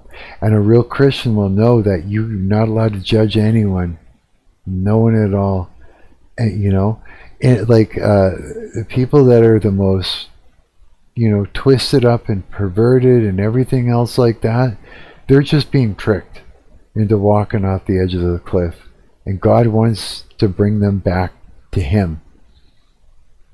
You know what I mean? So like the person that's sinning the most, what you want to do is you want to turn them around so that they don't fall off the cliff. Because it's like a child that's about to fall off the edge of the coffee table. You know, even though they're fucking up, you still love the kid, and you want to grab the kid so they don't fall off the edge, right? If someone falls down, you pick them up in the mosh pit, right? So as a Christian, you need to love your enemy. So if your enemy is attacking you with witchcraft and stuff like that, you cover him in the blood of Jesus. Yeah, you literally cover him in the blood of the Lamb. Because if you can get the demons up and off of them, they'll stop doing the things that's wrecking their lives or wrecking other people around them. Yeah, it's our responsibility to not judge and to pick people up when they're being tricked. Yeah, for sure. I know other people can be harsh, but I do know the kind of subculture you come from, so I don't judge. Yeah, it's to never judge. You're a loving person. You're not a narcissist. If you were a narcissist, you would literally be possessed by the Leviathan spirit. I know you're not. You to be a little more, what is that? Ecumenical towards other kinds of Christians. I don't think you'd be saying all of this if you knew Augustine and Calvin. Oh no, it's true, dude. The Pharisees are who killed Christ, and they twist Scripture in order to make you they're trying to trick people into thinking they're too dirty for God. Yeah, so they'll take Scripture and they'll twist it and they'll shame you and they'll, like that's the thing. Like for instance, I realized my kid's mother was being abused by her adoptive parents and her adopted brother, right? And they were possessed by the Pharisee spirit, and what they were doing was shaming and twisting people's image of themselves around them, and it was really nasty. What was that? The idea of judging yourself and others ultimately comes from guilt. They absolutely would say, we are too dirty for God. Actually, they'd say, I'm too dirty for God. Nah, yeah, but the Pharisees do that, but it's a lie. Yeah, it's a lie. Yeah, because the thing is that God just wants to bring everybody back to Him. Everybody. Yeah, everybody that's sinning to the worst, He still loves. It's never too late. But they do that in light of the fact that God has still taken them in.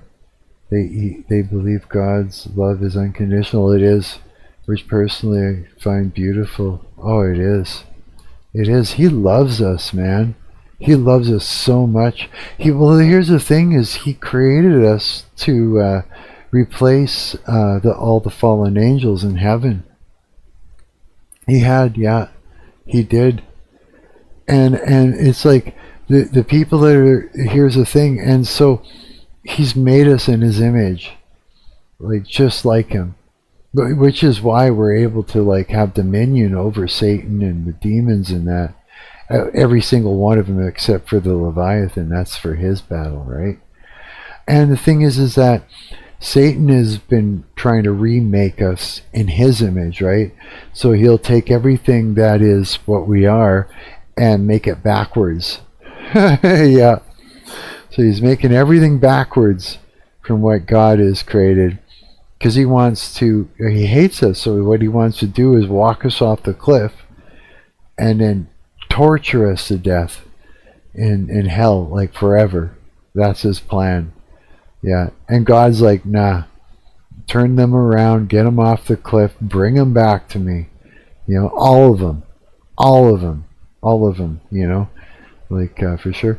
But there are a lot of ways in which they were better than me and you. The Pharisees? Yeah. Is that what you're talking about?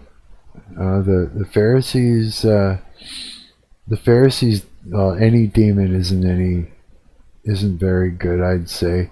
You know what I mean? And the people that are possessed by the Pharisees demon, we also want to cover them in the blood of Christ and get those demons up and off of them. Because as soon as you get the Pharisees demon up and off of a Christian, they're Christian again. And they stop doing that. Because it's not the person, it's the demon that's influencing them. Yeah, and the person at the time that's being influenced by them wouldn't know any different. They think it's their idea. You know, they think the feeling that's happening in them viscerally is their own. You know what I mean? We're talking about American Parisians. What is that exactly? You may know a lot more about some of these things that I don't, you know. There's a lot I have yet to learn. I don't know everything yet, that's for sure. Yeah. Either way, I'm just so stoked that we're here and that we have this chance here on the earth, and that, you know, I want to be a part of God's big plan so badly. I want God to use me so badly for whatever he wants. Yeah, anything, whatever it is. Yeah, I want to be part of it so bad. Yeah. I've been talking to him like, just use me, God. Use me for what you want to use me for. Let me be a vessel. You know what I mean? And I said to him, slam the door on anyone that's not good for me. On anything that's not good for me. You know what I mean? Slam that door. And he did. He did. Because you know what? Here's the thing. The guys that were in my band, No Complacent, they were nice people, you know, and all that. But I mean, spiritually, they were in a different place than I was. And as nice as some of them even were, they were still, they had ideas that were completely against God and Christ and all that. Completely, 100%, they're being tricked to fall, you know, led off the cliff. As kind and beautiful as they were going in the other direction. And I noticed it when there was a song that our singer wrote called Slug. And I only knew, you know, the guitar parts, right? I really didn't know what he was singing about for any of the songs.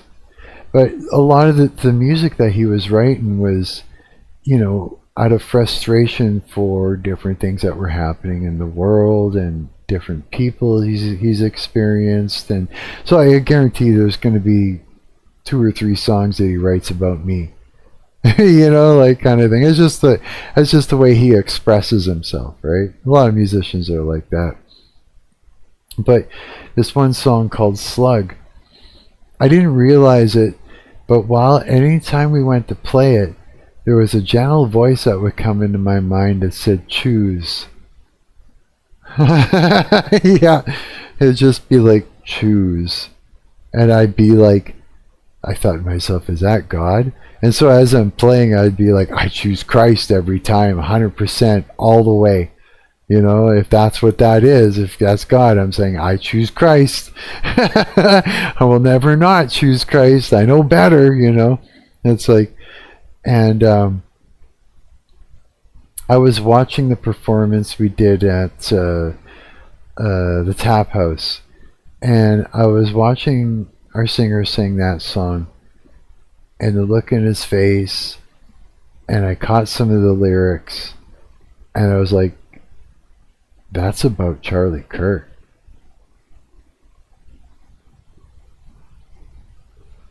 I was like, fuck. I was like, I was like, I don't know how I can even play that. Like, I had a hard time playing that song after that. You know, like, I was like, I know I'm just playing the guitar part, but the idea that that song was about Charlie, and that it was like, he was more like on the side of, you know, it being a good thing that happened. I just couldn't have any part of it. I didn't know how to deal with it, how to handle that. And so, you know, when I had said, you know, God, like, slam the door and what's not good for me, you did all right. Absolutely. I mean, some shit went down, I'll tell you. And, you know, some shit went down. And that ended pretty fucking crazy. And there were people around me at the time that were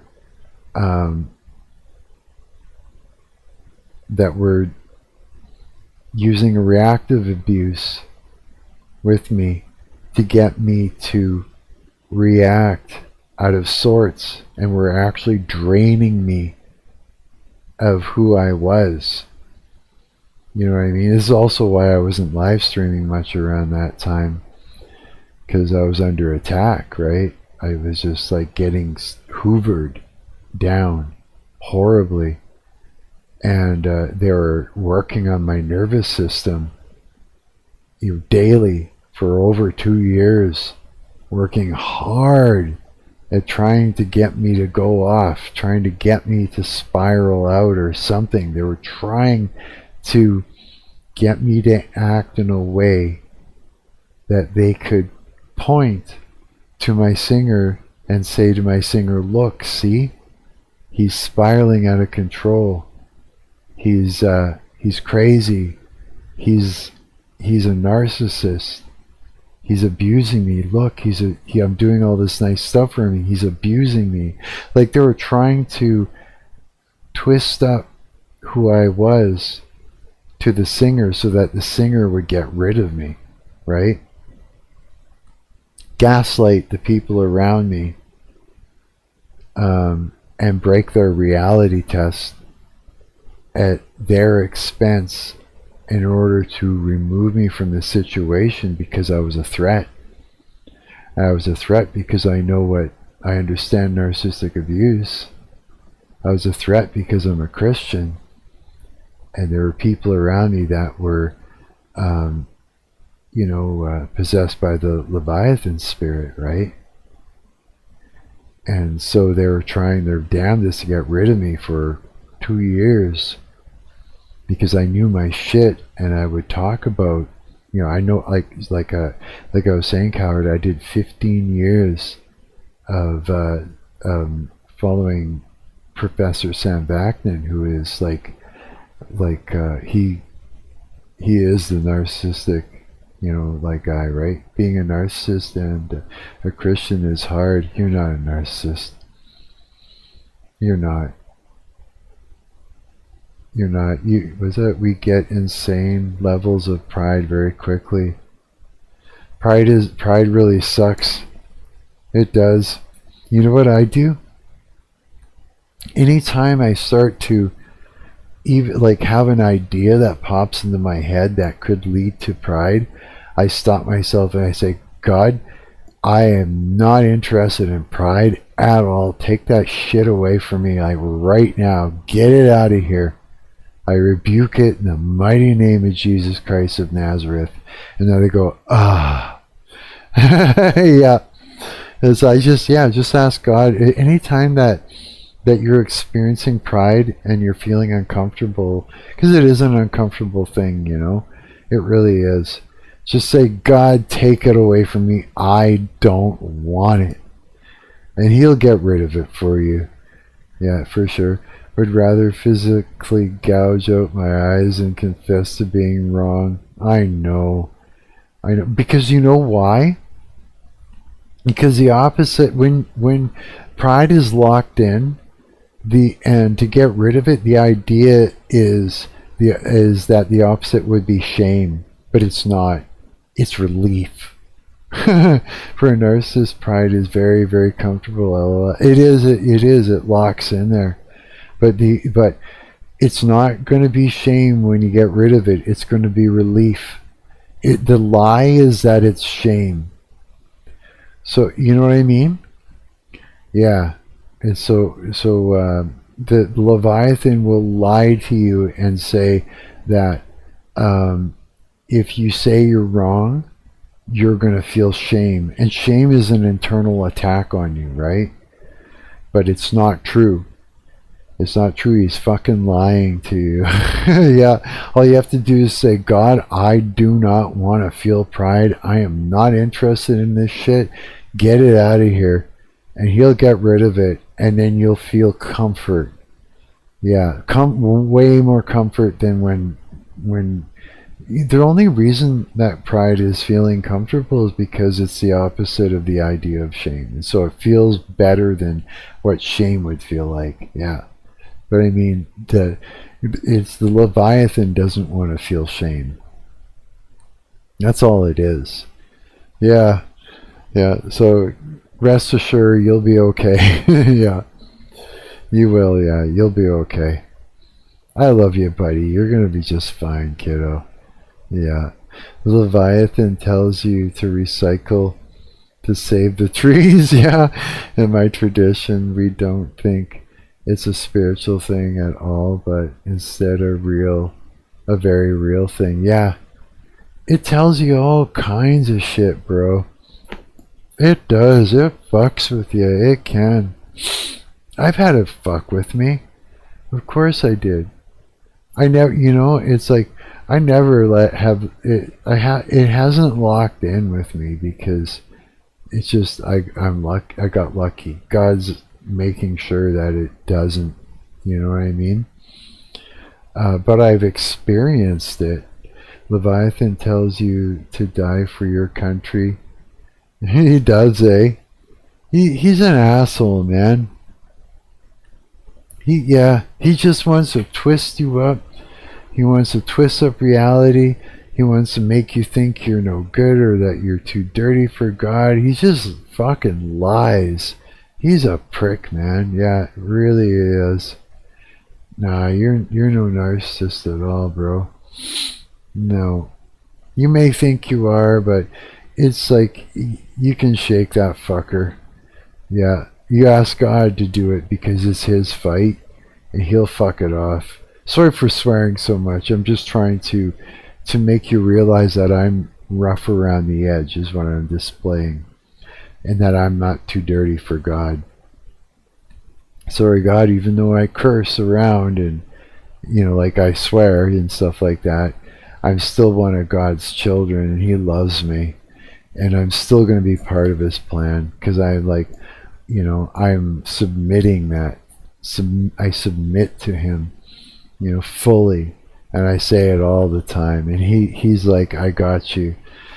the behemoth says, so what were you going to spend it on? the recycling thing and the trees and all that. It's give it to the needy, not give it to the intelligent. Yeah, he's just like fucking going around creating all this fucked up shit, saying all this stuff and that, making things more complicated in life than it should be, you know. He lies so much just to twist up reality and make it stressful. You know what I mean? But yeah, dude, so it's like, here's the thing. Everyone around me twisted up who I was. Like, they were going hard. It was coming out of nowhere. Dude, I was jamming with some friends, right? Another band? Wait, Leviathan gives kids in Africa water. Behemoth gives homeless dudes machetes. Yeah, no shit, eh? God says, be like Behemoth. Jeez. Yeah, so here, let me tell you this story, coward. I was jamming with my other friends, like going over, you know, just a jam. And there was a bunch of them around. I had quit smoking weed, all the things around that time, and I was trying to teach my friend how to pray. You know, just giving him a basic prayer. And it was when we were all done and we were about to leave, I got baited into saying something, and then I got attacked for it. It was a total crazy thing. It was like, but it was very obvious that it was a spiritual attack. And I had God slam the door on these people, basically, was the thing. I needed to not be around them anymore. And he got rid of a whole shit ton of friend groups from over here, from over there, and over there. Slammed the door on all of them.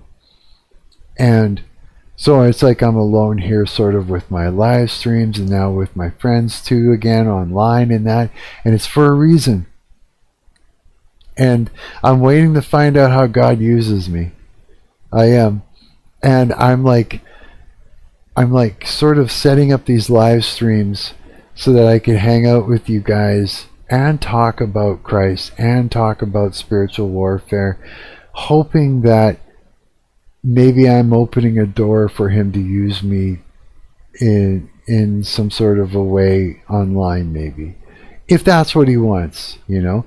And he's opened the door for my old band to come back together. So I'm seeing how he works, right? And the spiritual attacks that come in are pretty crazy, and it's always before he's about to give me some sort of amazing blessing, and it's got me excited, coward. I might DM you about some of that later, just because YouTube censors so much. It does, doesn't it? It does, yeah. Yeah. Oh yeah. Anytime, DM me anytime, my friend. Oh yeah, for sure.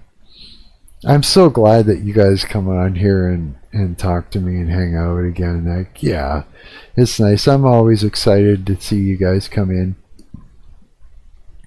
You guys are my friends. That's how I see you guys. You're not just chatters or anything like that. I see you guys as my buddies. Yeah.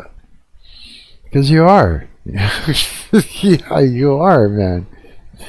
You are some of my closest friends. Like right now, you are my closest friends. Yeah, you, Pre-Posterone, 88 bands. Like, the three of you are like my closest friends right now, for sure. A few others of you too. Because my other friend groups are gone. People, what was that? All I can say without getting shut down is that God never rebuked Elijah. Dude, you know so much stuff about the Bible that I have yet to learn about. Like, I know a lot about a lot of the stories, but it's like digging right in there in that. It's pretty wild. It's pretty wild. A lot of times I'll be like, I'll be like, open the Bible. I'll be like, God, show me something. You know, I'll open the Bible, and then I still feel lost, though. And then I open YouTube, and all of a sudden he shows me something. And then it's something where I'll open the Bible after, and then I start reading. You know what I mean? Dog, it is a really good book. It is, isn't it? It really is. Yeah. There's so much in there. And there's a lot of like repeating things and stuff too. Like he'll say something and then you'll see it later on in another section of the book. So, you know, it's weird. It's like now when I see in a YouTube video or something like a Christian quote a certain phrase, I recognize it from something I've read in the Bible. Like I'll be like, I know that, you know, that verse. I know that verse. If you like pop up in my head, I'm like, wow, I know that verse. Yeah, and it's like it makes me happy to go that I know that you actually know that I know that. Back in the day, the only reason to learn and read was just to read this one book. And then everything else in comparison is just kind of meh. Really, eh? I think that, Coward, that is so cool that you're a Christian too. Yeah, I never even knew that when we first met. We were just sort of like game dev buddies. Dude, there's 5 levels in my game now online. 5 Moby Dick, Bible 1, 2 Moby Dick, 3 All the Pretty Horses. All the Pretty Horses? Is that a book? Or are you talking about, what do you mean by All the Pretty Horses? Moby Dick, I never read that. Dude, that is so cool that you're a bookworm like that. You nerd. Who am I talking to as a nerd? I'm a nerd. I'm basically a nerd that wanted to be cool, so I became a musician. But then I just don't fit in to like people that are in that end of the social hierarchy. Whenever we play a gig, before that we play, I don't want to be there, and after we play, I don't want to be there. I just don't fit in.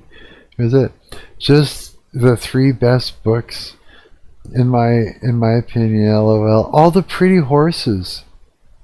I didn't know I didn't know about that one.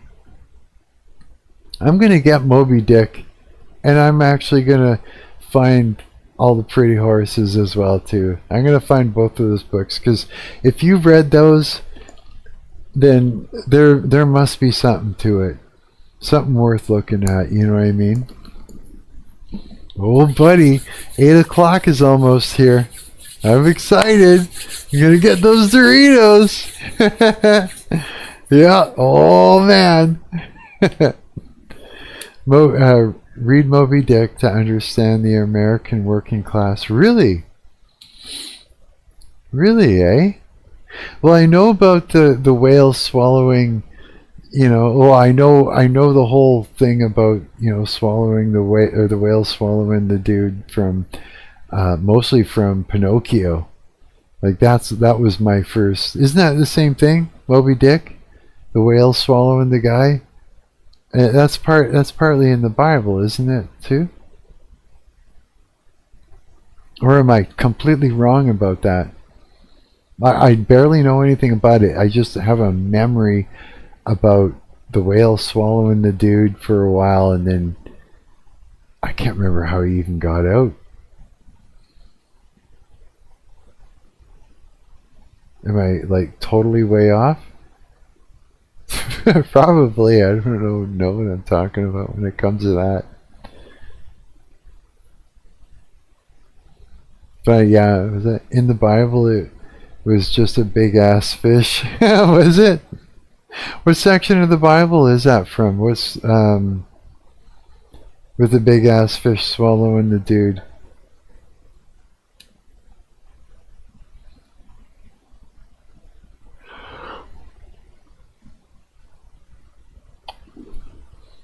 Why am I yawning? There's no reason to yawn. This morning. It's early. It's too early for yawning.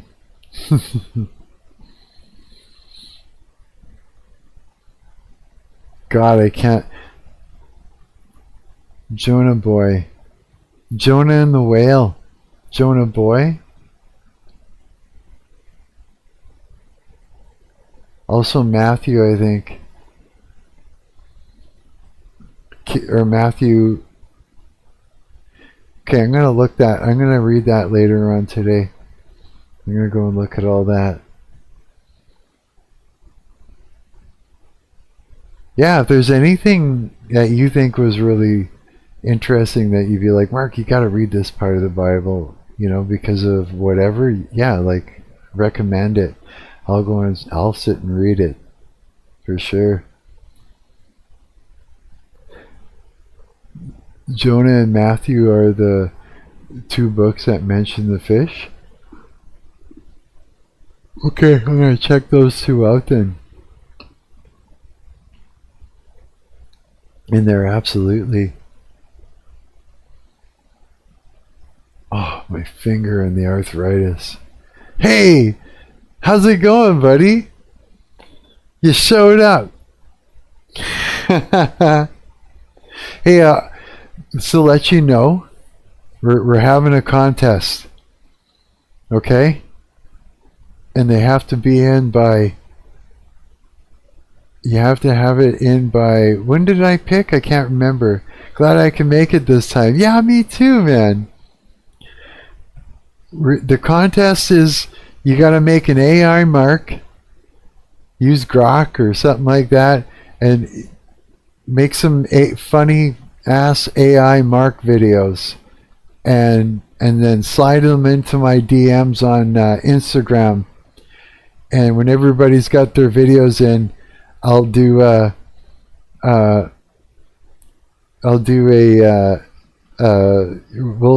look at them on stream and I'll pick the winner, the one that makes me laugh the most. Why AI? I can draw it. No, I mean like videos, like AI videos. You know what I mean? Like that. So what do you say? Are you gonna enter? You gotta be in by, when did I say? I can't fucking remember now. I'll give you guys till the 7th. No wait, it's April 5 right now, 6. April 7th. You'll attempt? Okay. So April 7th. So not some... Wait, no. Get it in by tomorrow night by 10 o'clock. So I guess just grab a clip from my live streams or something like that and feed it into Grok or whatever AI program that you use and just come up with a funny ass thing. Something funny. Yeah. You can make a few of them if you like and enter in as many as you want and we'll look at them all. Yeah. Together. It'll be fucking hilarious. I'm actually giving you guys permission to do that. Bunch of AI Marcs running around.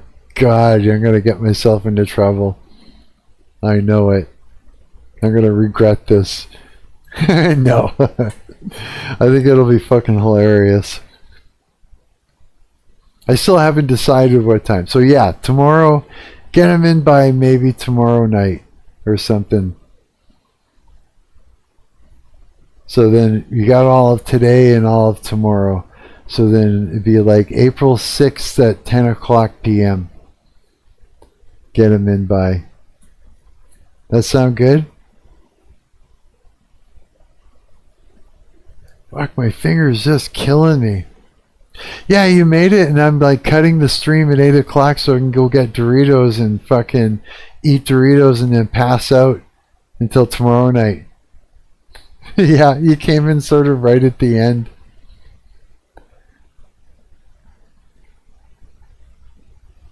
Who was it that ran the smoke shop? Was it the CF? I'm trying to remember. That wasn't you. You ever see a QT? What's a QT? Quick Trip, I think it is. Ever see a Quick Trip? What's a Quick Trip? I tripped a lot on weed in my day. I still have videos on my channel of being high as hell. I wanted to leave those in just to show where I came from to where I am now, like quitting weed. So if you go far enough back, you'll see me smoking my face off with the largest amounts of weed possible. I used to make the biggest joints. Fuck, I used to smoke a lot of weed, guys. Holy shit, did I smoke a lot of weed back then. Terrible gas station, Marcus, me boy.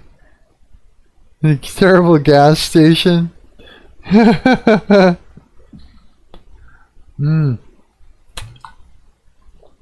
I'm getting sick of these clean bogey gas stations.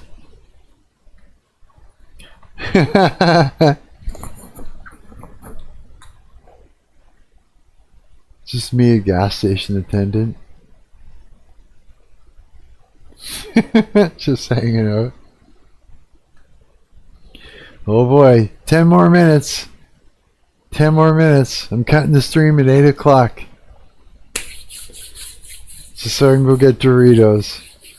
How long have I been live streaming for? Actually, I'm not even sure when I went on. It just doesn't say. It doesn't tell me. I don't think it does. I know you Canadian, but you gotta understand you're American too. I'm everything. I'm American too. I kinda am, I guess, hey? Like, it's weird when you think about it. Like, if someone would be like, hey, who's our president in Canada? They would say President Trump. I'm like, yeah, but we're in Canada. We don't have a president. And it's just like, oh, you're right. You know, it's like, yeah, you wouldn't think, you know, that QT is a Epstein gas station. Epstein. Fucking Epstein, eh? My God. There's been a lot of wild AI videos of Epstein. A lot of weird shit. People have made some weird fucking videos.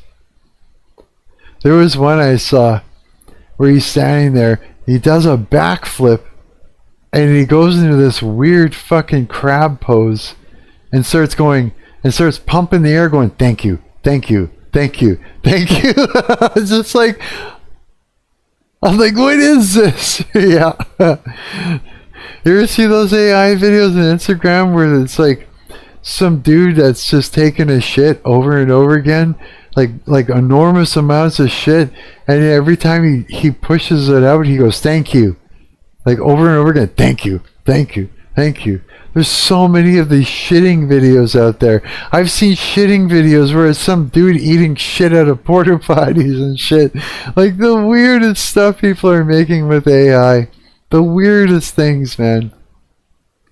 My God. Yeah, all my clothes from Goodwill. All my clothes from Goodwill.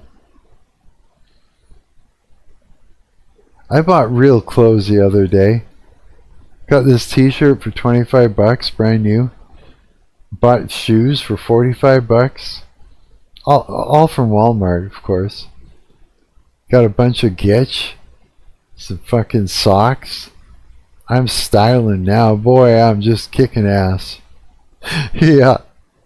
Next month I'll go buy 2 more t-shirts. That's what I'll do.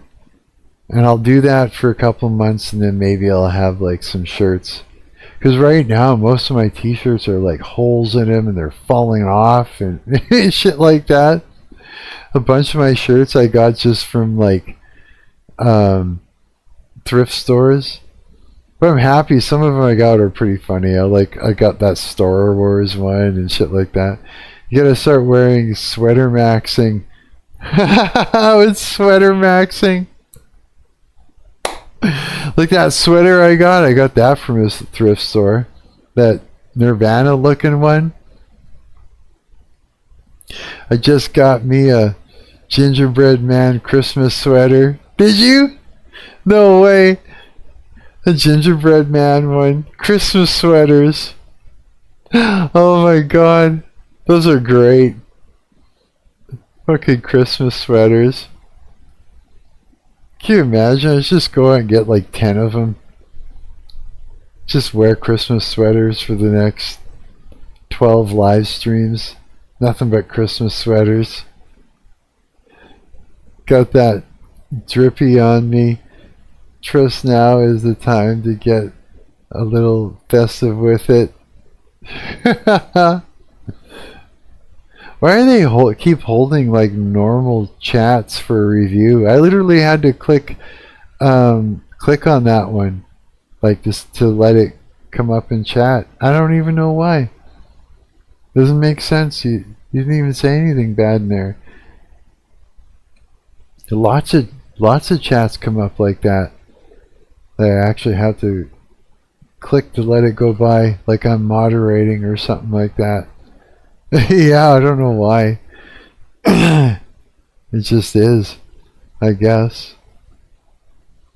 Yeah. 6 more minutes. 6 more. I'm literally like 6 more minutes. I'm literally gonna do it like this. When I end the stream, I'm gonna get up. I'm gonna put on my jacket and my shoes and just walk out the door. Just like transition right from my seat out the door to get Doritos, and then come back and I don't know. Pick a movie for me on 123 Movies. What do you suggest watching? And I'll fucking watch that one and eat my Doritos and be happy with it.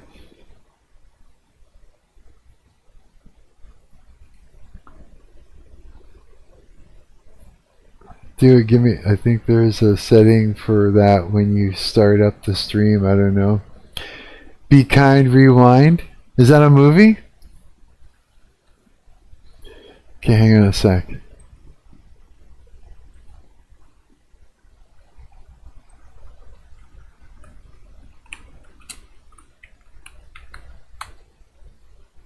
Fuck yeah, that's what I'm watching then. There, it's already loaded up. See? I'm gonna watch that. Hell yeah, dude. Thank you for the suggestion. Yeah.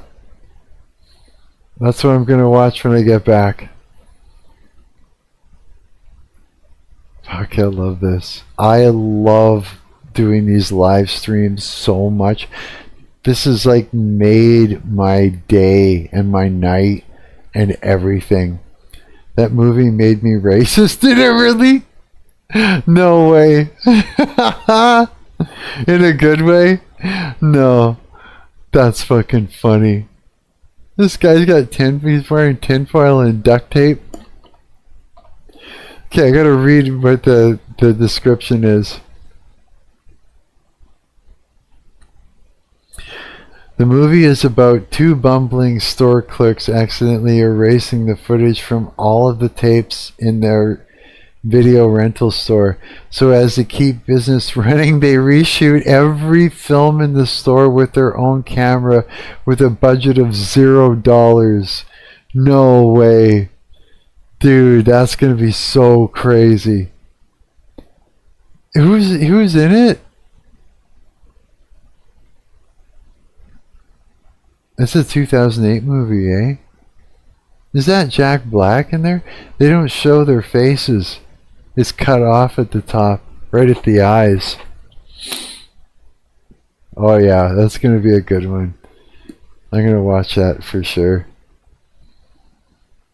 Yeah.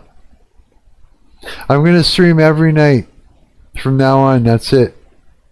Every single night. So that means like after I eat my Doritos, like I'm gonna go pick up some food for like actual food too, right? I'm gonna eat my Doritos. I'm gonna watch that movie, and then I'm gonna pass out. And when I get up, I'm gonna get everything set up again, and I'm gonna go live again. I'm gonna do this every single day. Every day. Yeah. And I'm hoping that you guys come and hang out with me. Because that's just... Yeah. I love it. I need it. I need friends like you guys to hang out with online like this. Yeah. It's making my life feel better. For real.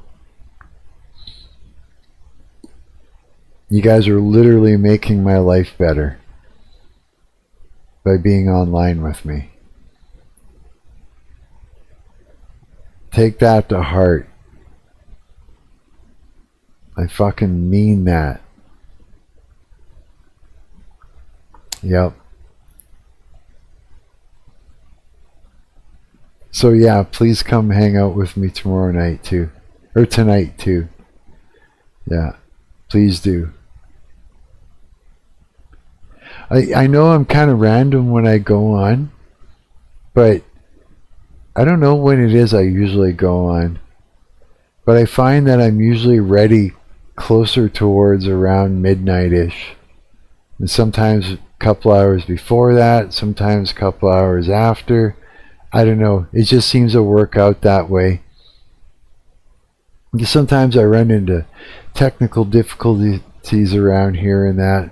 I have like a 3-point lighting system, so I got like a key light, I got a filler light, and I've got like a backlight that's supposed to separate me from the background, right? But that light died today, so I had to fuck around and use something else, and it was fucked.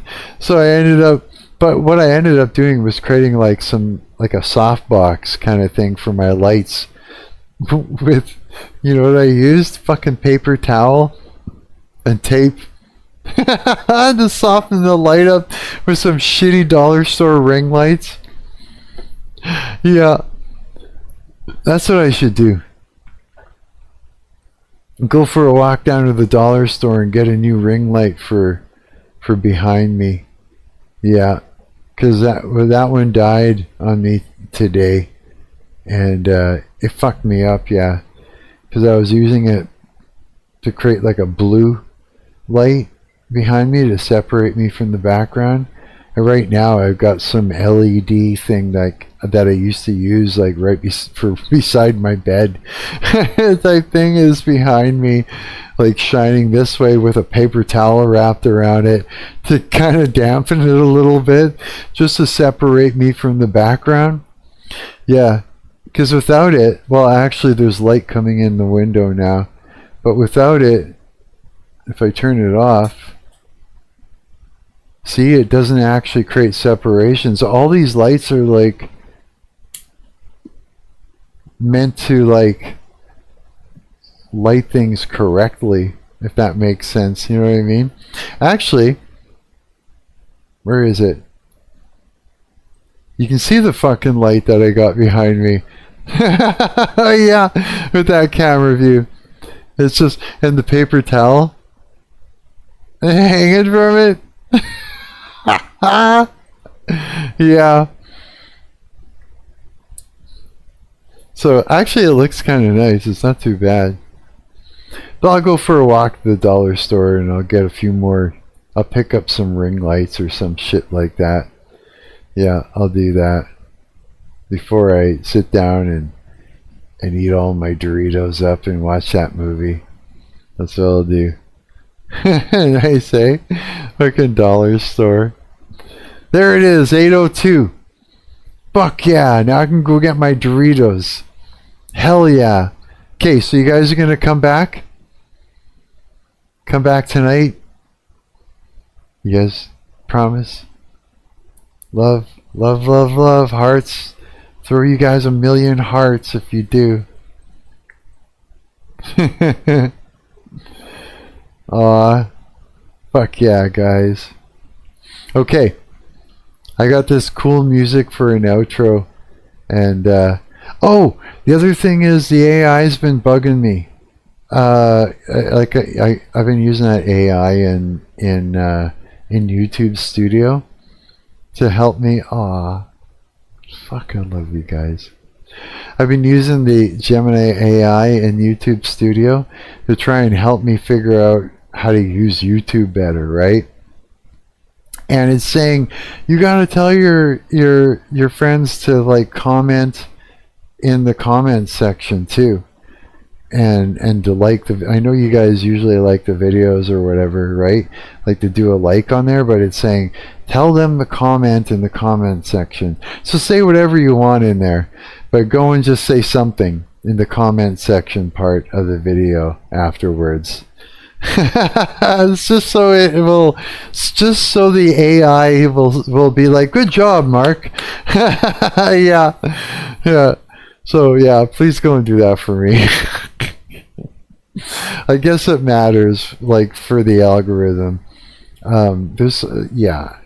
It's gonna be a weird thing, but YouTube is weird. Yeah, I would say, hey, Coward, what do you suggest? Because I was thinking of maybe going to Restream again and using Restream and then having it stream to YouTube and another streaming site. Which one would you pick?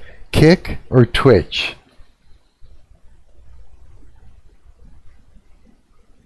Kick or Twitch? Which one should I pick?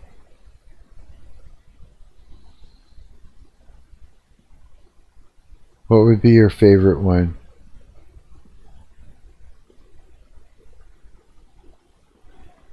YouTube and when I stream, I use the Rumble one, so I didn't have to choose.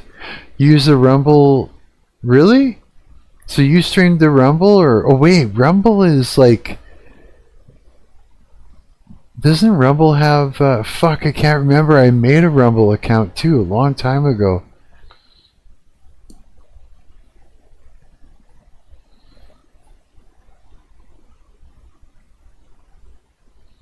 Rumble Studio. How many can you stream to using Rumble Studio? Restream alternative? Because Restream you can do 2, right? Rumble Studio you can do what? Rumble Studio and YouTube or something like that? Should I make a Twitch account and stream to Twitch and to YouTube? I'm really thinking about Twitch. I streamed the Kick before. Kick was fun. Kick was pretty good, but Rumble Studio didn't have a limit. No. Really? So how many you could do, like, so if I went to Rumble Studio, I could do like Rumble Studio, I could stream to Rumble and Twitch and YouTube and Kick all at the same time?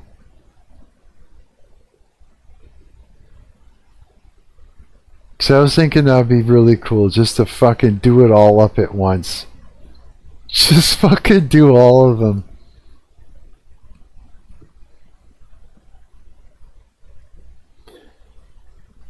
Yeah, really? Okay. Okay, that's what I'm going to do then. I'm going to go to Rumble Studio. And I'll do that. I'll hook up like that. Hook it all up. That'd be fucking cool. Twitch. I can't believe it. I'm gonna go and fucking stream on Twitch, guys. I'm gonna stream on Twitch like all the big boys. I'll be the tiny little guppy in this huge pond. Just this tiny little fish. Where I belong. This little tiny fucking marble sitting in a bunch of cracks. Fuck yeah, dude. I might even, if I message, I might even message you on, if I have any more questions about all that, about streaming and that. You mind if I message you on Instagram later or something like that if I have any more questions, coward? And then you can like sort of teach me and that. We'll just do it like that. Anytime, big dog? Fuck yeah, bro. Okay, cool. Hell yeah. Okay, guys. I'll do this cool outro music and a little outro thing. And remember, contest, AI Marc videos. Make them as funny as you can, as ridiculous as you want. Get links or whatever. Just send them into my DMs on my Instagram, and try and get them in by tomorrow night or whenever you can. It doesn't have to be a huge cutoff. Just go for broke, yeah. And then we'll have a contest, and I'll pick the funniest fucking one. We'll watch them all together on stream. Does that sound good? Okay, guys, I fucking love you guys. Come hang out with me again, okay? Tonight. Come hang out with me tonight. I'm gonna play this cool outro music because I think it's badass. I'm Marc. I'm your parasocial friend on the internet, and now you know it. And I'm gonna be around, whether you like it or not. I'm going to be streaming every fucking night. I will be here. And I want you to show up too. I want you to be here with me. Because you guys make my fucking life something. Without my friends, I have no friends. I need friends. I'm lonely. No, no, seriously. Come hang out with me online. I fucking love seeing you guys there. Okay? Okay. Peace!